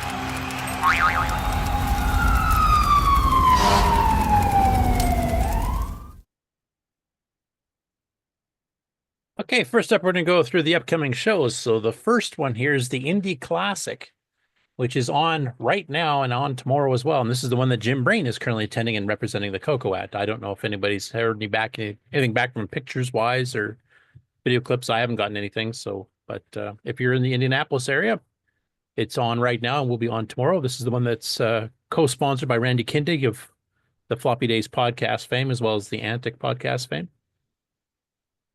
So if you're in the area, I definitely would check it out. It looked pretty good from pictures we saw from the previous couple of years it's been on. Next up, and thanks to Bob Emery for pointing this one out, kind of like the Winnipeg one that Bruce Moore and David Craker go to, there's a roughly quarterly one in the Fort Worth, Dallas area. It's kind of a grouping of just, a bunch of people into retro in general. And it runs from noon until 4 p.m. on Saturday, April the 26th, at Bingo Bingo in Grand Prairie, Texas, which I think is a suburb of around the Fort Worth, Dallas area. And Bob's actually, actually shown us some live footage from it. It's actually a pretty well attended event for one of these just, kind of retro groups getting together. It's not a big show. It's only for 4 hours that particular day. People just bring a whole bunch of stuff and kind of show it off type thing. But it looks like a lot of fun from what he showed us in the past. And I'm hoping that he'll be able to take some pictures, maybe even come in live on the 26th here and kind of show us what he's seeing there this year. And he's, of course, had his CoCo stuff set up there before as well. Next up after that, actually on the same day of Saturday, April 26th, but later because it'll be in the evening, is the next Amigos hosted International Computer Club, which is a variety of people talking about a variety of retro subjects, not just the machines, the software, etc., but also development, collecting, stuff from the period like old magazines and, even some toys related to certain video games, etc. So it's a pretty wide gamut. And it's always a lot of fun. Nick will be doing a presentation on his upcoming pinball game, which I'll give you a bit of a tease here before you fall asleep that we'll be covering that in the Game On News a bit. He's actually going to show us kind of where it is right now, but it'll be a bit more advanced by the time this show's on. So definitely look forward to that. Next to that, of course, is the 33rd annual Chicago CoCoFEST. And I don't know if there's too much more to say on this after Grant and a bunch of others. We had a whole talk at CoCoFEST at the beginning of the show. But basically, it's running May 2nd to 3rd with takedown on the morning of May the 4th at the Holiday Inns and Suites at Carroll Stream, Illinois, and near Chicago. As Grant mentioned, you can sneakily get the room rate that is a fair bit cheaper than the regular room rate here, even after the expiry of the official code. He'll just talk to Grant directly, and he'll be able to probably swing you something. And of course, a lot of you people are going to be doing seminars and having displays and vending and repairing and all kinds of stuff. So it's always a good time. Next after that is Retrofest 2025, organized by Tony Jewell. And this is a Retro Computer Festival happening in Swindon, England, May 31st to June 1st. Some of the other Dragon people like Richard Harding and Chris Poacher. Richard Harding, I think, is on our Discord now, too, if I remember. I think Chris always has been. So there's some Dragon representation there. This is held at kind of like the one in Wall, New Jersey, VCF East. This is actually held in a museum that has a lot of stuff that people might be interested in as well. It's the history of the Great Western Railway and steam engines and all kinds of stuff like that. So you get to kind of attend that museum at the exact same time you're attending Retrofest with all kinds of platforms. So that sounds like a real fun time too. Next after the one is the one that Mark Bosley just referenced, which is VCF Southwest in Texas. June 20th to 22nd at the Davidson Gundai Alumni Center at the University of Texas in Dallas. You get a discount if you order your tickets ahead of time. They're a bit more expensive if you get them at the door. Tables are a flat rate of $50, and children 17 and under are free with an accompanying adult. As Mark mentioned, they do have seminars and stuff kind of set up the same way the VCF East does. I don't know if there's any CoCo related ones. I think Boise was going to do something this year. Speakers, maybe? I don't have anyone listed there.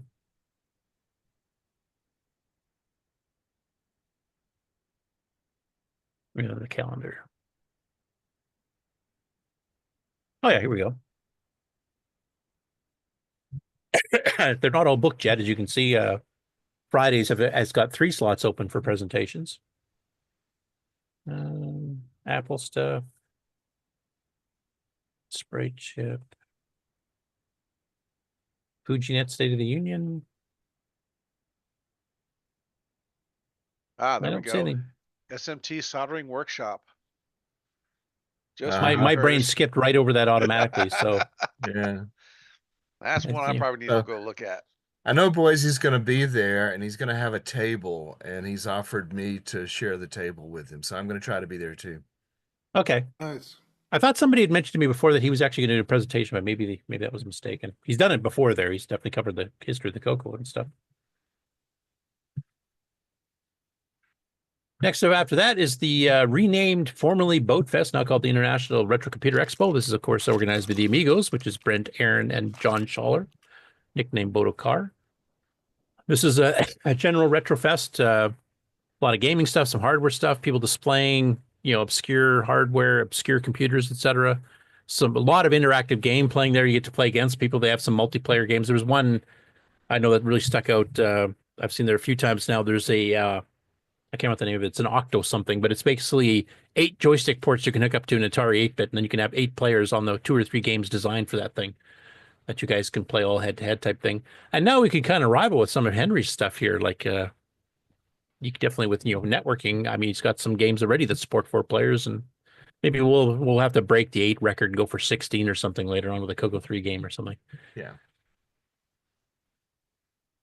Anyway, that one is on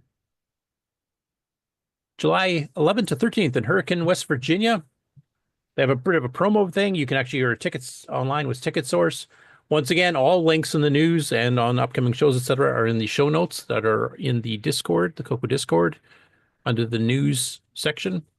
And you can download those every week. And if you are on the bit listserv Coco, Exile in Paradise actually posts that list usually on Sunday. So if you subscribe to that, you'll automatically get the list of all the shows, links and stuff like that, and all the stories we cover every single week.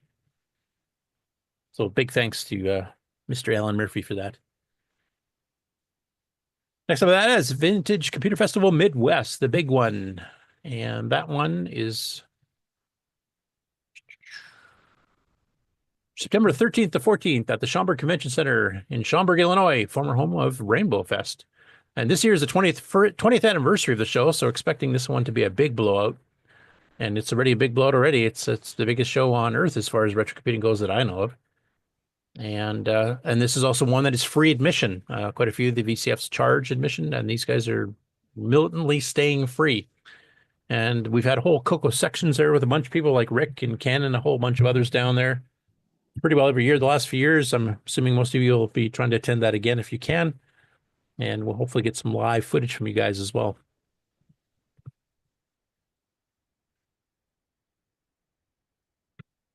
Next up after that, and on the same weekend, is Retro World Expo, September 12th to the 14th at the Connecticut Convention Center in Hartfield, Connecticut. I don't really need to see that part. You can purchase tickets now, and the vendor applications are now live as well. The Retro World Rumble registration says coming soon, and I think that's because this thing also has wrestling and a bunch of other things, so it's not just strictly retro gaming or retro computer type stuff, but a whole bunch of extra things there too. So if anybody can get down to this one, this sounds kind of intriguing with all the extra stuff they have. I'd love to get somebody to come on with a review or take some pictures or something to send up. I mean, it's local to me. I'm thinking about it because that'll save me some money from going to VCF Midwest this year. Okay. Yeah, if you do, just we'll set up for a live feed or even just to get some pictures off you if you're too busy. It looks like a pretty large show. A lot of arcade cabinets. I like that part. Next up after that is Tandy Assembly, which is September 26th to the 28th at the Courtyard by Marriott Springfield, downtown in Springfield, Ohio. They already have a whole bunch of exhibitors. You can go to the exhibitors page and actually bring that up there. And also got the fee list there if you want tables and stuff for all 1, 2, or 3 days. I don't see any extra ones here. I think that's the same last one we saw last time. They're asking for sponsors as well. $10 per attendee for Saturday and Sunday. The Tandy Tech Track, which is the highly technical talks on Friday. You can get all 3 days for $30. Children 12 and under are free. And speakers, let's see if they got... No speakers booked yet, but they do have the rules and guidelines for becoming one. Next up after that is the Portland Retro Gaming Expo, October 17th to 19th at the Oregon Convention Center in Portland, Oregon. And this is one that Tim and AJ have attended in the past, and they had a lot of fun at it. I think they are planning on attending this year. They have actually been there before as exhibitors. I think, if I remember them saying, it's fairly expensive to exhibit at this one, so you may just want to attend. But it's quite busy, and it's very gaming oriented, obviously, because of the name. But they also sell like plushie toys and stuff for your favorite video game characters, so it's not just computer stuff or home consoles, etc. And they are saying, attention, exhibitor space is limited. So if you want to be an exhibitor, you gotta go check in pretty quick. And the last one is the very first official VCF in Canada, in Montreal. And this is January 25th to the 26th, which is the absolute best time to come up to Canada when it's like minus 30 and lots of snow. It'll be awesome. Trust me. This is at the Royal Military College just outside of Montreal. And Frank from Retro Rewind is actually one of the official sponsors of this one. So I'm sure we're going to have him on as we get near to the show time to get some absolute details on it. But yeah, I'd like to make it out to this one sometime too. I probably won't be able to make it this year myself, but hopefully with the next year or two. But glad we're finally getting some of those the bigger shows up here too in Canada. And that's it for upcoming shows. If you guys have any other upcoming shows, some of these bigger user group meeting type things for Retro that I'm not aware of, please send me a message either in Discord or email me at curtisboyle@sasktel.net, and I will add them to the list. And send a link if you can, if they have an official website. Okay, so because I don't want Nick to fall asleep too early, I think we'll go to the Game On news next. But that actually involves Nick for the first part of it, so I won't share my screen quite yet because Nick's got an update on his pinball project. Well, you start another one first. I'm having breakfast in the other room. I'm gonna move. Keeps me No, you're not. awake. You're sitting on a beach. What are you talking about? Oh, no, I've left the computer on, so it's filling in for me. Hang on, I'll have to pack all this up a bit. But you start with another news item first, and I'll come in. Okay, sounds And good. and I don't think we really want to see the Vegemite. Yeah, that's a bottle of poison, that stuff. Okay, so we'll skip ahead here. So 8-Bits in the Basement. He did another 689 game. Of course, he's just started learning 689 assembly language like the last year. And he released a game earlier that we actually had on the Game On Challenge, which was a lot of fun.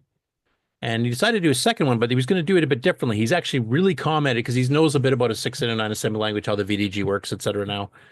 And he wanted to do a game that he was going to heavily comment and document. And he's released a source code, and this is on his itch.io page. And it's called Simico. It's basically the old Simon game. And it's using a higher semi-graphics mode. So this is definitely not just your standard resets, like I think it's SG12 or something.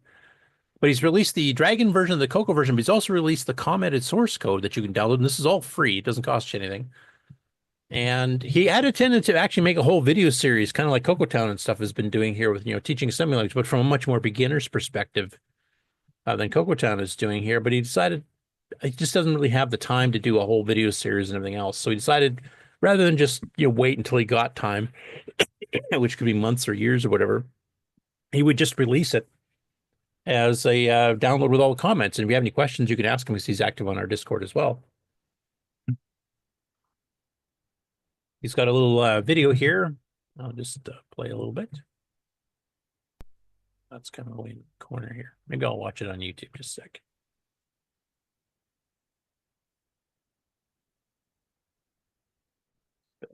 Here.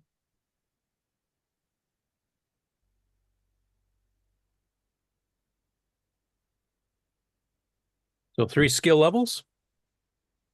And the Simon game is where the computer randomly lights up. Oh, that's a little quiet. Let me If you guys remember the old Simon game from the 70s, late 70s, early 80s, there is basically you just had a ring of 4 colored things, and it would play the color and play a tone, and it would do 1, and you'd have to tap that one. And the next time we do 2, and you have to kind of memorize the sequence until your memory runs out. So that's kind of what you're seeing here. So at any rate, if you go to his itch.io page, and like I said, the link is in the show notes, you can download the source code, or you can just download executable if you're not interested in the source code itself. And while it's sad that we won't see a video of him kind of showing how he learned his way through to doing this, it is nice that he's released fully commented source code.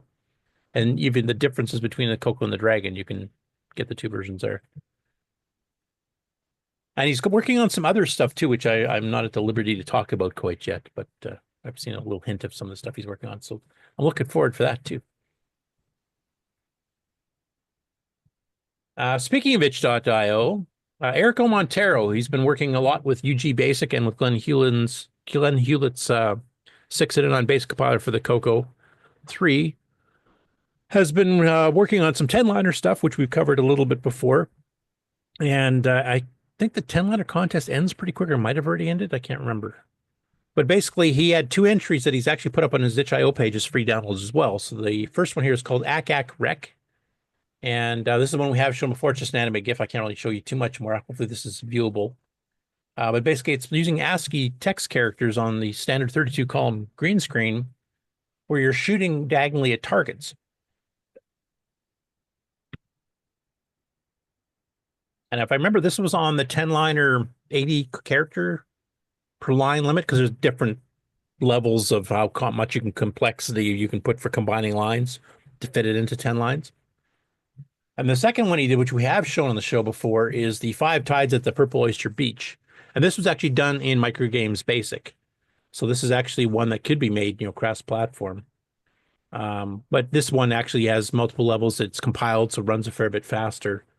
And played quite well. I quite enjoyed this. It's kind of like nice jumping and climbing mechanic and stuff here, and multiple screens.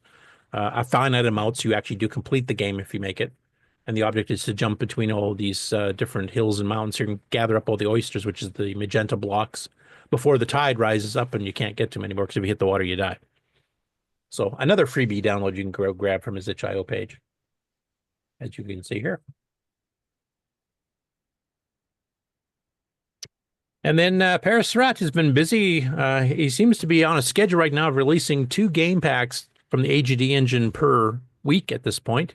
One is the MPAGD, which is the stuff that's compiled right to assembly, not the interim language that the older AGD engine did, and he's done a few of these. I still haven't had time, unfortunately, to run any of these to see how much the compile straight to assembly makes a speed difference versus the kind of intermediate code stuff that the original AGD engine did. But this one here is pack number 69. So these are the ones that run on an actual CoCo or Dragon with no extra hardware. Just requires 64K. And the 4 games that he's got on this particular pack is The Adventure of Bean. And this is based on Mr. Bean. So I was immediately intrigued by that. And then I'm not sure how to pronounce this one. Buffanata. And then Chispy and Dark Knight, which is actually a Batman themed game. So I'm sure most of you, especially who watch British comedy, will recognize this guy. Or maybe from the Olympics, I think, too. And that's actually part of the game there. And there's this one here. I like that artwork. That looks pretty slick. It's meant to be colorized from the original Spectrum. You can just kind of tell by the contrast there. These would have been different colors kind of blended together. While we've got the exact same res on the Dragon and the CoCo, we don't have the color attribute bytes for every 8x8 pixel block. So, but some fairly nicely detailed graphics. There's Chispy. Where you're this little dog character. And then after that, that's kind of Batman overlooking the city. And that's the Dark Knight. Kind of reminds me of another game we'll be covering shortly, coming up for the CoCo as well. Anyway, I was going to ask Ken, you haven't had a chance to try any of these new MP, like the compiled to assembly games yet, have you? Nope, I have not, no. Because I'm thinking, like, they have a few clones, like Bubble Bobble. We never got a Bubble Bobble clone on the CoCo before, the Dragon before, that I'm aware of. And we did get the AGD version of it, which ran a little bit slow once it gets busy, from what I remember when I did try that one. But these new, straight to assembly rather than to intermediate code, these might be worthwhile putting the game on challenge if they're, if the engine is that much better. So I'd be curious to, if you get a chance to try one. I do please. plan on taking a look at a bunch of them. So. Oh, cool. Just reminds me how far behind on my games page I am. I haven't got any of these on there yet. And there's several hundred of them. And then the other one is the NP pack, number 15. These are the ones that are made for the Super Sprite FM Plus board. So it's got enhanced sound with a sound chip, enhanced graphics, hardware sprites, etc. And these are re-releases of ones he did before for the Super Sprite board, where he's actually went and corrected the palettes to be much more similar to the original Spectrum versions. So they look a lot closer. And the 4 that are included here, speaking of Bubble Bobble, here's the fully, compiled to the Super Sprite with hardware sprites and stuff. So this should run pretty decent. Also, Night Air Actually, I think that was a mistake, typing mistake. Let me just check here. Yeah, it should be Nightmare.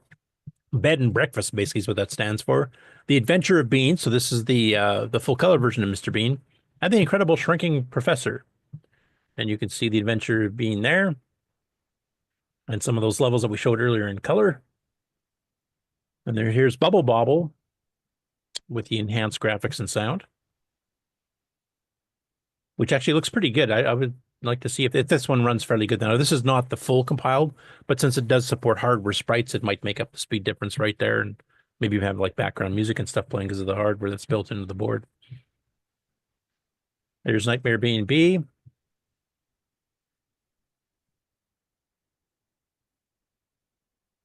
And the Incredible Shrinking Professor. I like this M equals EC squared. Almost looks like a mad scientist laboratory or something. That's what I imagine all you hardware guys have. This is your house, basically. Hey, those are both available for download at the World of Dragon. And if you go into their forums, they have an upload section. Any newer updated software that they post always goes in that section. You'll be able to find both these game packs.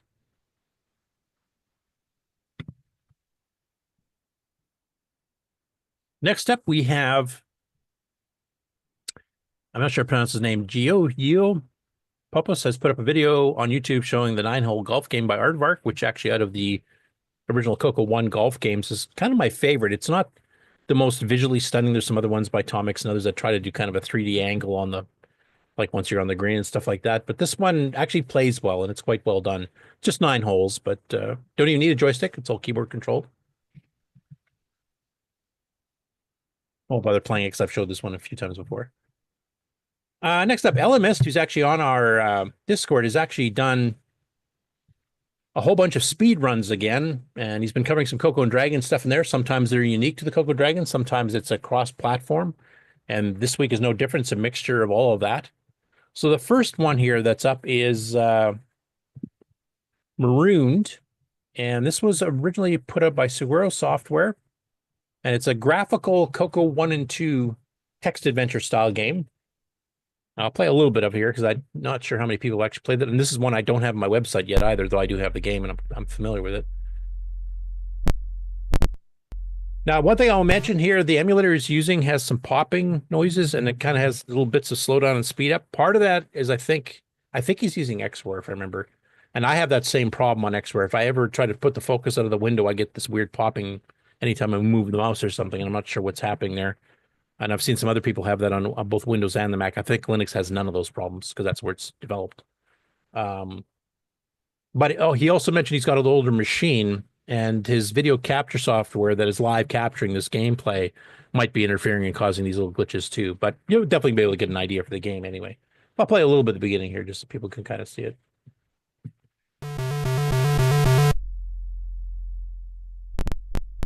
There's that popping stuff.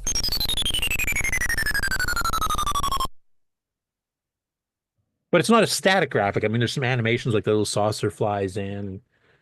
I've obviously got a machine language team for drawing the text here. It's not just drawing it slow. I'm not sure if this one is completely machine language or it's kind of like a compiled basic ML hybrid type thing.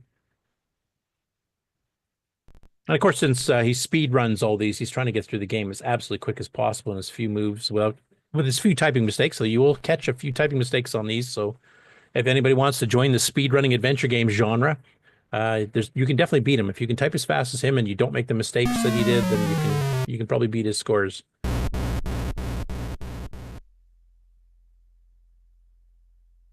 I quite like this one. This was from the mid 80s. I'm trying to remember what year. It's about 84, 85, somewhere around there, I think. But nicely done graphics, nicely done animations. He made the font pre-bolded, so you lose a lot of the artifacting you see on some older graphical adventure games where the characters have those blue and red stripes. And in this case here, you always make sure everything's at least 2 pixels connected side by side for the font, so it actually comes out white, which is a nice touch. I'm not going to play the whole thing because otherwise you'll learn how to win the game, so screw that. Next up after that, he went through a multi-platform game, which is Dallas Quest. And of course, there was a Coco 1-2 version of this, but there's also other versions as well. the Atari 800, the Apple II, and the Commodore 64. And the CoCo kind of holds its own this one because it actually has some multi-voice music and sound effects, animations. I know this is Brent's, out of Brent and Aaron on the Amigos. This is his favorite game as a child, playing on their CoCo 2. And he would have been like between 5 to 10 when they had the CoCo 2, because he's quite a bit younger than Aaron. But he remembers this being his favorite game of all time on the CoCo. So I will jump ahead. That's the picture. I think this is either the Atari 8-bit or the Commodore title screen version. But I'll jump ahead to the CoCo one. That's where we don't have to watch the load. For those of you who played Sands of Egypt, you can recognize this screen here. This is actually part of the animated adventure series that Tandy themselves sold, and it had a whopping 2 games that were done. And they were both by Datasoft. So this was basically Sands of Egypt came out first, and then Dallas Quest came out, I think, a year or 2 later. And of course, it's an officially licensed title by, was it Lorimer that did the TV show? We're going to show our age here that we even know what this TV show is. Most of the young people don't have a clue what we're talking about. But... Right. Lorimer sounds right. Yeah. Music, and it's going to be a good time. Let's get started. Yeah, you'll hear that shortly.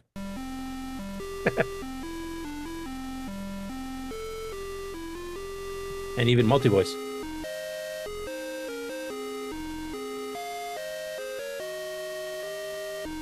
I'm sure that's annoying for some people that didn't like the show, but anyway. But nice animations and stuff here. And here you blew a bugle that you found, and you play a song to, calm the cattle that are just about to stampede you to death. Well, no wonder they're aggro. The grass is blue. It should be green to calm them. Right. That's just a tint control away, Nick. But well done graphics. Like I said, some of the graphics are animated. This game, unlike Sands of Egypt tried to, for the most part, be somewhat realistic. This one tends to go a little bit off the rails as far as realism goes, especially later on. But JR makes an appearance later on. Stuff to just fast forward a little bit ahead. Show you some of the other versions here. So this is the Atari 800-bit, Atari 800 version. I mean, the CoCo didn't do too bad. Made use of some of the alternate palettes and stuff here. Animated monkey. You got a video arcade game in the background. Now it just shows boxes going back and forth. But I was wondering, since this was made by Datasoft, who Steve Bjork worked for a while there, and did quite a few of their game ports, and James Grunge, Jerry Humphrey, and others. Is there any game that they did that Datasoft did that has like several rows of stuff moving across? The only thing I can think of maybe is Shooting Gallery. So I'm trying to think if they snuck in a game that actually they had made or not, or if it's just generic, boxes moving on platforms type thing. If anybody figures it out, let me know. The next speedrunning is Omniverse. This is written by Scott Cabot, I think for Computerware, if I remember. And this one has some music and some animation too. So this is the later on Graphic Adventures, where you had a lot of animation stuff thrown in. A lot of the extra artifact colors as well, where you start, doing shading and stuff with different colors, and you kind of get the yellows and purples and stuff showing up in the background. I'm trying to remember too. It doesn't do the prompt in here, but I think this might have been one of the ones that actually supported the speech sound pack too, and actually had some talking in it if you have that enabled. But I'll play a little bit of that. And this is a CoCo exclusive. I can skip the loading part. Oh, it was done by Mr. X, who of course was a guest on our show not too long ago when they cracked it.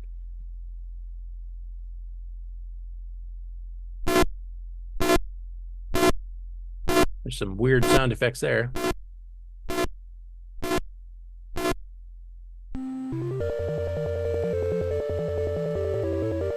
And that doesn't sound like PD music like we normally get on these old games where you didn't want to get sued. This might have been an original composition, I'm not sure. Yeah, fast forward a bit. Now this one does have animations, but you can actually watch it. And that sound gets annoying. But you can actually watch it draw in paint, so it's not just loading an image off disk. It's actually got kind of its own little mini language of doing this with painting with different, shades that are not just pure colors, but also, crosshatch, like you'd see the ground there in the background. And then you have effects like snowing. raining and that kind of thing.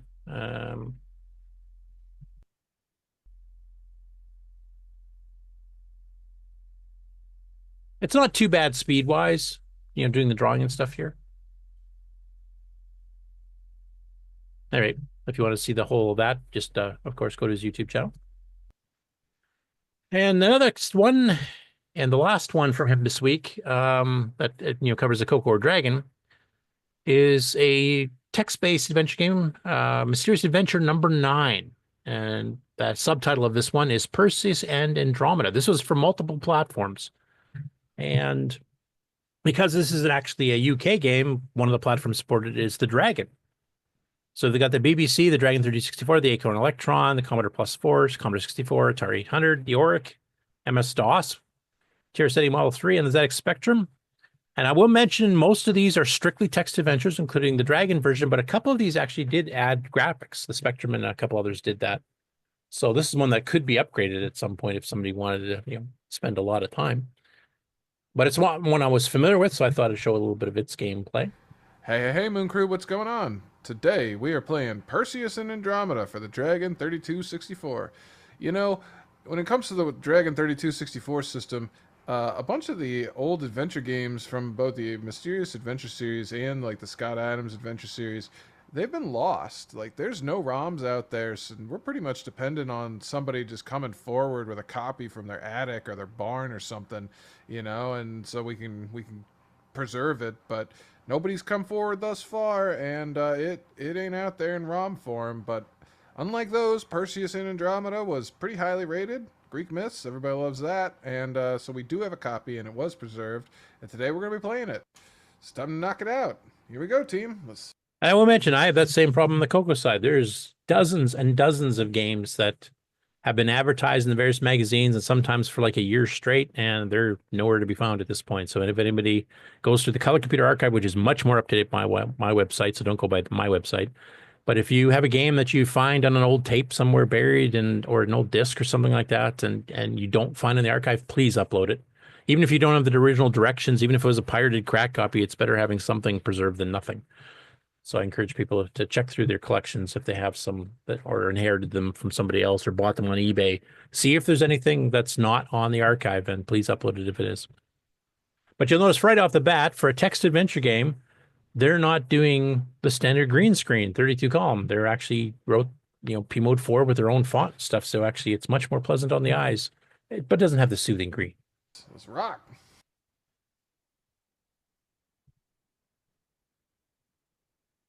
And of course, that's true uppercase, lowercase, because they're doing the graphic screen. It has more room for more text vertically, so you can actually fit more on the screen too, which is nice.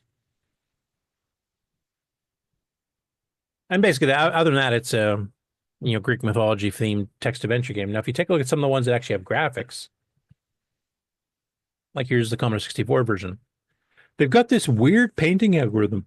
It draws a paint in a diamond shape, which is, I haven't seen that before. Is that normal for the paint commands on these machines? Because all of the graphical versions of this game use that same algorithm. Whether it's a Spectrum or the C64, it does that diamond painting thing. And it's pretty slow. I think even Microsoft's it's slow too, yeah. Yeah, I think even Microsoft's paint command on BASIC's faster, and the one in Nitrous 9 is way faster than this.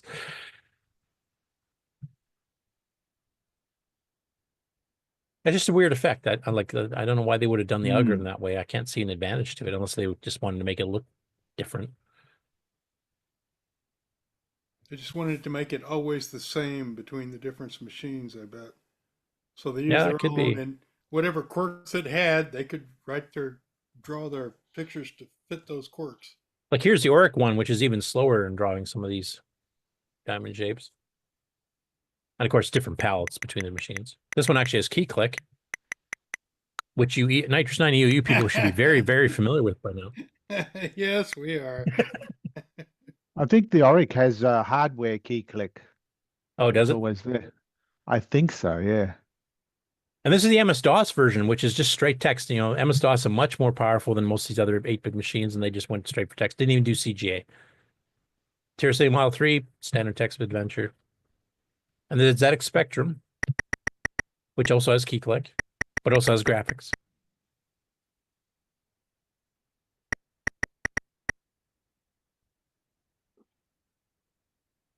All right, if you want to compare and kind of fall through, and he does win it in each of these versions. So like these are speed runs to complete the game. So if this looks like a game you're interested in trying and you don't want to cheat, maybe watch the beginning to see if it's a game that you would like to play. And then you can just refer back to Ellimist's videos if you get stuck. Because some of these don't have, raw walkthroughs published on the web. Some of these cross-platform ones I'm pretty sure do, but some of the CoCo unique ones like Omniverse probably don't. Next after that, we have Spanish website Expert Tech going through his CoCo discs on his amber screen monitor as usual. He did something different this time. And this is a feature I didn't see before, I think, on YouTube. And maybe you guys are familiar with it. The guys are more YouTube-y than I am. I just view it. But this has a thing called auto dubbing. So previously when I've shown his videos, if I wanted to have you guys, know what he's actually talking about, if you don't know Spanish, is I would turn on the closed captioning, do the auto translate from Spanish to English, and it would put its interpretation. This does this automatically, converting his original speech of Spanish into English, using auto some dubbing. sort of... The auto dubbing is brand new. It just started like a week ago. Oh, well, he hopped on that one right away because I was quite surprised when I went to play it. I was turning on closed captioning. It was giving me Spanish instead. The closed captioning was Spanish. Yeah, you can watch my videos or my newer videos in Japanese now if you want.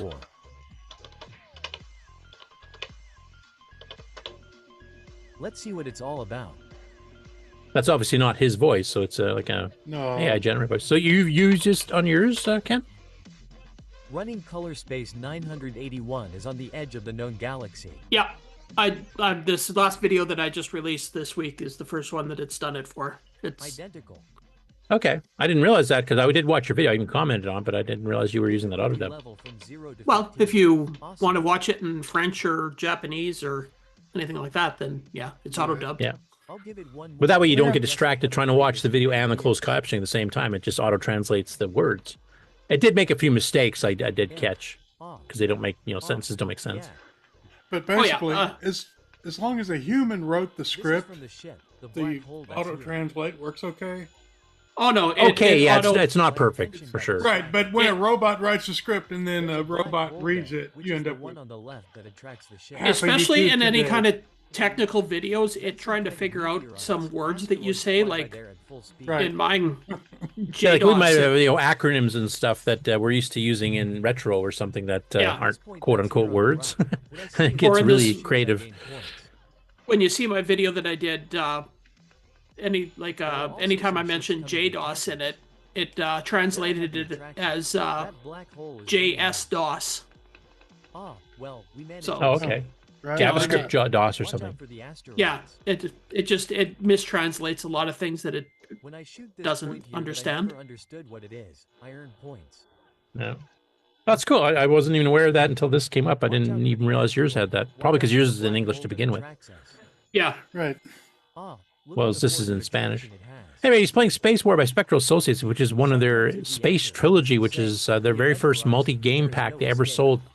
And this is one of the 3 original games that Spectral did in 1981. Machine Language, I should say, because they did do a couple of very early basic games, like in February, March of 81. Little 4K games. This is their first, trying to get professional type thing. The other ones was their Space Invaders. And the third was, what the heck was it, Meteoroids, I think? They're Asteroid Squad, remember? So this is like a historic one. Next up, ZX Frankie. We've actually covered his before, and he kind of does the retro UK style games. And he decided to play The King, which is, the modified title of Donkey King after they got in legal trouble. And that happened to Atomics in the States too, so both of them got changed. And because they don't have NTSC artifact colors, you get to pick whether you want the green screen background or the pastel one, and he chose pastel in this case.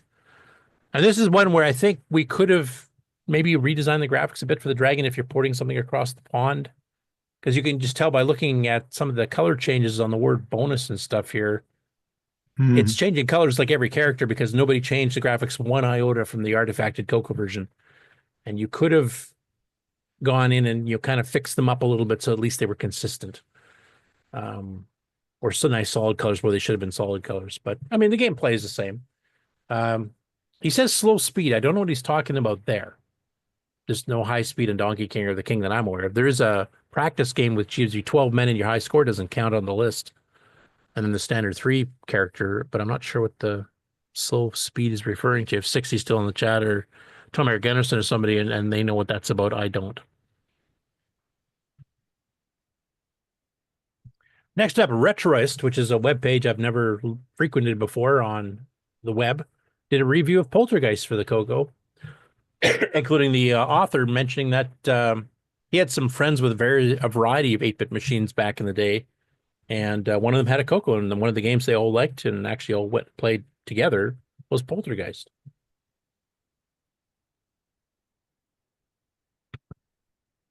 Nice thorough review, goes through all the different levels, goes through a little about the movie itself too, in case you aren't familiar with it.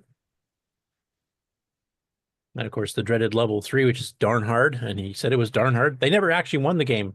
None of his friends won it even back in the day. I've won it a few times, but it was definitely easier when I was younger.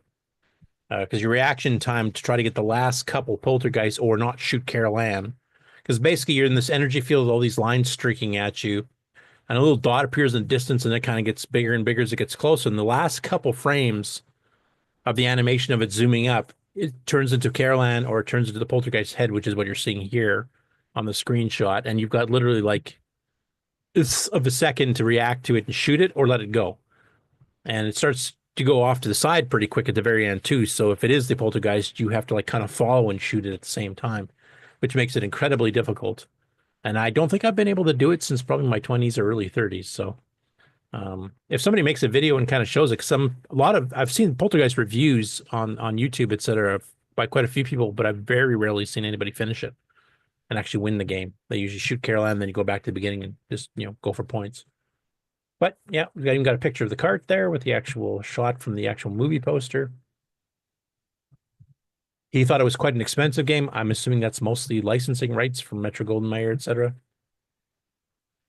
And then they showed it at the price, later on dropped $10.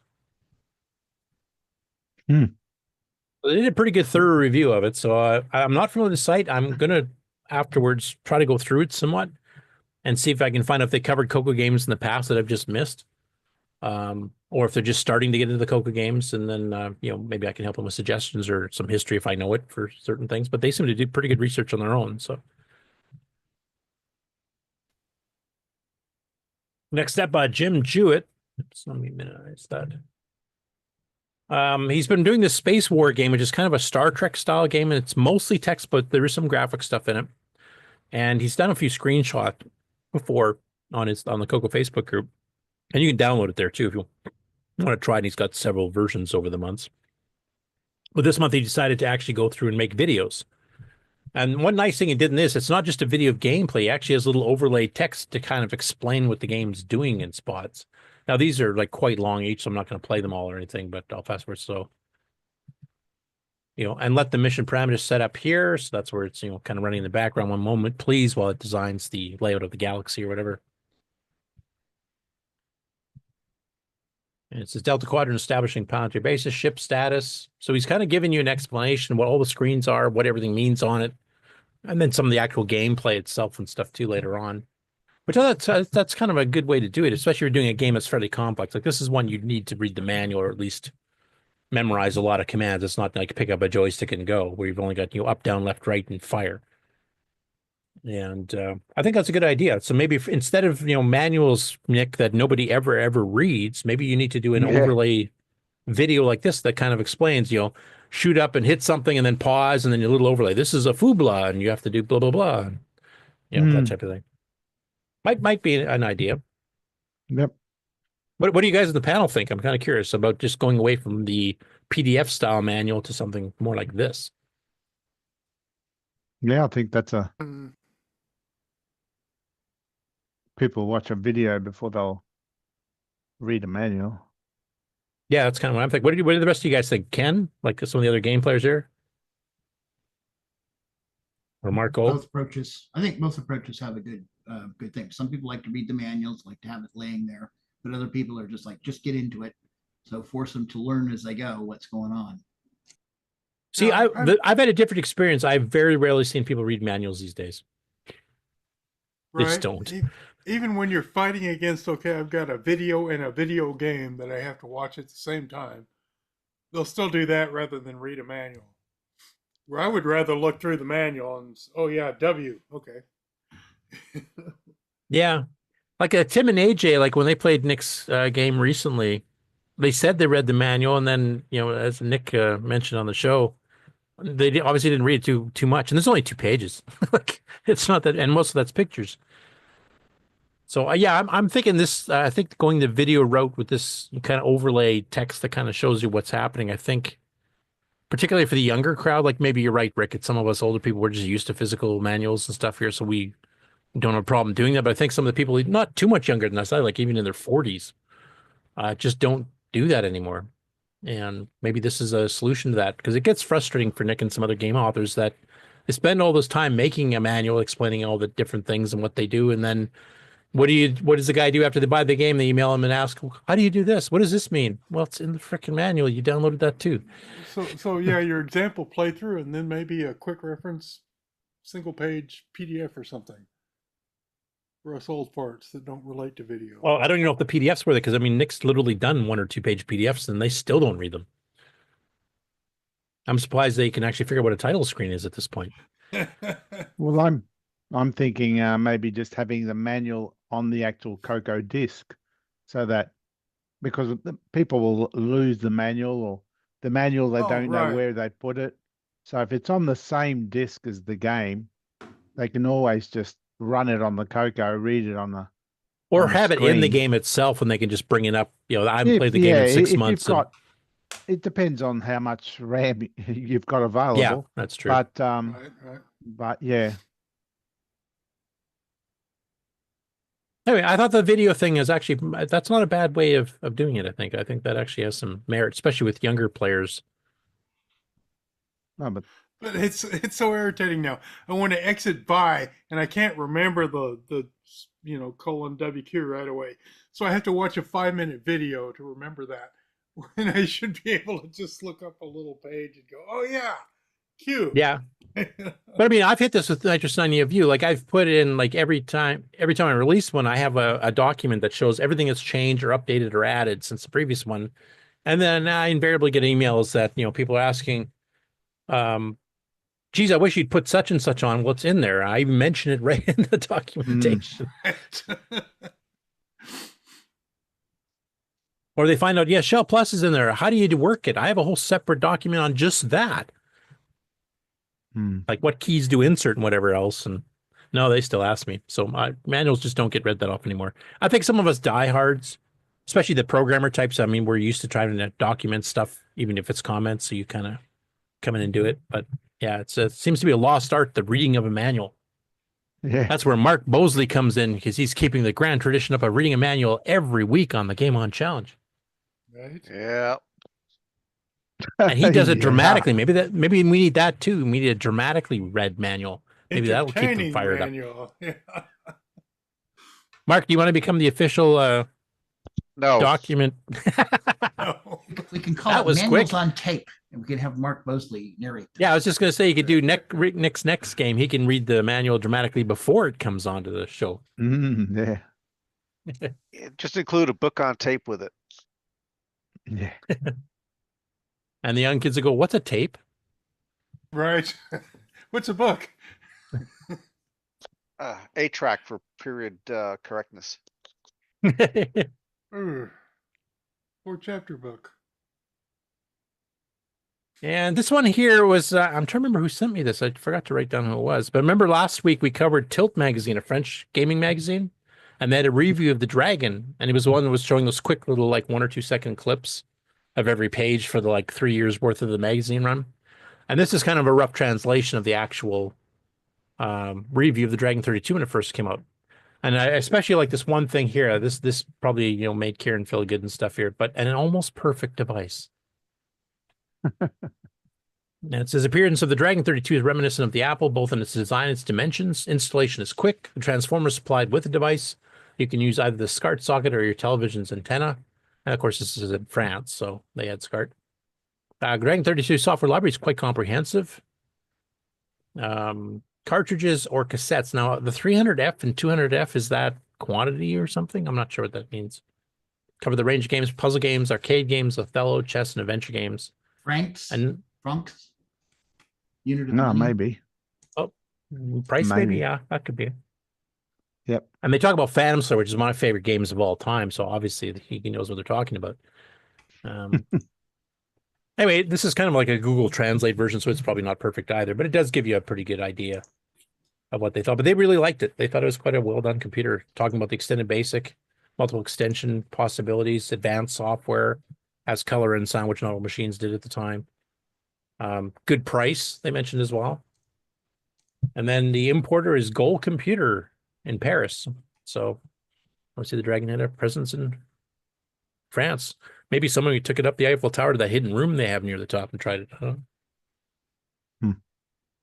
Anyway, that's all I had for gaming news, except for an exclusive from Nick Morentis.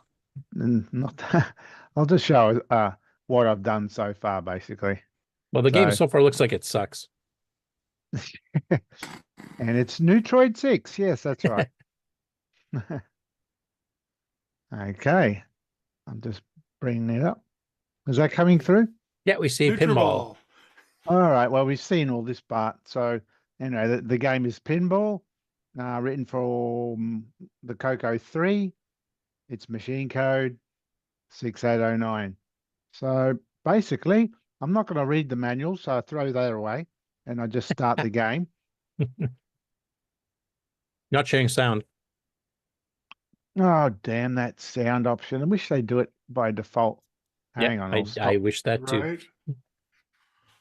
Well, you know, wasn't Neutroid a game where you pushed a ball around with paddles? Yeah. Yeah, kind of. Yeah, you just had a lot of paddles. Also push there your it is. sanity to the brink. Okay, so the sound should be on now. Now, this is still the development copy, so there's still a lot of the graphics that still have to be drawn up. The little red bar, as I said last time, that's my diagnostics for timing. So ignore the red area in the top. And I've got the ball. Hang on, I'm trying to get to the keyboard. Now, I'll see if I can pause. I've tried to pause it. If you hit the targets now, which is that blue area just in the top left, you've got 5 targets you've got to hit. Once you've lit them all up, that area in the middle of the screen with all the little circles around it, at the moment I'm calling it a magnetron, until I can think of something less geeky, I guess. And what that is it's a magnetic area of the screen. When the ball rides over that part of it, it will deflect the ball depending on which of those circles, which are the little lights on the pinball table, is lit up. So if the extreme right-hand circle is lit up and the ball rides near that area, it'll get veered to the right a little bit. Likewise, if the square is, say, at the top, it will veer it upwards. Now, I used to play one of those in the 70s, man. Yeah, It was an there was actual one pinball called- table that did that. Yes, it was called Firestorm or something. It had a big rubber disc in the middle of the table. No, And there was when a the- when magnet it- one too that just Oh, was it? the ball just Oh, went whipping off for no apparent reason. So Oh, okay. that's Well, cool. this one, that area in the middle only gets turned on when you activate those targets in the top. So I will just unpause this, and you'll try pause it a bit further up. Pause it there. Okay. So those targets on the left there, I've hit one. You've got to light all those up in order for that thing in the middle to work. When it's not working, it doesn't affect the ball at all. The ball just rides over it. But I don't think I'll be able to get them all lit up today. So no, it went straight down the gut. Not like that. Yeah, it's like Now that's a realistic pinball simulation. Right. Yeah, you need some longer paddles. No. Oh, nice. Oh! Just as frustrating as real pinball, too. Yes, it is. Like Physics Mario are looking Brothers. good. Yeah, that's very pretty. Have you worked in the table bumps yet? The English. No, I haven't done that yet. Okay. This is your no math physics, right? Yep. No math. I'm Pretty trying to good. get to the top. Well, the only math is plus and minus. Well, right. Oh, I got that one. not That's bad. the hardest one. Oh! I reckon. Can you it get the rolls. last one? Can I get it? Oh, Close. come on.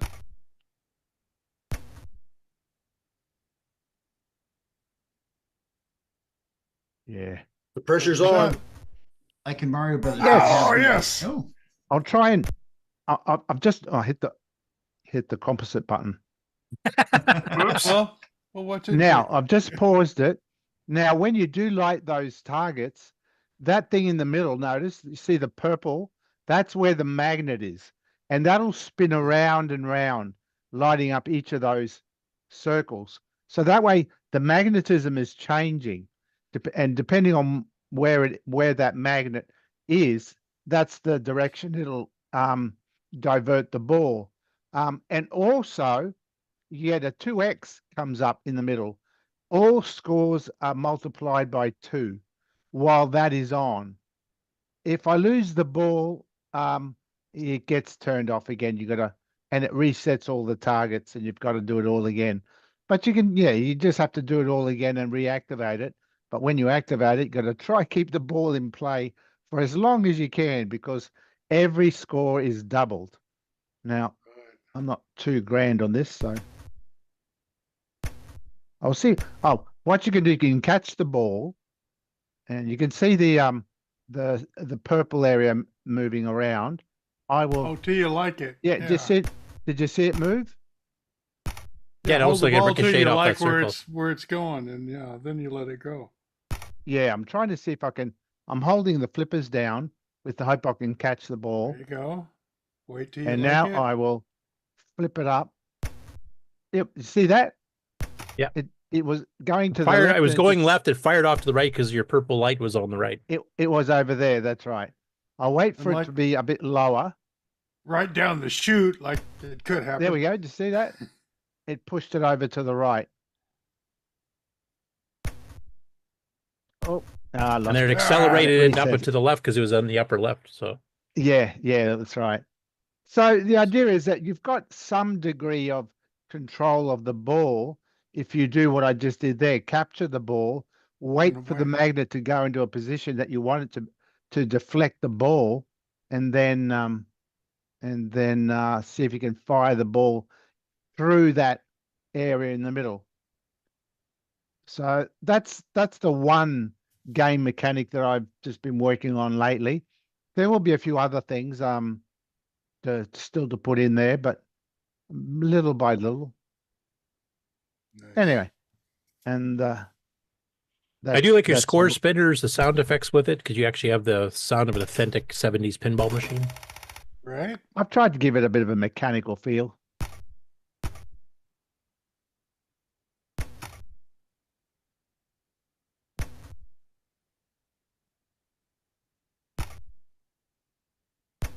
Oh, why did I do that?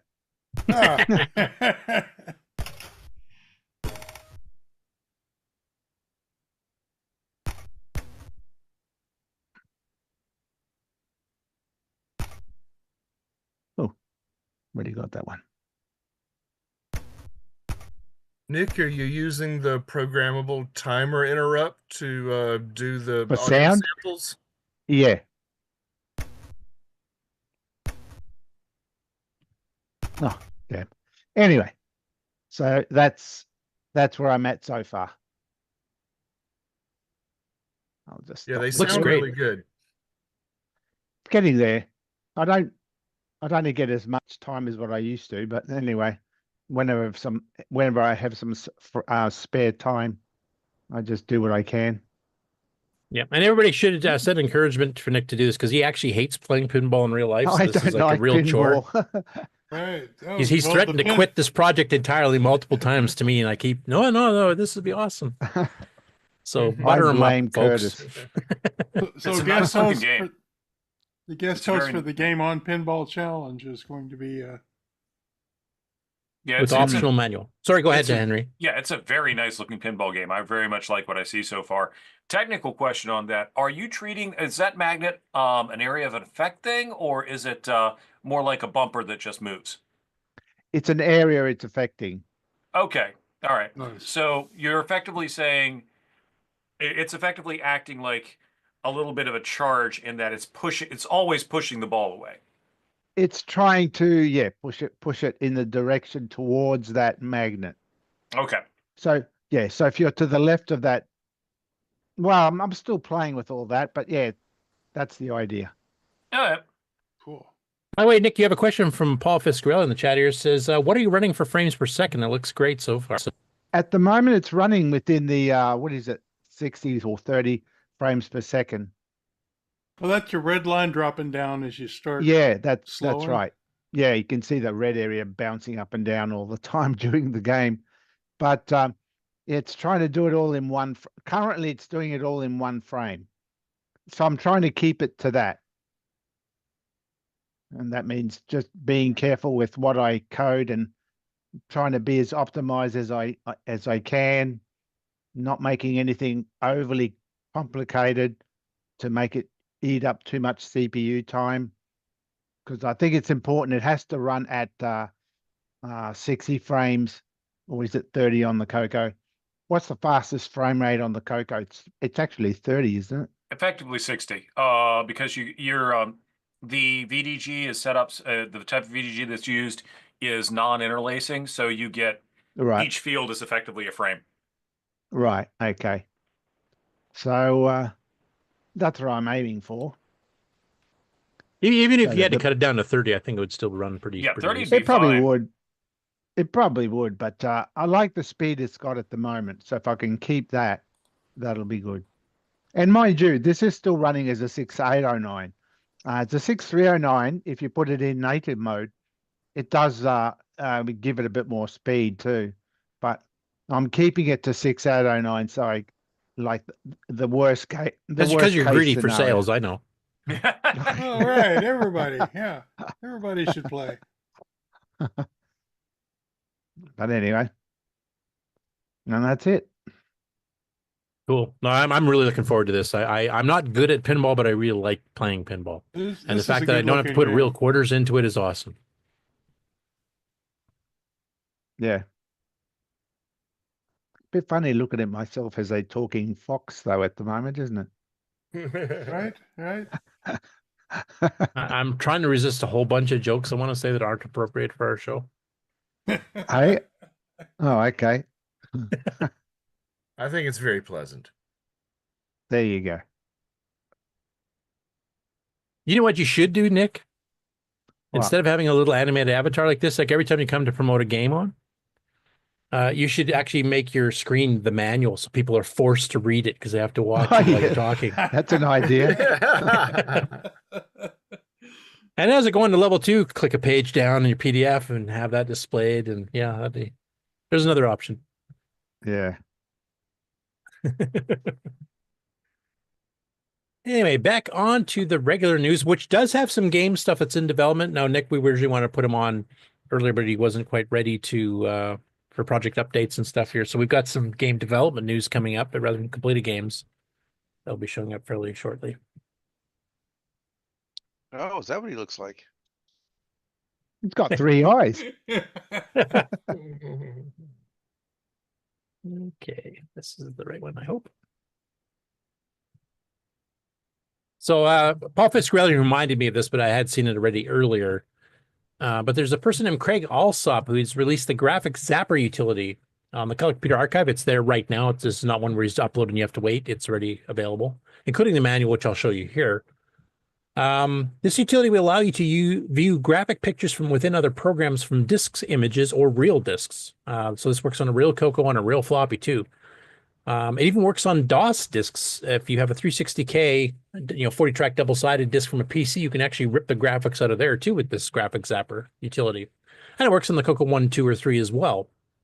If you have a CoCo 3, it will support the full double speed CPUs for drawing. So it'll display some of the more bigger, complex images faster. It even lets you edit these images and save them back out. So basically what you do is you figure out what the width of your graphics shapes are. So say you wanted to pluck some things out of Shock Trooper by Mark Data Products, for example, you figure out that the sprites or the tiles are 24 pixels wide. You can actually adjust the width, and then you can actually see it dumping through the disk data. You can see the graphics kind of embedded, and you can actually edit it like a disk zapper would, except changing pixels, and then save it back out. So if you want to customize graphics on all the CoCo games right now, unless they're compressed, this utility will let you do that.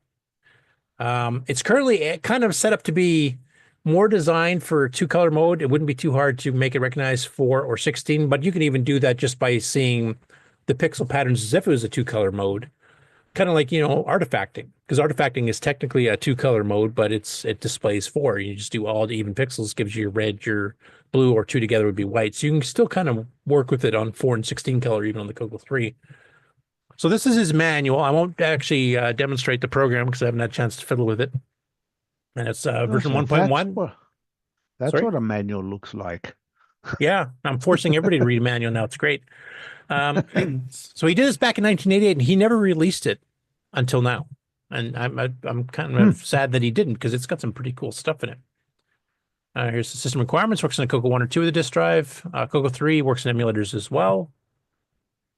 And you load it up, and it's got this nice little graphical screen here. Oh, wow. Really nice little logo, and you got your tracks and stuff. It handles up to double-sided 40 track, as I mentioned. You've also got the disk type. This is set to CoCo right now on this screenshot, but you can also change it to MS-DOS for a PC. And that'll read 512-byte sectors. And the CoCo, of course, is 256-byte sectors.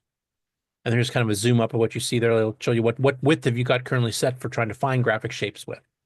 What track are you currently on? What drive are you currently on? And then a bit more of a technical explanation, some of those here too. And you got IBM as your other option. And as I mentioned, the width is kind of set based on width in bytes, multiplied by 8 to get the number of pixels, because it's kind of designed for the 2-color, but you can kind of fiddle around with that. It checks if you're on the CoCo 3, and we'll run double speed for drawing. Then you can edit the shapes. You can redefine the box. You can search. And there's a whole bunch of other search commands here. Scrolling forward, changing from 256 to 512-byte sectors, load a track, save a track. So a fair bit of stuff on here. Edit commands for setting your pixels on and off. So if you want to edit the actual graphics. And then load and save, which I'll kind of skip over here a bit. So you open a disk and you just got it, just standard full width. And you can kind of see there's some patterns here and here that look like they could be graphic shapes, but we don't have the right width set yet.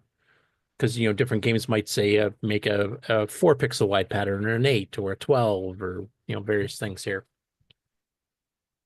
So once you do figure them out, then you can start to figure out what widths you need. Here's got some extra widths. This first character is basically right, and these two you can kind of see is a little bit off, just have to change width a bit. And then you got different scroll rates if you want to scroll through it vertically. Like here, he found some little snake shapes. And you can see the ANDed version, basically the inverse mask here. So that's meant for merging it onto a background graphic without destroying the background.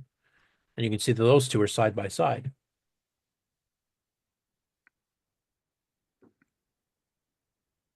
And here he's going through another one, and he found this, shape of an ant or something like that. And then you can actually use the editor to go in here and start turning those pixels on and off and redraw the shape and save it right back. So if you want to change Donkey King to, change Mario into a spaceman, go ahead. You just have to find the different animation frames. And then my favorite was the example he used from a real commercial game here. And some of you game players from Mark Data games. Yep. Exactly right. Now, Shock Trooper is set up to be a 4-color artifacted game. But that just means odd and even pixels is different colors. So as long as you know that this is red, and maybe these different ones are blue or something, depending where they are, you can change them. And plus, you can see here on the side, these shapes are all the same physical size, so they all appear in a row, and you don't have to keep adjusting. Like some games will have a mixed set of different tile or sprite sizes. This particular one here, he's found the stuff that's all the exact same size, which in this case is 4 bytes, 32 pixels or 16 artifacted pixels. And this is like the thing that shoots the lightning bolts, and here's the guns. You can see here's a destroyed gun, etc. So you've actually got some real life examples of that working. It kind of gave you the secret size that particular game uses. But you can go through any disk that has any binary game on it that has their graphics saved raw like this, and it can be just the raw graphics themselves, the inverted bit mask for masking onto backgrounds. It actually will work kind of on a CoCo 3 with 16 colors. You just have to remember that every 4 pixels on this editing mode is going to be 1 pixel on the CoCo 3, and each pattern of 4 pixels will be a different color. So you can actually use it for that. And like the other nice advantage is you can actually, if you want to say port a clean room port of a game from a PC from say an EGA game that's also 16 colors, or maybe a CG game of 2 color or 4 color, you can actually put in an MS-DOS disk that's 360K if you have a 40-track double-sided drive, and actually go in and grab the graphics right off the PC disk, and then save it back to a CoCo disk in CoCo format, and then grab it for the CoCo to do it. So you don't have to like, hand redraw it from what you see on a screenshot or something like that. You can actually literally lift the graphics right off the PC game. Now, of course, if they're compressed in some way, you won't be able to see that. But I think most of the games in that era of the PC probably were just raw, just to be faster. And this program runs in P mode 4. Yeah. Yeah. So it's kind of designed, like I said, for 2 color, but it does, you can get around that. Yeah. Yeah. So I want to give a big shout out to Craig Alsop, the author of this, the fact that he found it again and put it up for everybody to have for free. And he was meaning it to be a commercial product way back, and just never got around to releasing it or setting up a company or whatever to sell it. And I'm glad this wasn't lost. This is actually a pretty darn cool utility, and the fact it does MS-DOS and CoCo disks, even OS9 disks would work with this. Because I've actually used that same technique manually with a little hacked program myself to check out graphics from like Home Publisher and stuff, because Home Publisher is a 2-color mode. And then Interbank Incident, I've done that myself too. But I had to write a program individually each time I saw something that looked like it might be graphics. This is so much easier. Just, the blur, that doesn't look like code. That looks like actual graphics like we saw up over here. And then you can just change the width, and it'll dynamically just shift it around until you see if there is actually a shape or not, and you know exactly what the size of the sprite is.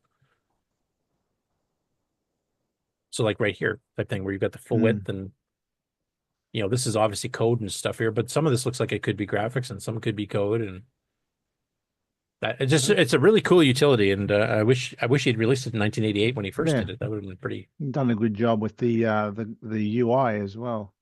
Yeah, nice and simple. All the pertinent information is always on screen. Tidy, yeah. Quite well done.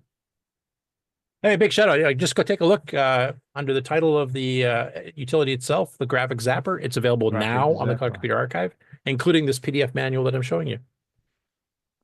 And CoCo 1, 2, or 3 compatible. I would guess it does not work in the Dragon, because Dragon DOS's disk format is very different than the CoCo's. But if somebody got in contact with him from the Dragon community, maybe they can work out something where they can fix it up for Dragon DOS, which is sector-based, not granule-based. And then the Dragon people would have a way to lift graphics off of the 360K PC disk as well, because the disk controllers can handle that just fine, and the MS-DOS format would be the same, so that should technically work. Next one is just more informational. Jeff Noyle, we covered his Mythwalker project the last couple times, which is a really awesome Ultima-style game with a lot of modernities added to it, like auto mapping, etc. Well, when he started the project a year ago, Mythwalker was not used by anybody as a game, but he just found out in the last few weeks here that somebody has released a commercial game called Mythwalker. So now he's had to rename it, and he's called it Mythfarer. So look forward to that. And I'm hoping we'll see some more updates from him, maybe from that RPG podcast that he went into some detail. I'm hoping some of you people managed to watch that, because he kind of goes into, design and how his editors and stuff work on the PC side, as well as demoing the game, even a bit on the CoCo 3 itself. And it looks really, really good.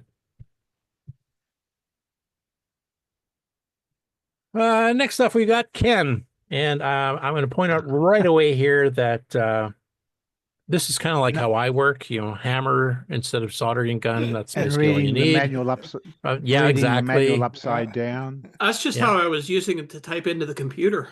Isn't that what you do? You That's use what I hammer use to on the hit the keys? ZX81 or ZX80 with the Right, membrane keyboard, right. Register this. I'm just testing out how good Patrick's keyboard key fix things are. Durability, yes. This is still under warranty, right? Anyway, Ken is covering JDOS. Now, I should mention before I go too much further and let Ken take over here, JDOS had several versions of it, not just by version number 1.2, 1.1, etc. But there was also an 8K version and a 16K version. You've got the 8K version here. I don't believe you have the 16K version, do you? Nope. Because the 16K version is the one that actually worked with the memory minder disk, which lets you do disk alignments. It had a whole separate 8K ROM for aligning disks at a low level. Ooh. For people realigning heads and the track Somebody spacing. should do a video about that. Yeah, they should. Next week. And they should probably have one of those other controllers then too, right? Or just or the do you just discs. have the optional ROM? Oh, memory. Or the Oh, look at discs. you. Cool. And you have the 16K JDOS ROM somewhere then too? I don't have the 16K, but I do have the memory minder program on disk. here. Okay, yeah, because the memory minder on the 16K is actually built in the ROM. Yeah. And you can just fire it up. So I had that one. I had no idea how to do any of that stuff, so I never used it. I never had the memory minder disk. Now, Well, one thing you can't really do much with it without the digital diagnostic disc, which is yeah, well, you can do a little bit. part. You can get the the speed of the spin by checking the timing between index hole pulses. But that's about no, it. actually, you can. Okay. Yeah. Because Yeah, in the Steve manual Bjork it rotary says you have utility to- that he the released that index did that. holes, yeah. Yeah, 'Cause the and then index Noah's holes- 9 came with one built in too, but that's all it does. Yeah. You can't say my head's off a thousandth of an inch position wise for this track to be right or whatever. Anyway, I'll play it with mute on. Ken, before we go, you have the official factory test hammer. Yep. it's in my tool case back there. Yeah. There she is. That's part of every retrocomputer's repair kit, right? Exactly. Absolutely. All right, so yeah, basically I just have been playing around with JDOS and the memory minder disk and stuff, which I decided to take a quick look at the JDOS that I had built into the controller card there, which is that weird 3-switch one. So it's got JDOS, regular disk basic, and it's just a regular pass-through. So on that interface, so. Yeah, notice your manual's like 84, but your actual JDOS is 85. I don't know what the difference is. Yeah, I've got a couple of manuals here. I think I've got one from 83 and one from 84. So, yeah. But the one of the dirty secrets of disk basic 1.0, 1.1 is even 1.1 when they added the DOS command for booting OS 9 is that it never used the full 8K ROM. Like I think it used 6.5K at the most. And there's a 1.5K free for nothing. It was wasted. And JDOS fills in that stuff with a bunch of extra commands. And Ken, I will let you explain which ones you found and which ones you thought were interesting. Okay, well, basically, I'm not a heck of a lot of a programmer with the disk stuff on the CoCo, so I just picked out the things that I thought were really cool that I actually understood. So, like the auto lining command here. So if you type auto, it automatically puts in your line numbers for doing basic, and so you don't have to type the line numbers, which is kind of nice. And you can do it in different lines and different starting line, different increments. And I think ADOS added that too, if I remember correctly, for those who used ADOS back in the day. I haven't used it in a while, but I'm pretty sure it had that too. And that's something that I actually forgot that Extended Color Basic didn't have. No, it's just a little bit of a time saver if you're doing basic programs. And then I also played around with the disk formatting, that doing like double-sided 40-track discs and stuff here. So, yeah, whereas the disk basic one only has two options: drive number and the skip rate, which is how many sectors it skips per the logical sector number versus the physical sector number, because the Yeah, CoCo so- can't keep up doing every sector in a row. So Not this one you normally. can do the drive number, 1 or 2 sides, and a 35 or 40 track disc. And then also there is a format. If you just put an R after it, it does the regular Radio Shack format. Because JDOS formatted discs won't work on regular extended basic. Right. It's good that Yeah, it that was even one shows issue. you. They didn't make it backwards compatible like ADOS did. That was one beef I had with It's good. JDOS. It's good the way it shows you what it's doing as well and what track it's doing and whether it's Yep. verifying. So it's a bit more. Oh, that's right. DiskBakes doesn't do that, sir. I'm used to using a real OS. No. And also when you do the directory here, it actually shows you what your disc is, how many sides and how many tracks it is. So Gee, this, Yeah, that's this nice is- because sometimes you're just guessing. This is better than OS 9. That's a laughable claim. I knew that'd get him. basically that's kind of the main things that I kind of touched on. I did played want to around mention with- this, which I mentioned in the comments to you too. These are Yeah. sectors free, or sectors taken for each file, like Dragon DOS does, not granules. Mhm. And then you can see Yeah, here, that's this good. says if one side 35 track R, and the R means it's RS-DOS compatible, basically. Yeah. And then I also let's see, played around with you can do this step speed of the disk drive. You can change that, so you could use older disk drives, like for say the Model 1, that set it to like a 30 millisecond step speed, Yeah. so that you can use the older drives. Yeah, ADOS 3 definitely had this option too, and OS 9 does as well. The disk ROM is defaults from Radio Shack defaults to 30 millisecond, because that would work with any floppy drive known to man that would work with the CoCo. Mhm. Radio Shack's own, even the tech drives, ran at 20 millisecond if you wanted to. That's what Sands of Egypt actually is hard coded to use. And it actually makes seeking to load the next picture scene or whatever a little bit faster, and it's quieter. If you go all the way 6 millisecond, it's a noticeable speed increase, especially if you're running OS 9, say off of a floppy drive, where it constantly is loading commands every time you run them from the commands directory, and has to jump over the disk to figure out where's the And header, it's where's the noticeably file. quieter too. Yeah, much quieter and much faster. Like that's when you jump between 30 and 6 milliseconds, and this is just the track-to-track speed, not the loading speed, Right. but it still made a noticeable difference. When you also earlier you could set the interleave speed. Did drives get smaller interleaves as time went on, or was that more tied? Well, to OS the 9, I think control? Nitrous 9 we defaulted to 2 sectors, and I think the default was 4 or 3. Because you'd read in a sector, then you have to process the sector. In the meantime, the drive's still spinning at 300 times per second. Right. So you And have to it's wait, gone yeah. off a couple sectors ahead before you actually get a chance to read or write again. The IBM PCs, of course, had DMA controllers where they could just say, go read the entire track and be done with it. Now, on the CoCo, you can do that. If you use the read track command, which takes a fair bit of space compared to a regular read sector, so you I need a big suppose. buffer. But it does work. And I know Simon Jonason used that to load in disk stuff really, really fast. Because you basically say, read a whole track, and then you do a straight hard-coded loop, and you're just reading right off the controller directly. And that way you can do an interleave of 1, basically, speed-wise. But it's pretty specialized. But you did a few others here, too, which I'll mention just what they are, but you can actually find out. The RAM command, which kicks you in 64K RAM mode and copies the ROMs to RAM so you can patch them. That's actually really nice, because I should probably go through and take some of the color basic, extended basic stuff and patch them up for like some 639 stuff, like really fast scrolling or really fast screen clearing or painting or something. Oh, and another nice one is the run M command. You don't have to do the load M Yeah, and then run M. EXEC. Oh, cool. Yeah, Just run that M. that ADOS supported well, and the ADOS Dragon had had that, that yeah. built in. They actually just did run a machine language program, and it would just run the same as the basic program.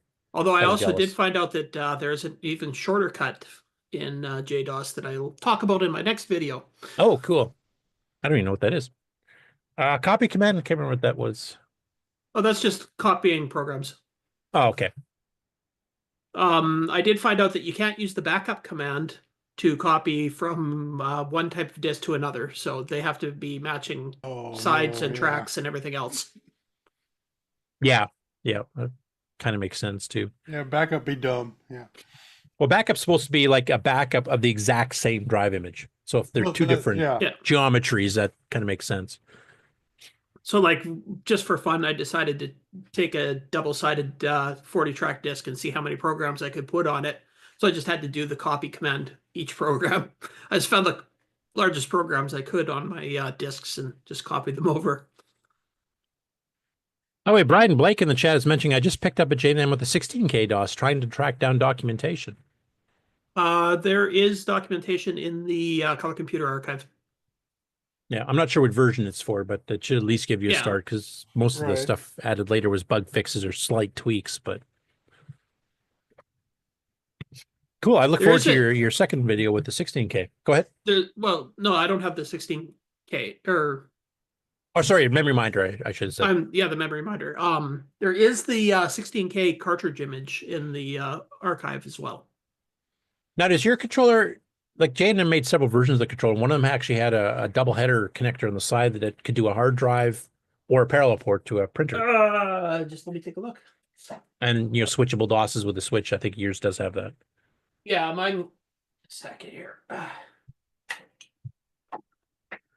Yeah, mine's just the single connector one, but it's got the three position switch here. Okay. So it's got Because two when I ROMs had in the it. parallel port, but just a 2-position switch. Yeah, this is. And I had the 16K JDOS. It's got two ROMs in it, which unfortunately this does not work on a Coco 3. Oh, because there's a timing issue with it. So oh, I didn't realize. Yeah, There actually, is when a- I had it, I didn't have a Coco 3. You're right. I did Wonder find if we're a trying- I did find in the archive there is a fix for that you can do a little solder job to it to fix it. So Hey, Brian What- said the only docs he found was a schematic and the Coco 3 upgrade for a Rev 0. Have you found the actual manual? Is it under JDOS maybe instead of J&M or something? Because if you find the link directly to the manual, just post the link to it in the chat. the only ones that they have are the JDOS Extended Disk Basic 1.11 and 1.2. So what exactly is he looking for? Well, I said the only documentation he's found is a schematic and the Coco 3 upgrade for Rev 0, so I don't think he has the whole JDOS manual at all. Yeah, He's just look up either J&M or JDOS and it should show you everything on the archive. Just use the keyword search. Okay. He's mentioned he's got the 2-position switch with a parallel port, which is the exact same one I had. And I use the parallel port as a parallel port. But I will mention this is a bi-directional parallel port. You can read and write off of it. And they sold their own hard drive systems that use that as a hard drive interface. They would plug the parallel port into another external hard drive controller card, which would then plug into a hard drive, 5, 10, 20 meg, I think is what they used to sell. And you could actually use it as a hard drive. I don't know how fast it was. I think it was one of the slower ones, but it did work. I use it as a parallel port myself because it was a full speed parallel port and actually had patches in the 16K JDOS basic that you could tell it which output do you want to use for print number -2 and L list. You can go to the bitbanger or the real parallel port. So if you had a fast printer, it would keep up. There's no bitbang and throwing a whole byte at once. It was very nice for that kind of stuff. Yeah. Anyways, it was an interesting piece of text. So I What- thought, What did the J stand for in J&M? Is that the guy's name? I have no idea. Unless there's something in the manual. let me see here. Office say Gray says anything about J&M did release an updated version for the Coco 3 too. Yeah, possibly, but this controller This just is won't not work it, in a yeah. Coco 3. Yeah, this one will only there's a on the archive something a schematic to show you how to change it to work on the Coco 3. Actually, you know what? I'm wrong. The one I had did work on the Coco 3, which is the same one Blake has. Because of the parallel port. Because I actually used it at work when our PDP blew up the first time. That was before I got into OS 9. I actually wrote a disk basic program to run our printers just to keep us going while we had to wait for parts. It's actually interesting though, because with that controller card on the Coco 3, the regular disk basic will work. It's just the JDOS selection that won't work. Oh, so maybe it's just like a timing issue. That Yeah, they're trying to push it's a the hardware timing to. issue. Yeah, it's a timing issue. So there's a fix to do the timing. You know how you could fix it then? You could run that 64K RAM command and just do the patches as a little basic program to fix the timing, and it should work then. Or you could just do the take the soldering iron out and fix it that way. Let's not talk nonsense here. Now, is yours, Ken? I would presume since it says 8K JDOS in the corner when you fire it up, I'm assuming the sockets that you can put ROMs into, do we support a 16K ROM? I can't remember. I haven't taken this thing apart in about a year or so.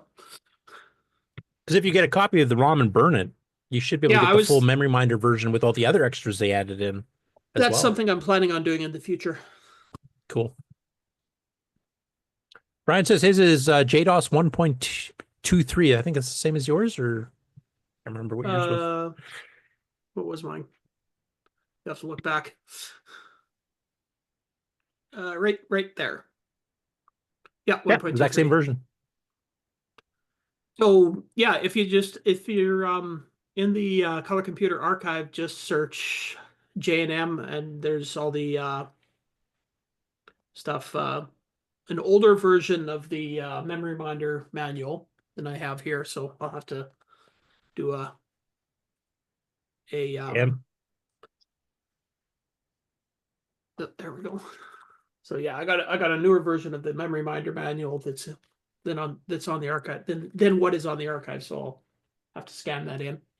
Now, one thing I'm hoping you're able to do, Ken, since you actually have the Memory Minder alignment disk, is I've never really seen a video of somebody showing how to actually use the damn thing with Memory Minder itself. Wow, wouldn't you know that that just happens to be the video that I'm in the middle of editing. I kind of suspected. As a matter of fact, I've been working on a whole bunch of videos for doing this. First off, just a quick run through to see how to use these discs, like what it's, especially since it's all like I couldn't find anywhere where there's any of these for sale. So yeah, they're rare. And you can't. It's not something you can just make with like a grease weasel or something. Like it's special. It takes a specialized piece of equipment that there's a high res writing. But now, did you say you've only got the 8K version? Yeah. Because looking at the archive, they got JDOS 1.23, same as what you've got. It's 16K. Well, there is that. Yeah, it's basically the 8K version and the 16K version are exactly the same, except the Memory Minder program's not built into the 8K one. Okay. Yeah, it's a separate disk program that you load that you showed there. Yeah. So if you have the ROM one, it's built in the ROM. You just run a command and it fires up Memory Minder. If you have the 16K, you just hit break twice, and then it brings up a thing that you can load it from. You hit 9, and it loads up Memory Minder automatically. And for Brian Blake, there's this key sequence you can hit to do stuff like switch which parallel port it is too, if I remember. But yeah, I would really like to see it because I remember I talked to some people when I bought it at Rainbow Fest, and this would have been about 87, 88 maybe. And they said that this thing was powerful enough that you could align PC disks and disks for other operating systems and stuff and other computers entirely. If you had to do head alignments and stuff like that, it actually worked on all of them. It didn't do double density. Obviously, you'd be restricted to double density instead of high density, but it would work on like 360K disks and 180K disks and, the 160K disks like the CoCo uses. But people were using them to help fix, computer, IBM PC disk drives and stuff too. So it's quite a powerful tool. That's going to be my video after the one where I'm just showing the program working, as I've decided I'm going to go through all my disk drives and use the programs to get them running as good as possible. Yeah, you can actually make that a service because some people get a drive and the only thing really wrong is that the head alignment's off or something like that. And that's why it's not reading any commercial disks. You can make this into a business. You can just have them send your drive over. Yeah. There you go. You can fix it. Canadian Ken's crazy disk drives repair service. Seriously though, I think you could, because those Memory Minder disks are so rare, the alignment disk, that's something I think you actually could make a market out of. Right, and do it for a variety of computers. There's no way to make one unless you wanted to try to magnetically print that disk to another disk. But so I'd need some sort of a program to do the testing with on each type of, because that digital data or digital diagnostic disk should work in any disk drive, shouldn't it? And actually, Memory Minder should work in any drive up to 720K. I'm just thinking about for other types of computers. It wouldn't matter because this is low-level disk. This is like literally reading and writing sectors from a Yeah. WD controller chip. Right. So you plug which their doesn't drive care into about your operating system. systems or host computers or anything else. It's Well, just yeah, the drive. exactly. But I would need a program to. Well, no, you plug their drive into your system and then twiddle Yeah. the knobs. Oh, while you okay. look at your... Yeah, all you should have to do is just plug theirs into your floppy controller, your JM controller. Oh, okay, yeah. I mean, if you want to test it on the other machine, you better have one of their drives or whatever on that machine. Like say I don't know what's some other ones that use standard disk drives. I was talking like the Commodore 64. I think had a really weird one. The Apple II had a weird one, so I don't think it works on those. Well, there was a standard disk drive buried in there, but yeah, you can't get Atari should have the similar disk drive, I think. Yeah, the Atari ST for sure does. And IBM PCs obviously. The Tandy 1000, 2000, 3000s, any of those that are double density, those should all work. Not sure about the 2000. I think the 2000 was quad density. Oh, right. That's right. Yeah. Oh, yeah. That You're was right. weird. Yeah, There it we- was the 2000. Well, I know you can set the TRS80 Model program 1, in 2, there. 3, 4s, though. That's another one, as long as they have 5 1/4 inch. One of the things with the memory minder program is that you can set it to read either 256 bit sectors or whatever, or 512-bit sectors or whatever the size is. I can't remember. That goes along with that graphic zapper we're talking about. It does both those too. Yeah, so you can do. I know you can do IBM disk drives and stuff. So Yeah, and the Atari ST was basically the IBM disk format, so that would work. Model 1, 3, 4, 4P, those all use the same style drives too. Those will all work. You can fix those up. Have you got your disk drive working on your Model 1? yes, not Okay, very it well. didn't- It's what I'm going to be testing with this. Oh, there you go. There you go. That's why you bought it. It makes some interesting noises when I plug it in the disk drive sometimes. You get Okay, yourself that a might be more bag- than just a head alignment. I don't know. You get yourself a new bag of rubber belts while you're at it too. Yeah. Oh, yeah. I got a couple of bags of rubber belts from doing cassette drives and stuff. By the way, Brian Blake, I agree with you. You can make money with the CoCo in 2025 using that. So Right. Woohoo! There we go. It's not even CoCo specific. Any random drive that your controller can control, you can align without concern if the original operating system can read it or not. You're in spec. The drive's in spec. No, it's up to them. Now, All right, how so do I you gotta just- monetize that? That is the question. Yeah. Just charge a fee. Yep. It's Send it like to any me. other service on the planet. That's cool. I'm glad you're actually getting that up and running here because I've talked Yeah, to people that that's- did this quite a bit back in the 80s. And that We was had a one guy cause- in our club that had one too that actually did the alignment stuff once in a while. But Getting a hold of that was a complete fluke too, Gotcha. because it was just in a box of stuff random CoCo stuff that I bought at VCF. And if the guy had known he had it, you would have never seen that disc. It would have went somewhere for $300 by itself. yeah, because they're rare.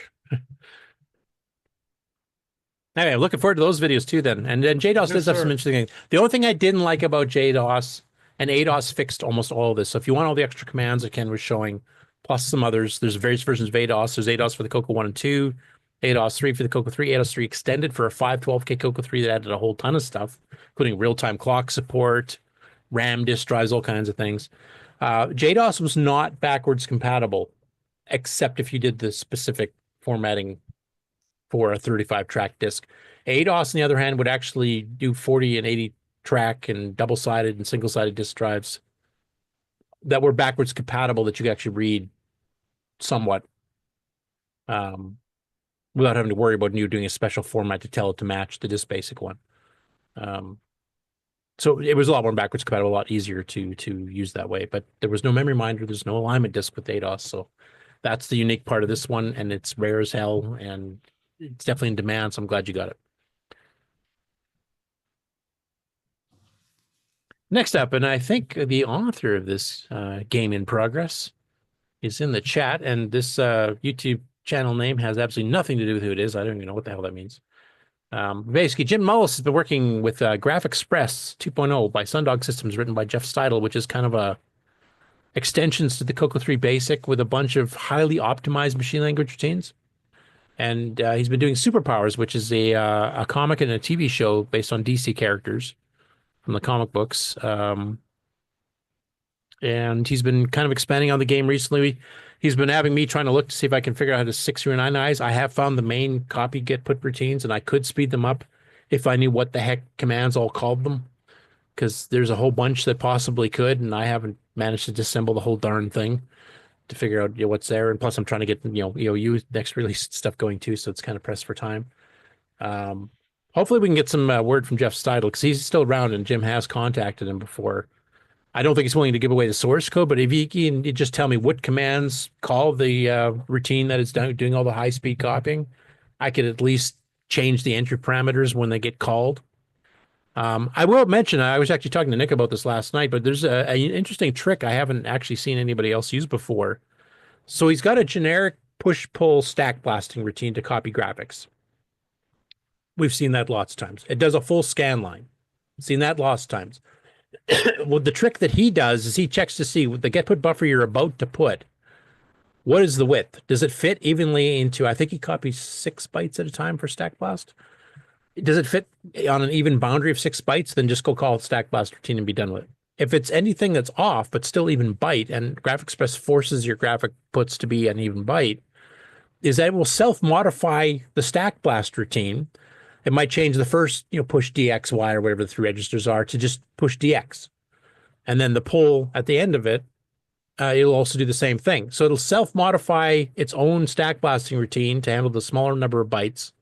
And then as soon as the put's done or the get's done, or any of the other commands that may call it, it restores that routine back to normal. So if you do a screen copy, like you want to shift the screen over or something, then it still works.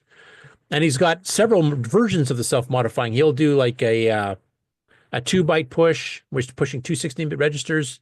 If it's small enough, he'll just do a load D or a load A or something like that, and just use that. So he modifies the code to do a load D and then a store A, or sorry, a load A or a store A or something like that, as opposed to a push pull. So it starts jumping into the routine at different spots near the very beginning, the very end, to modify how it's doing the first couple of bytes and last couple of bytes of the loads and stores or pushes and pulls, which was pretty interesting, because when you're doing larger shapes, I mean, that self-modifying takes a few extra cycles, but the whole rest of the routine runs as fast as seemingly possible. And it only does the modification once for the buffer, because your rectangle is not going to change size.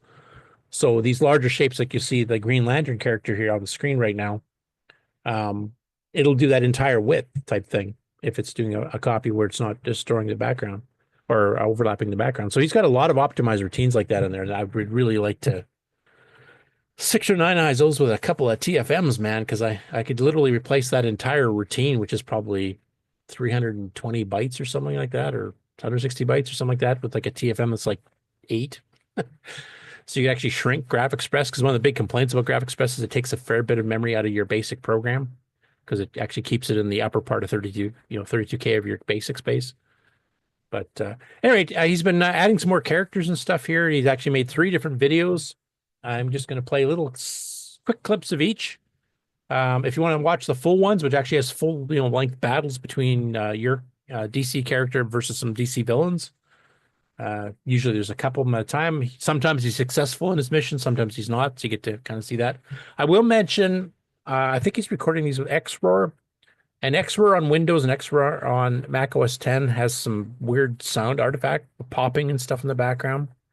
And plus, he said he has an older machine, which actually, when he's combining with the video recording software to record the emulator live while it's running, that probably janks up the sound and the video a little bit too. So it's a bit of more jittery, and there's some background noise in that that's not in the actual game itself. If you play it on real hardware or on possibly a different emulator, but you'll still be able to get a pretty good gist of what's happening here. One nice thing. Here's another way to do directions, Nick. He's got a loading bar while he's loading the game with a percentage, but he's printing out instructions on the screen so you have something to look at while it's loading. And since you're kind of captive here waiting for the thing to load anyway, maybe that's another way to put your manual in there. I don't know. Awesome to read it, yeah. Yeah, so that's another good idea. So a lot of good ideas for handling the people don't know how to read manuals problem. Yeah, I'll fast forward the actual gameplay now.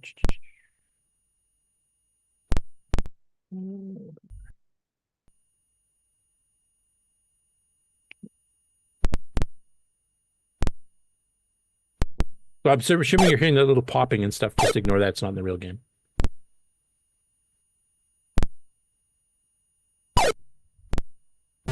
And you see a couple of villains coming on the screen. And you got to remember, this is written in BASIC. It's doing like, almost full screen scrolling, very large shapes, not destroying the background.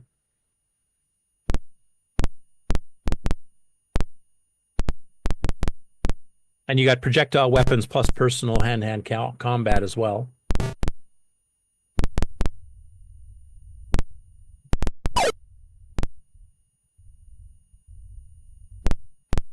And like the arcade games time, let's go, when you know that you have to move to the next section.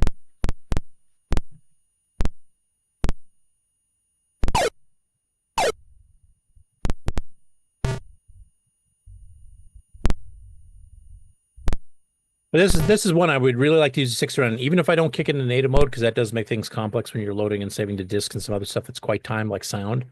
But even just having the TFM and some of the other commands here to do, use registers for loops that currently has to use memory locations to do, which is slower. You could definitely speed up some stuff in here, especially like shifting a window over like the background with minimal code change. If I knew what all called it, because I have to do the setup differently for all these different commands. All right, so that shot kind of shows like Solomon Grundy, and it shows Green Lantern, and then one of the other ones he has.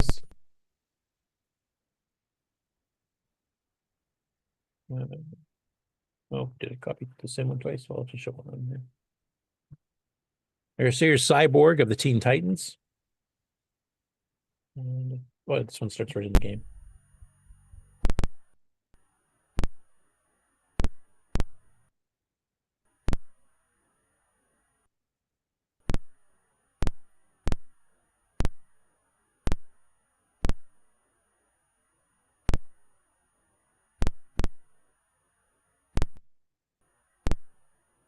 There's different city backgrounds. We've seen like Central City, Midway City, which are some of the cities in the comic books. And they have completely different backgrounds, so you're actually walking through entirely different cityscapes.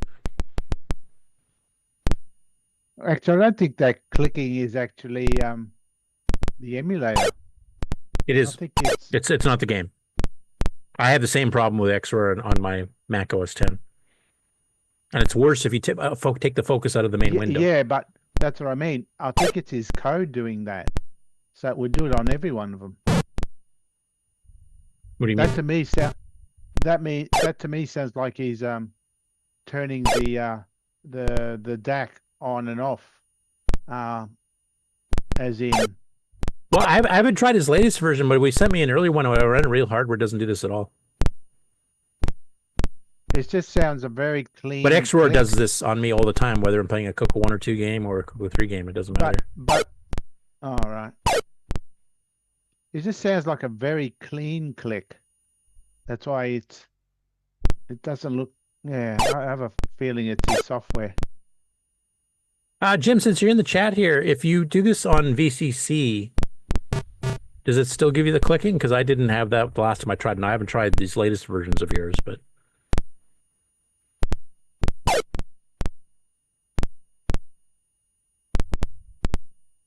Anyway, one thing I really like is the backgrounds are very detailed. The characters are very detailed and look really, really nice. It's a little bit slow, and that's one of the reasons you wanted me to try to do a 639 optimization version. But for a game you're running in BASIC, like Super Extended Color BASIC here, with all the new additions that GraphExpress does, it's still running at a pretty decent clip. I mean, this is a 16 color screen. I think it's 256 by 200, so we're talking like, I don't know, 30K per screen. That's a lot of graphics to push around with a 1.78 megahertz processor. I'm looking forward. He's actually talking about, he's been seeing what Glenn Hewlett's been doing with his new compiler for the CoCo 3 specifically. And it compiles to straight machine language, so it doesn't have to do any interpreting, and it actually runs faster. From a brief look at it, it should actually be able to run faster once done. Now, obviously, it's still a work in progress, unlike GraphExpress. But it looks like he's thinking about maybe doing a rewrite of the game at some point in that once Glenn gets it completely finished here. And actually, you might be able to, you write a game in BASIC, but then it compiles it to straight assembly language, as opposed to you make a string in GraphExpress and then send the string to the GraphExpress interpreter, I guess, and it interprets those commands and then runs very highly optimized machine language routines that Jeff wrote. So we're hoping to get another maybe 50, 100% speed increase with the new ones. And then he's saying, yeah, no clicking except when I video capture it. And he said he will be optimized with assembly functions eventually too. So, and there, of course, he stuck a Radio Shack store in the background. That's another reason to like this game.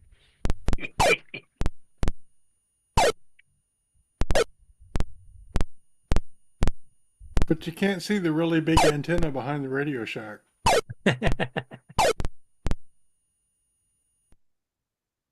Anyway, I was hoping Bob Emery would be on today because he actually did an update to his Artemis keyboard. He's made a new version 2B. And it's fairly minor changes, but some pretty nice ones. And unfortunately, I didn't take too many notes in that. And I can't remember when I watched it yesterday because I watched so darn many videos here getting ready for the show. Maybe I'll just let him explain at the beginning here. Let's go past his intro.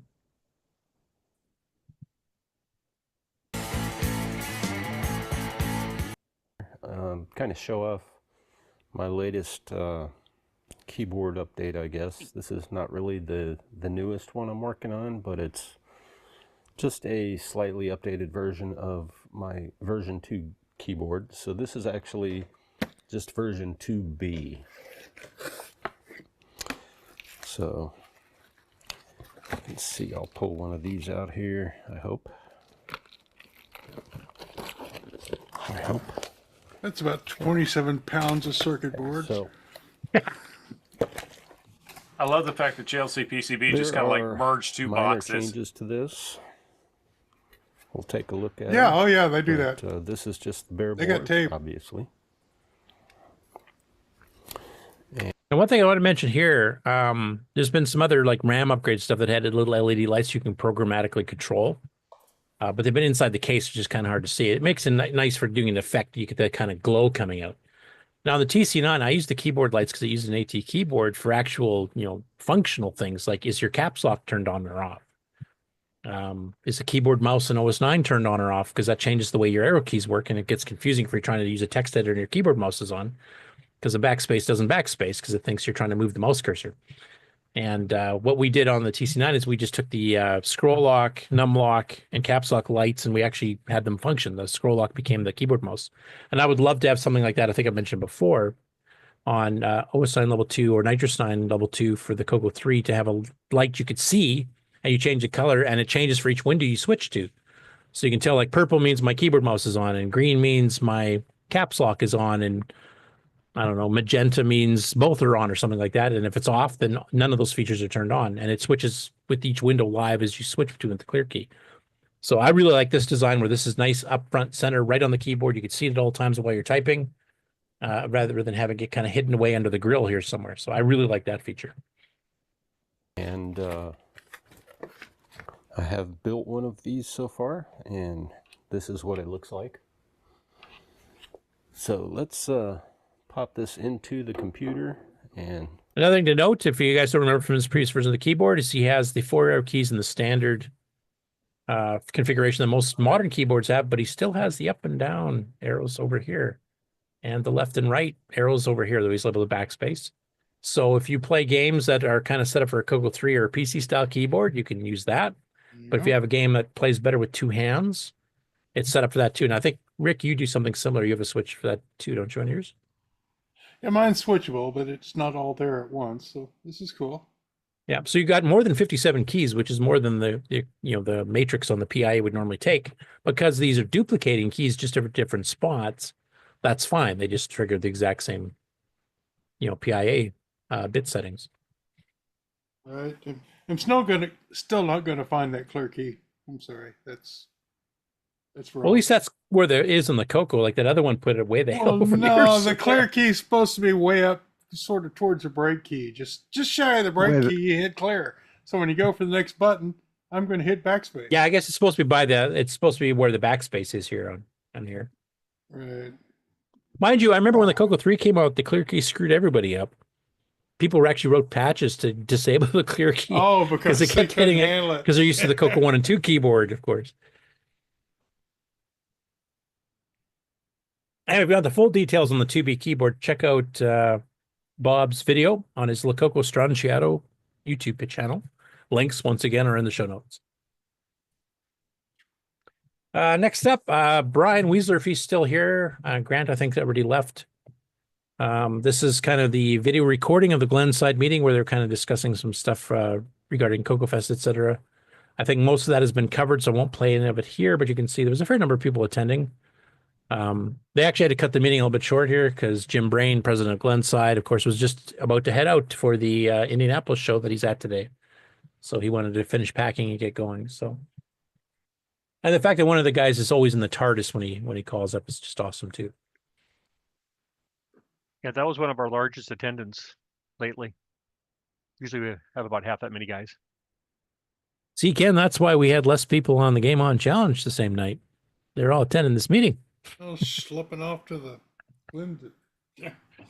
I don't think I've seen any of these guys play a game, actually. So Chris has played a few because he's actually written a few and sold them through Hawksoft.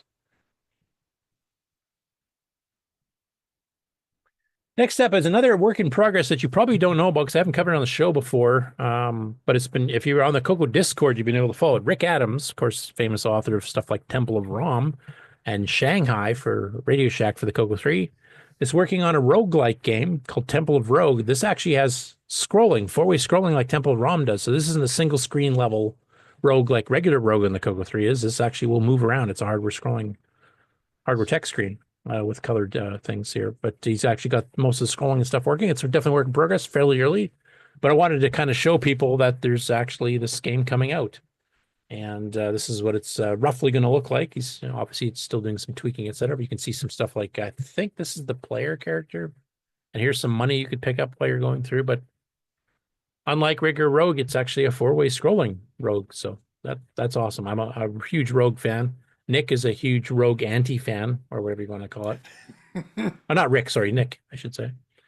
I think Rick actually likes Rogue. Nick doesn't. He gave a scathing review of Rogue when he reviewed it for one of the Australian newsletters. No, he's not old enough. I think when that comes out, it will be a 4-week game for the Game On Challenge. Oh God. It needs graphic. I mean, it looks so 70s. The text. Right? That's the point. We're retrocomputing that, in case you haven't figured it out yet. Yeah, those of us that have imaginations really enjoy this way kind of stuff. before even the CoCo.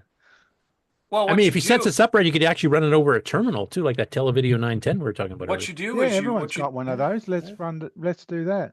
What you do is you use a tile map. I mean, you use the same basic ideas, and you just turn it into a tile map. And That's since right. we're dealing with whatever's, if we're dealing with the original CoCo screen, 8 pixels wide by 12 pixels tall, there's your tile size. Pop it in there and P mode whatever, and go for it. Yeah, even the Radio Shack Rogue does it. If you have more than 128K, you can use the Rogue font, and then your man looks like a man, and the walls look like walls. But to shift around, like if he wants to keep it multicolor, like at least 4 color, and at this res, and a graphics screen that's 640 by 200, so that's a 32K screen you got to move around. I mean, that's what Dwarf Fortress wound up doing that when they moved to Steam. They went from, ASCII character set or like the MS-DOS ANSI character set and built tiles. Yeah, I mean, if you use hardware scrolling, you can definitely do it in graphics without having to redraw the whole thing every time too. Absolutely. So. But in the real world, I would rather watch text like this scroll all 4 directions fast than any of that. Is that what this says? No. Well, I think if you required 512K first of all, and then you did 8x8 or 8x12 or whatever graphics tile size you want, but you enable the horizontal scroll, the hardware horizontal scroll, and then you also enable the start position of the screen vertically, so you can pre-draw the entire expanded map at once and then just scroll through it, just update the the dollars, the characters, the treasures, the monsters, and that's all you really have to rewrite every time. It would run pretty quick. But this is 80 by 24 tiles on the screen at one time that scroll in all 4 directions. Well, versus a dozen tile. I mean, there's a lot of resolution here by giving up the quality of each icon. Well, 4 of the lines on the horizontal lines on that screen are not being scrolled. Right. you're not But scrolling the score and all that. I'm just saying, so the player as a 0 only takes up a tiny bit of screen space. Yep. And when you start trying to make it pretty, then you have to lose resolution on what you can see on the screen. And I really like seeing this much of the screen as I run Well, it would around. depend on the size of the tiles. I mean, the gimme font is 8x8 basically. So if you made your tiles fit that like Rogue did on level 2, then you could do it. It could do it. Yeah. And if you use the horizontal hardware scrolling and the wouldn't even vertical need screen that. offsets, you could actually pre-draw everything. Because drawing at can. 32K every frame does take a bit of time, even on a 6 or a 9. So right after pinball, eh? But it's not meant to be a super fast action game. You're not really running through the thing like an arcade game anyway. You don't need it to It's scroll that it's fast. semi-turn based. It's like initiative rolls. Yeah, yeah. So Yeah. you don't need it to be that fast. Yeah, nothing Well, happens. I'm wondering because he called it Temple of Rogue, so it's kind of a cross of Temple of Rom and Rogue. And Temple of Rom is a real-time scrolling monsters are coming at you live. That's where I thought he was. I don't know going. if that's what he's doing because I've never seen him release a video of this yet. He's just talked about it, so I'm not quite sure. It could go either way until he kind of clarifies that. I don't know. You could be right. It could be more of a not quite like it's Rogue is sort of a little bit real time. Well, not really, but it's much more it's not turn based. But if he fast. makes it more like Temple of Rom, then it's more real time. So I don't know. It can be done in graphic. Yeah. Yeah, there's definitely some ways to do it. And he's not trying to write this under OS9 with legal calls or anything. He's writing this under just basic raw control of the machine. So he definitely could use the hardware features to definitely speed up, pre-draw the entire level, and just move pointers around basically, and then just draw a couple characters. Then you could be as detailed as you want. Now, if what Rick's kind of getting at is if you try to make larger tiles to make really detailed looking characters and tiles, where you're basically cutting the resolution, by 400% on the screen at once. So it almost looks like a 40x12 or something like that with really nice graphics. I agree. I would much prefer to see the larger expanse of the map at once than that myself. But I don't know, I'm just looking forward to it. It's nice that Rick's developing another new game. I mean, he did a whole whack load of them there. He resurrected his. What we need is something like Megabug, where you see the entire map in the background, really.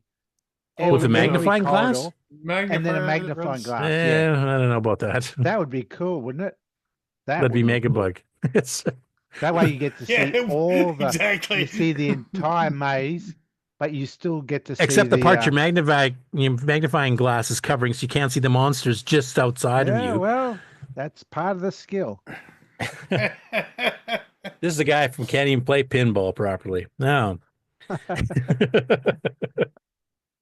Anyway, I'm really looking forward to this. It's nice that Rick's doing an active game again. He's done a few that he's done the last couple of years, like Bomb Threat and what's the computer hacker one? Omni. Brian Blake, I actually hate Megabug. Yeah, OmniStar. Yeah, a lot of people do. Yeah, OmniStar, great, thank you. Yeah. Yeah. And he did Temple of Rom 2. Maybe that was part of the inspiration of this. But I know he's been having fun figuring out how to get stuff working, and then he got frustrated a few times, just about paused. But looking forward to it. The beauty of a new game is you get to make it up. So I want to see what he makes up. And here's what Henry Strickland was showing off earlier. So first of all, I mentioned that he's got documentation on how to do the setup and stuff to get the operating system, his networking operating system running in the background. But here's kind of a clearer video of what he was showing on, because it was kind of blown out on your camera there, Henry. So this will kind of explain things a little bit better. Now, after several tries with, because you kind of already talked about this before, but you can just kind of showing the split. This is kind of your, what do you call it, your shell? Yeah, I call it the chat shell because it serves both a place to chat and you can do these slash commands, which is kind of like sending commands to the computer like you do in a command line shell. Yeah, because you got /W is like who's on, and /J is join room number 58 in this case. Yeah, so you've always got this shell here. You may or may not have a game running, and the game could be in the foreground where you see the game, or the game can be in the background where you see this shell. And you hit escape, I'm sorry, you hit a break to go back and forth between those modes. And let's see, I must be pointing out which is the CoCo 2 and which is the CoCo 3. On that special blue tape we talked about earlier. Yeah. Yeah, and all my blue tape. And that's your Bonobo board. That's the Bonobo board. Yeah, that's a Pipe Pico. And this is your server. A regular Pipe Pico on a circuit board stuck into the CoCo. Those little switches, the way you reset the Bonobo board is you unplug and replug the USB cable that powers it. Well, having those little switches means it doesn't wear out the the cables so badly. And yeah, especially when you get to mini and micro USB, that's a horrible problem. yeah. So one of these is Ted and one is Pat, and I guess Ted is the CoCo 3 that you see right here, and /J is for join, just like joining a room in IRC, where you're joining a room in my server, which puts you into a game shard. And so they went into, well, they're in a game shard 58 now, and which means that when they launch a game, they'll both be in the game together. If you were going to do a single player game, you wouldn't join a room. You would just do it because you don't communicate with others. And there's RF at its worst. Yeah, but you can see there's those rocket ships in there, and there's the score at the top left. And whatever's happening on one is happening on the other. And one of these computers is running one of the rocket ships, and the other is running the other. And they can shoot bullets and hit opponents. And you get 3 points if you hit someone, and you lose 2 points if you get hit. Now, is this the exact same game that you showed off at the fest? It is the same game, except that I have factored out a lot of the portions of the game either into user libraries or into the operating system. So the networking part is now done by the Nekot OS operating system, and some of the other rendering stuff is done in I don't know if I copied all of this to libraries, but I have made I'm starting to build libraries so that game authors I'll be right back. The doorbell string. have Keep tools talking. ready. Okay. And I guess at this point I'm just showing that the two screens kind of look alike to the extent that you can see them.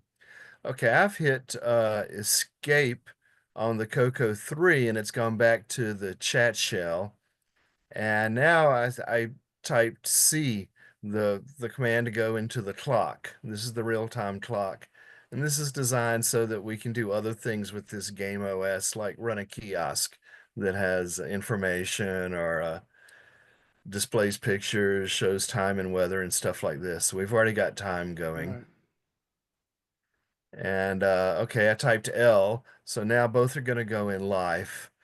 And I explained that there are two different games of life, because this life is not it's not written as a multi-user game. It's not sending packets between the two instances to synchronize their state and make it look like the same game. So those played as two different games. But I'm kind of showing that whoever starts the room, which is player 0, is like the king and gets to decide what everybody in that room is going to be playing. And this is my most recent one. The gliders have a momentum, and so you give them accelerations up, down, left, or right, and they start gliding. And where I'm going with this is it's going to be kind of like cow clicker, but it's going to be a cow glider. And if you glide on top of a cow, you'll get the cow and get points. But I don't have cows yet.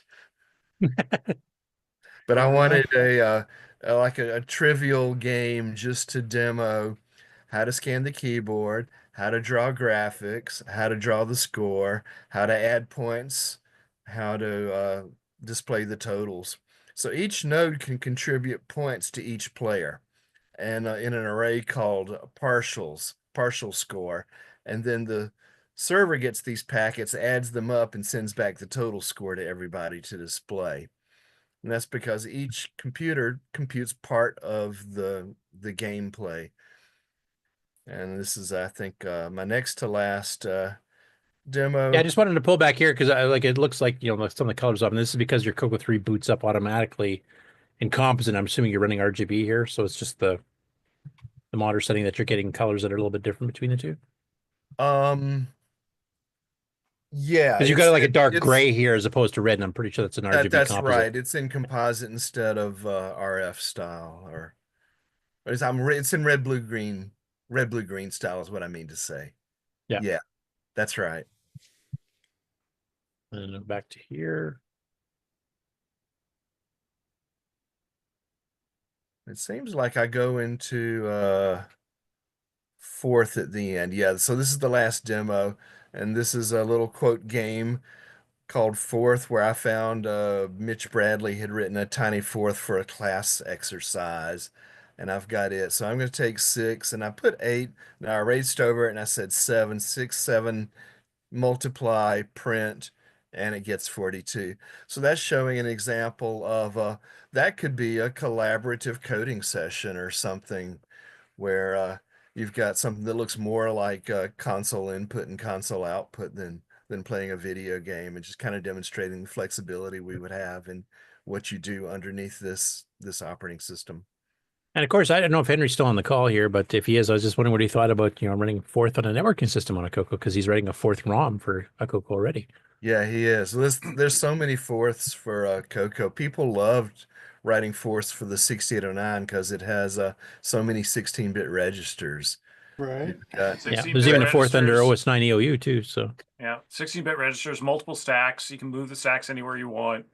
It's just it's easy. Fun, even. Yeah, exactly. All right, well that's the end of that video. So I'm glad you got to see it now with better resolution than I was getting. I should have adjusted the camera early a little better to get these screens to show up. I think they were being bled out by some white colored walls in the background. So I got two questions for you quickly. I'm assuming you are going to have an option on the CoCo 3 where the person could set RGB versus composite, especially if you auto boot into it. Just to get the palettes right. The graphics that's supported by the operating system is merely putting you into text mode or P mode 1, and eventually we should add P mode 4. And which color set you want and where they are in memory. And the operating system knows about that, so that when you hit escape, it can go back and show you the console by changing the video registers. And then when you hit a break, I meant to say break, when you hit break again, it'll go back into the game. So we want the operating system to know what mode you're in. Otherwise, what you do with those graphics is entirely in the user program. Everything you write in the frame buffer is not going through the operating system. Instead, well, the thing is, you'd write the frame buffer, like the graphics would be written the same. It's just that the default palette on the ROM boot on CoCo 3 is composite. And if you're hooked up to an RGB monitor, you're going to get grays, and you're going to get pinks instead of grays, or that kind of thing. So you'll need something to prompt for it, I think, or something, or maybe a command or something if it's a CoCo 3 version.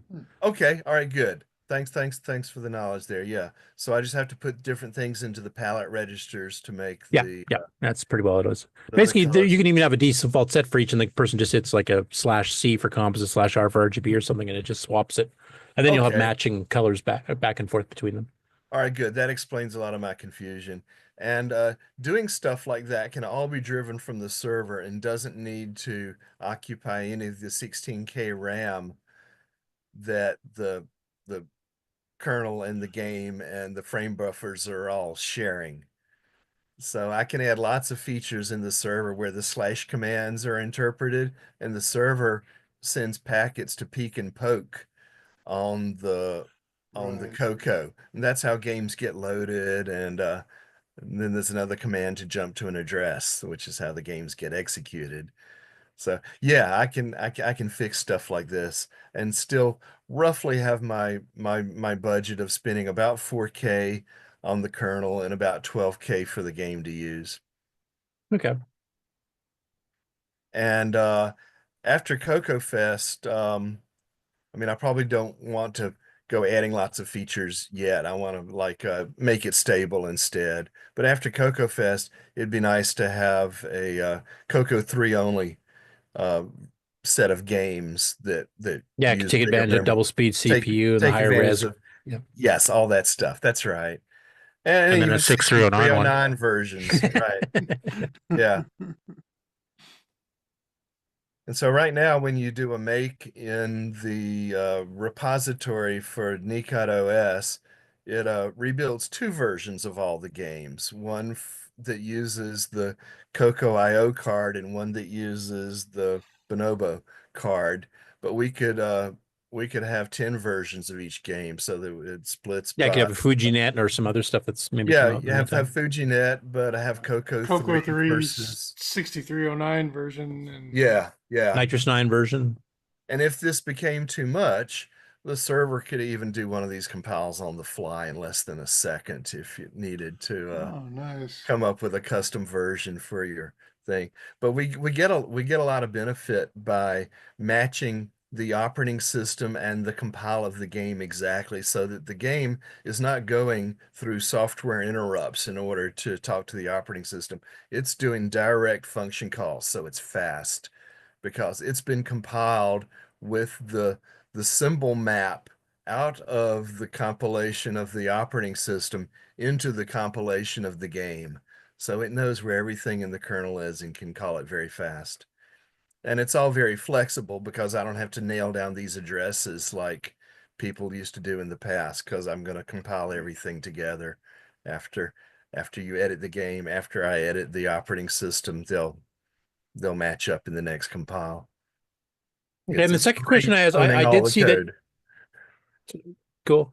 The other thing is, I saw you and Rick were kind of going back and forth, I think, trying to figure out why things are crashing. I didn't get a chance to catch everything. So did you guys get it kind of solved, or at least narrow down what it's No, what's causing it? there was a regression. I made this release yesterday evening, and I actually Okay. finished making the release about 10 p.m. so I could relax Okay. and sleep, which was Right. nice instead of the usual 3 a.m. But yeah, I don't know what the regression. Right, my Coco is still running. Do you want me to crash the server now? You can do it. I'll see it come up here before it crashes. I know it sends the chat that the chat notice that you joined, which is actually really neat. Pretty soon, anybody with any of these two cards, and maybe in the future with the FujiNet card, can leave their CoCo on. You see people come and go, and you can try games. Right, you can catch your friends and stuff. Yeah. Okay, this time I killed the ROM again. Never mind. There's some bug in here where after it crashes 3 or 4 times, the ROM gets splatted, and I have to restart it. So we're in a.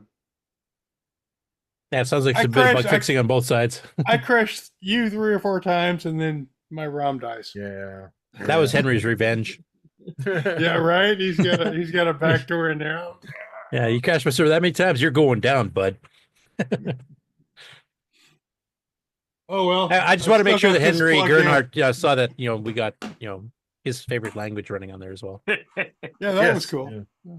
No, I love having a fourth on there. It's painful coding in fourth, but I love having one. Henry would disagree with the painful encoding. He says that he just naturally thinks that way. Well, I mean, when the first calculator you learn how to use is an HP 45, right. Actually learn how to use is an HP 45, and you're like 5 and 6 years old when you learn it. Yeah. Yeah, reverse Polish notation, right? That's what the Europeans say. I had an uncle with a HP 65, the first programmable one. And then later I had a 41C. So yeah, I've been through it, Henry. I'm just too stupid to figure that out. I almost literally, yeah. I mean, you hand me a TI calculator, I'm like, hand me something with an enter key that actually does what enter's supposed to do. Right, I can just see your elementary school. What do you mean? Operator number. What kind of? I once looked at a junior high school, one of my junior high school classmates, when I forgot my calculator and I needed to do an exponent. And I looked at his calculator and I'm like, hey, Kent, where's the enter key? He's like, what are you talking about? I said, I need to do a y to the x. You can't do a y to the x without an enter key. Right. Yeah. So fourth is an amazing language and an amazing system. If you have like 8K of ROM and 8K of RAM, it will give you the editor, the compiler, interpreter, all these different things, disk IO, and even little assemblers that are built in to do direct assembly language. And it was a favorite of people when a new processor came out. You use the fourth on your old processor and you add some assembly stuff to it, and now you're assembling code for your new processor, and you could bootstrap to it that way. Did either of you ever fiddle with the Jupiter Ace, which I think is the only commercial home computer that actually came with Forth built in rather than something like BASIC or Pascal? Never did. I never had a chance to. I don't know that, but if you had a Macintosh in the what part of the 1990s, the late 90s, early 2000s, you had open firmware. And when I mentioned that this fourth that I'm showing you was a classroom exercise by Mitch Bradley. Mitch Bradley is the author of open firmware, and I think you would hold down two keys like an O and an F when you booted up a regular consumer Macintosh, and it would go into a fourth interpreter. And you could use that to configure new hardware and experiment with things and debug stuff. So that kind of like replaced the BIOS. Instead of just having a bunch of stupid menus where you fill in numbers, you had a full programming language that you could just like in the 80s with all the computers back then. Yeah, and also the Spark stations back then, the Spark 4s or the Sun 4s had open firmware for their booting up code. So Forth actually, was present in millions of consumer computers. Yeah, I just don't think most people used them or knew it was there like in the later ones. But I know the Jupiter Ace, that was their selling point in their ads. Yeah. Forth is much faster. You can write games, but it didn't really take off. We were at DEF Was that the reworked ZX81? Yeah, the engineers who developed it worked for Sinclair. Oh. Yeah, okay, I remember that. Didn't they split up for their own company though? It wasn't a Sinclair product. No, the Sinclair was so bad at BASIC that it made a great fourth machine. Basically, it didn't have. Yeah, I mean, and Forth started out in. The first designs were around 1970, and so yeah, that machines with that kind of capabilities, like I was saying, small amount of RAM, small amount of ROM. Right. So it was like that's what it was designed for. Right behind the ZX81, it had minuscule ROM. It cost no money, but it was more capable because Forth. Yeah. So around the year 2000, my hacker gang was at the DEF CON hacker conference in Las Vegas. And there was an 18-year-old kid who kind of joined our group, was sitting around our table, and he was all upset because his Macintosh was not booting up. So we showed him how to get into open firmware, and he spent the conference weekend learning Forth and absolutely loved it. So, fun fact, I just looked up the Jupiter Ace on eBay. Oh, nice. And they're going for something along the lines of 1,300 UK pounds. Holy crap. Yeah, they were only about 5,000 of them sold, so apparently. They're rare as hen's teeth. Oh, the one laptop per child also had Forth, and I think it had open firmware. If you remember the cute little green. Yep, I do. Little green machines. I've got one. It also had Smalltalk. Right. Yeah. Hey, next up we got Coco Town, who's doing Game Revolution Cycle 25 and the Game Revolution series of videos he does, because he's done a few others as well. Of course, or his game development vlog of his Moon Patrol clone that he started as a teenager. Didn't have the skill set to pull it off in assembly language back then, and he's picked it up 30, 40 years later and is working on finishing it. So this particular episode is called 6 Tricks for Pleasant Hit Detection. And he does some tips and tricks that he did. Some are specific to his game and the way he's designed the graphics. Some are more generic ones. As usual, I will not play the whole video, even though he's kind of begged us to a few times in a kind of a sly way to, because he sees it at a peak, people watch the intro and then it drops off like a rock. That's probably for me. But his intros are usually hilarious, and this one is no exception, so I will play that part. And then if you want to get the rest of the video, including some of the assembly language tricks and stuff he used, you'll have to go watch it. And of course, the link is in the show notes. Hello and welcome to Game Revolutions.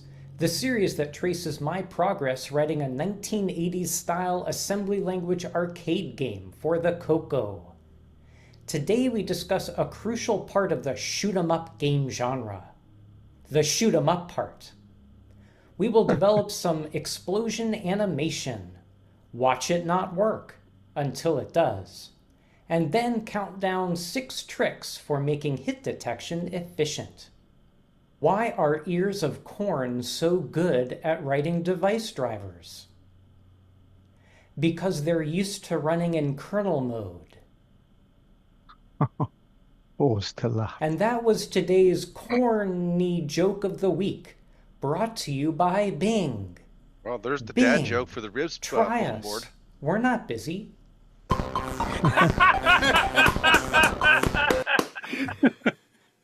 That was so worth it.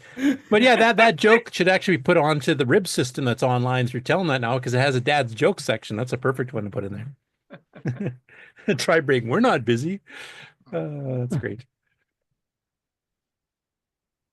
I haven't covered updates to Micro Games Basic in a while. He's been doing a large amount of changes every week like he normally does. Though he did slow down a little bit recently, so I think he took a little bit of a break, and I know Erico's been working with him on a bunch of stuff. So there's 2 sets of web pages where he kind of lists all the updates being done. One is on the main branch, which is the one you're kind of recommended for actual development. And if you want to be bleeding edge, there's the beta branch. So the main branch, basically, the first update since March 29th was this morning. And he's got more readable syntax errors, fixed pull tile map using embedded image ref, and added support for code around include file names. So some minor changes, but the more readable syntax errors, I think, is going to be helpful to a lot of people, that, especially considering this is a cross-platform. So, some platforms may have slightly different terminologies for things, and having a more readable syntax error would actually be able to help you track down what some of those bugs actually mean. But then if you go to the beta branch, he's actually done a few things. So there's a few things here back in earlier April that he's done too. There's stuff for the Thomson MO5, which is another 6809 based system.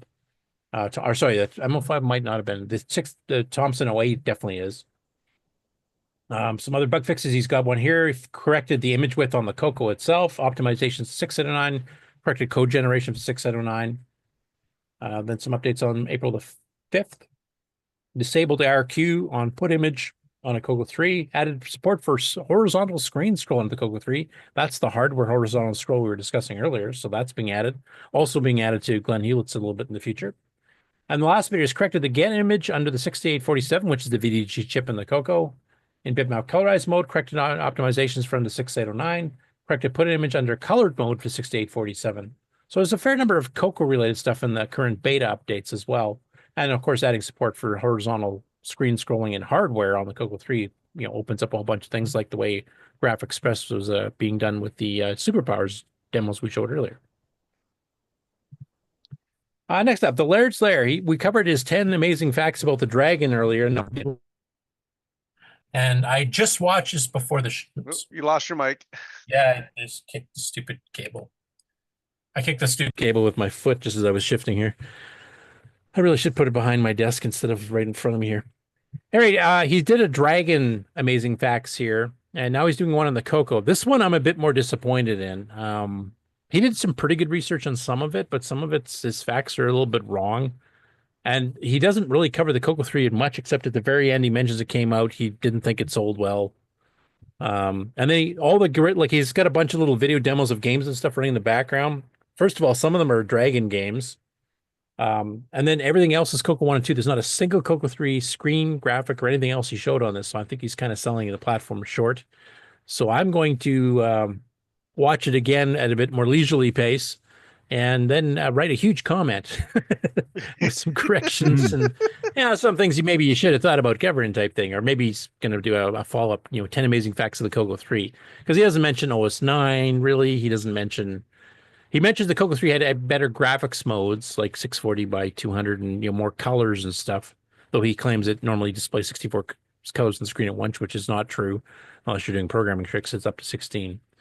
But not showing any CoCo 3 games, if you're talking about the CoCo 3, is just kind of silly to me, because they're a whole order of magnitude, more advanced and more pleasant to look at than a CoCo 1 or 2 game. they're getting closer to the Atari ST level of games. So I will definitely do that. So I won't play anything of that here. You guys can watch it, and feel free to pipe in the comments too, because you want to spread the word and spread facts, not fiction. Next up, NMI, non-maskable interrupt, is a person that lives in Brazil, I believe. And he's doing a second video, long play video. This one's over 45 minutes long. And this is about the CP400 Color 2.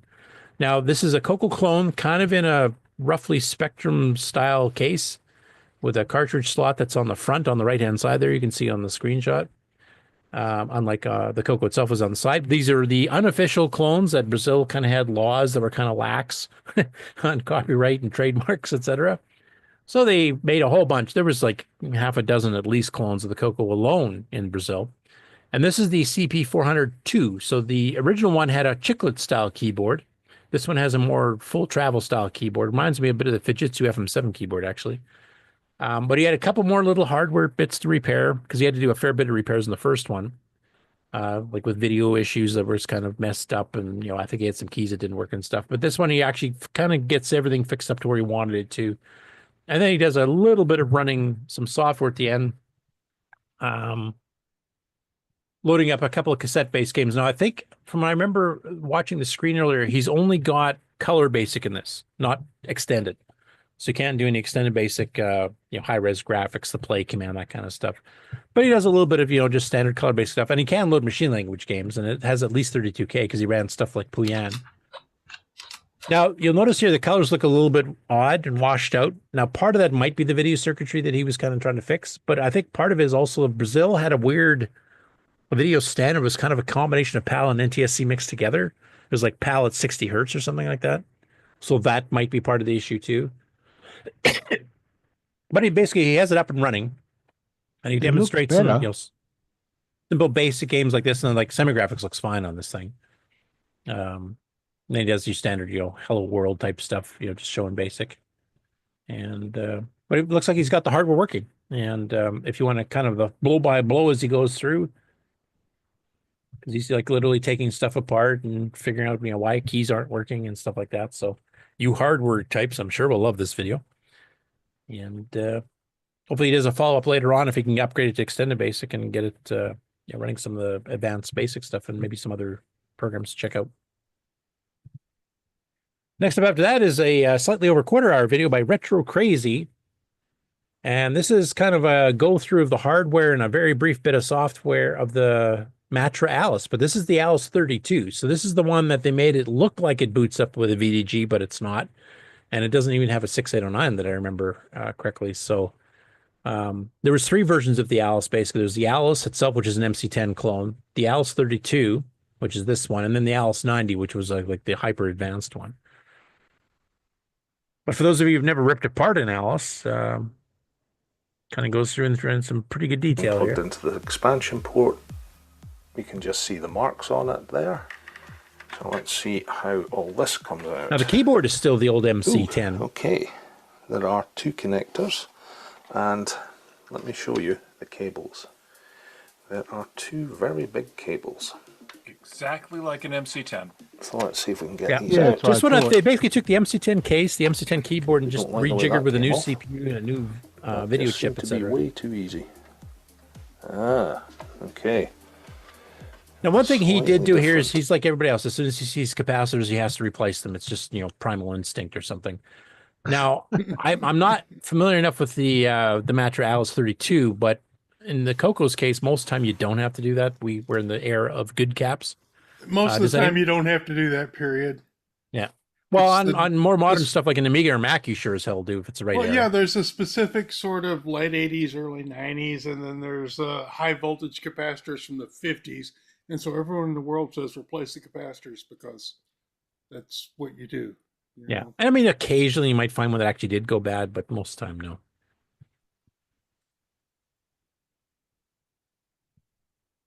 The biggest danger, I think, is if you've got caps that'll fail short. Yeah. Oh yeah, the stupid power supply thing. What do you call it? Refus? Yeah, the Refus is one the Amiga people complain about. Frank's still in the chat. He can they tone smell it. really good. Well, plus they leak acid and like burn right through the board and burn through traces and everything else. Like it's Well, an electrolytic that leaks will do that too. So Yeah. you know that's you just want to look for leakage. The Tandy Z80 machines had reefers that failed. Oh, right. Yeah, that's That's the from one the late exception to the 70s, right? capacitors. Yeah, that's the exception from the specific capacitor rule.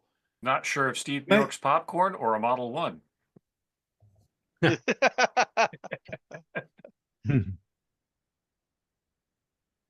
So I do remember the Model 3 power supply did have one particular cap that did go bad on a Right. regular basis. We kept changing them.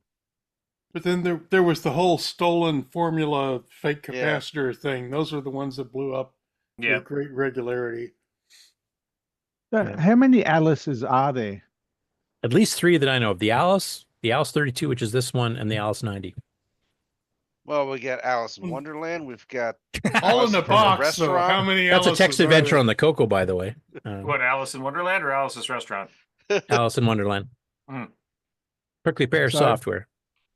I thought the Alice 32 was the same as a normal MC10, Nope. except with extra RAM. It doesn't have a 6309. Nope. 6803 doesn't have that, and it has a brand new video. You can actually tell if you take a look at the screen here. I'll wait till the glare is off a bit here, but We get a display, nice, bright, clear, and there we go. Microsoft you Basic. can kind of 1.0 see the copyright font's a little bit different and stuff 1982. too. Unfortunately, Yeah, but that's not the video chip. Well, if I remember, the Alice 32 kind of emulated the VDG, but had other modes beyond that. Okay. I thought that was the, But there we the go. Alice Thank you for 90 watching you mentioned. this. Or am I remembering that wrong? Maybe I am. No, you got me think you kind of are. questioning myself here. Let me tell you why you're wrong. In a multitude of ways. Now I got to look it up. Thanks a lot, Nick. You're making the show longer. All right. Well, that board he was showing was definitely not an MC10 board.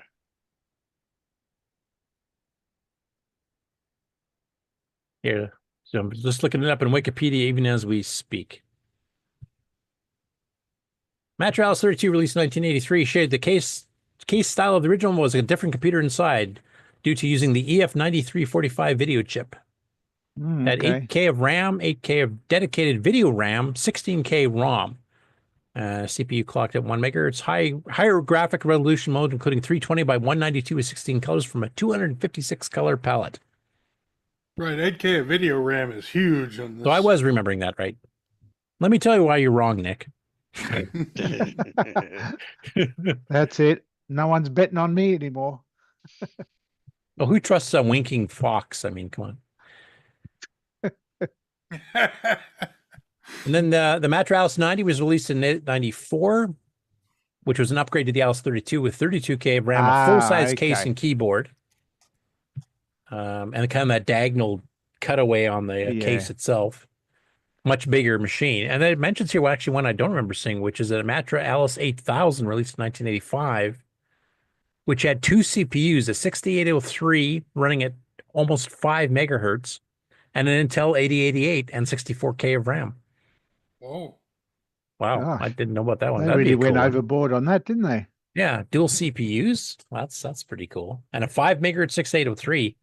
That's like a maxed out 6309, which can run at 5. Cool. Anyway, this is basically an emulated 6847 as default, so your basic programs would still run because the basic was the same as far as what it supported, but it was written in a completely different machine language. But you still had that shocking keyboard. Yeah, yeah. Yeah, they didn't fix that to the Alice 90. That had a full travel, Yeah. wider keyboard and much wider case. And then the last one I've got to mention today is Julian Brown, who was in the chat earlier too, I think. He's done some posts of, he's been working on the Dragon ATX, which is basically to use PC power supplies and a PC case, etc., to put a Dragon into with multiple slots, kind of a built-in multi-pack. But he's also got these other cards that plug in for the actual function. So in this case here, and he says tonight's project is he's working on this weekend, is the one that combines your CPU. And this is Sam. That's the Sam Sam. chip. Yeah, I'm sorry, I'm used to the 6883. But that basically it's one of the cards. 74LS 785. It's right there on the data sheet. You should have that memorized by now. I just called it 6883. But that Sam is set up for the 64x4 chips, as opposed to the. Oh right, yeah, there was a separate version to handle the Coco 2 later 2-chip upgrades, right? Yeah, because it's 100 4-bit instead of 1-bit. 512 bit refresh versus the 128. Handles the bigger. None of them chips. matter anyway. Just get a gimme. Be done with it. Don't worry, Anyway, this Wayne, is one of it's the, almost over. Wayne Campbell says, this week's show has gone on much longer. It's already 4:20 p.m. That's 7:20 Eastern time. And I said, don't worry, Wayne, it's almost over. Yeah. Yeah, we're almost at 5.5 hours, so. Yeah. Yeah. So anyway, this is the one he's going to be testing this weekend. Hopefully it works. Because he's doing these little separate cards so you can upgrade just say the CPU and the memory controller without having to upgrade the graphics. The graphics would be a separate little card, so you can make it a much more PC-like where you add your expansions and you can keep certain parts if you want. So in this case, you could keep the CPU and the SAM, but add a different graphics chips like say a Super Sprite FM Plus board has or something. So it will be interesting to hear from you, Julian, how you did on testing it this weekend. And that's it for the news. Woohoo!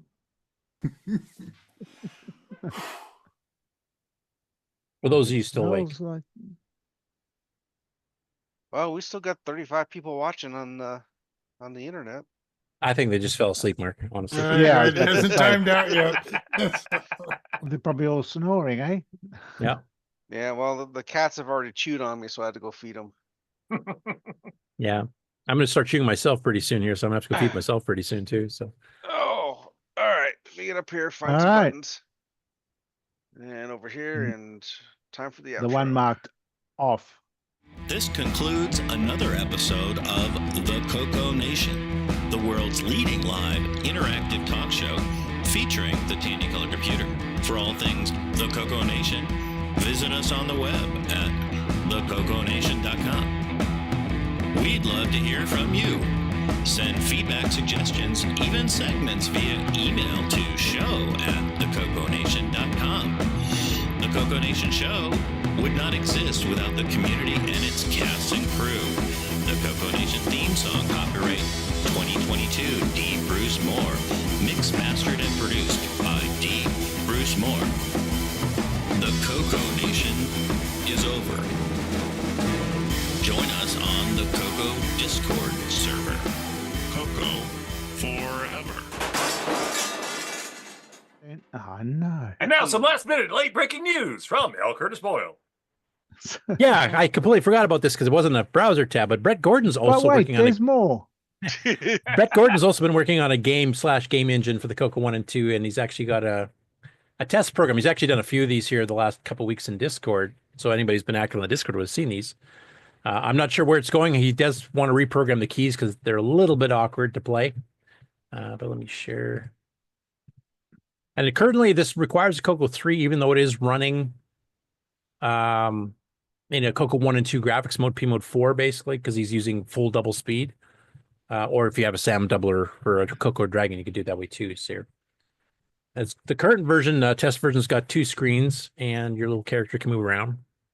And the 2 screens are fairly different, so I'll show you what those look like.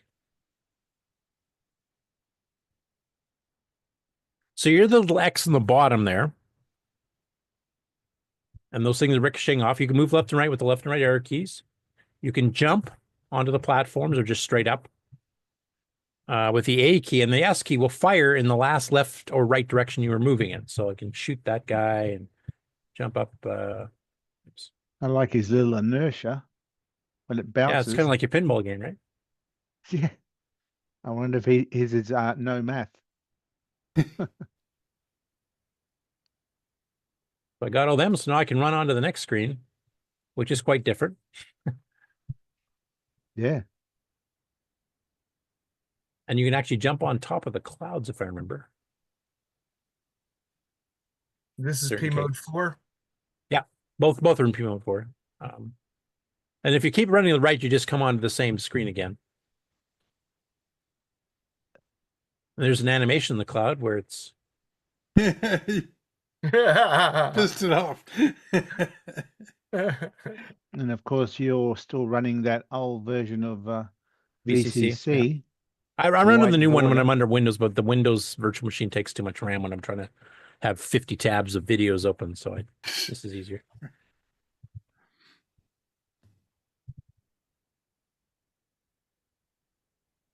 Anyway, if you guys want to try it, it's just like a quick little demo to show that his graphics engine is working. He's been doing some testing and stuff. I'm not sure if he's planning on taking this full game or if this is just more of an experiment. I haven't had a chance to actually talk to him about it. Has anybody else chatted to him on the Discord about this? Where he's planning on going with it? Nope. I am not. And of course, Brett's rather famous for doing the very first network style game on the CoCo. He made an 8-player, I think it was, artillery style game that actually used IRC chats to send strings of commands to show who was firing where, what angle, what power. And you could actually play it. We showed it at the CoCoFEST probably about a decade ago now, I would think. It's been quite a while, but kind of the precursor of Henry's Nekot. Anyway, yeah, thanks for pointing out that I missed that, Henry Gernhardt, because it wasn't my show notes, but it wasn't in a browser tab, so I kind of just skipped right over it. Actually, Mark pointed it out. I just gave the intro. Anyway, it's a free download, test.disc. I can't remember what channel it's in off the top of my head. It's in the general game channel on the Color Computer Discord. There we go. Join today, discord.thecoconation.com. Yep. So if you want to go grab that, you can actually give it a try yourself. It'll work on a CoCo 3 just fine, or a CoCo 1.2 Dragon that has a SAM doubler chip. Yeah. Somebody's microwave is done. Right. Dinner time. Okay. Well, with that, we Bye, probably gotta say everybody. goodbye. Bye. See you all next week. We're at Hopefully we'll get a report Bye. from the Indianapolis Indy Show. That's happening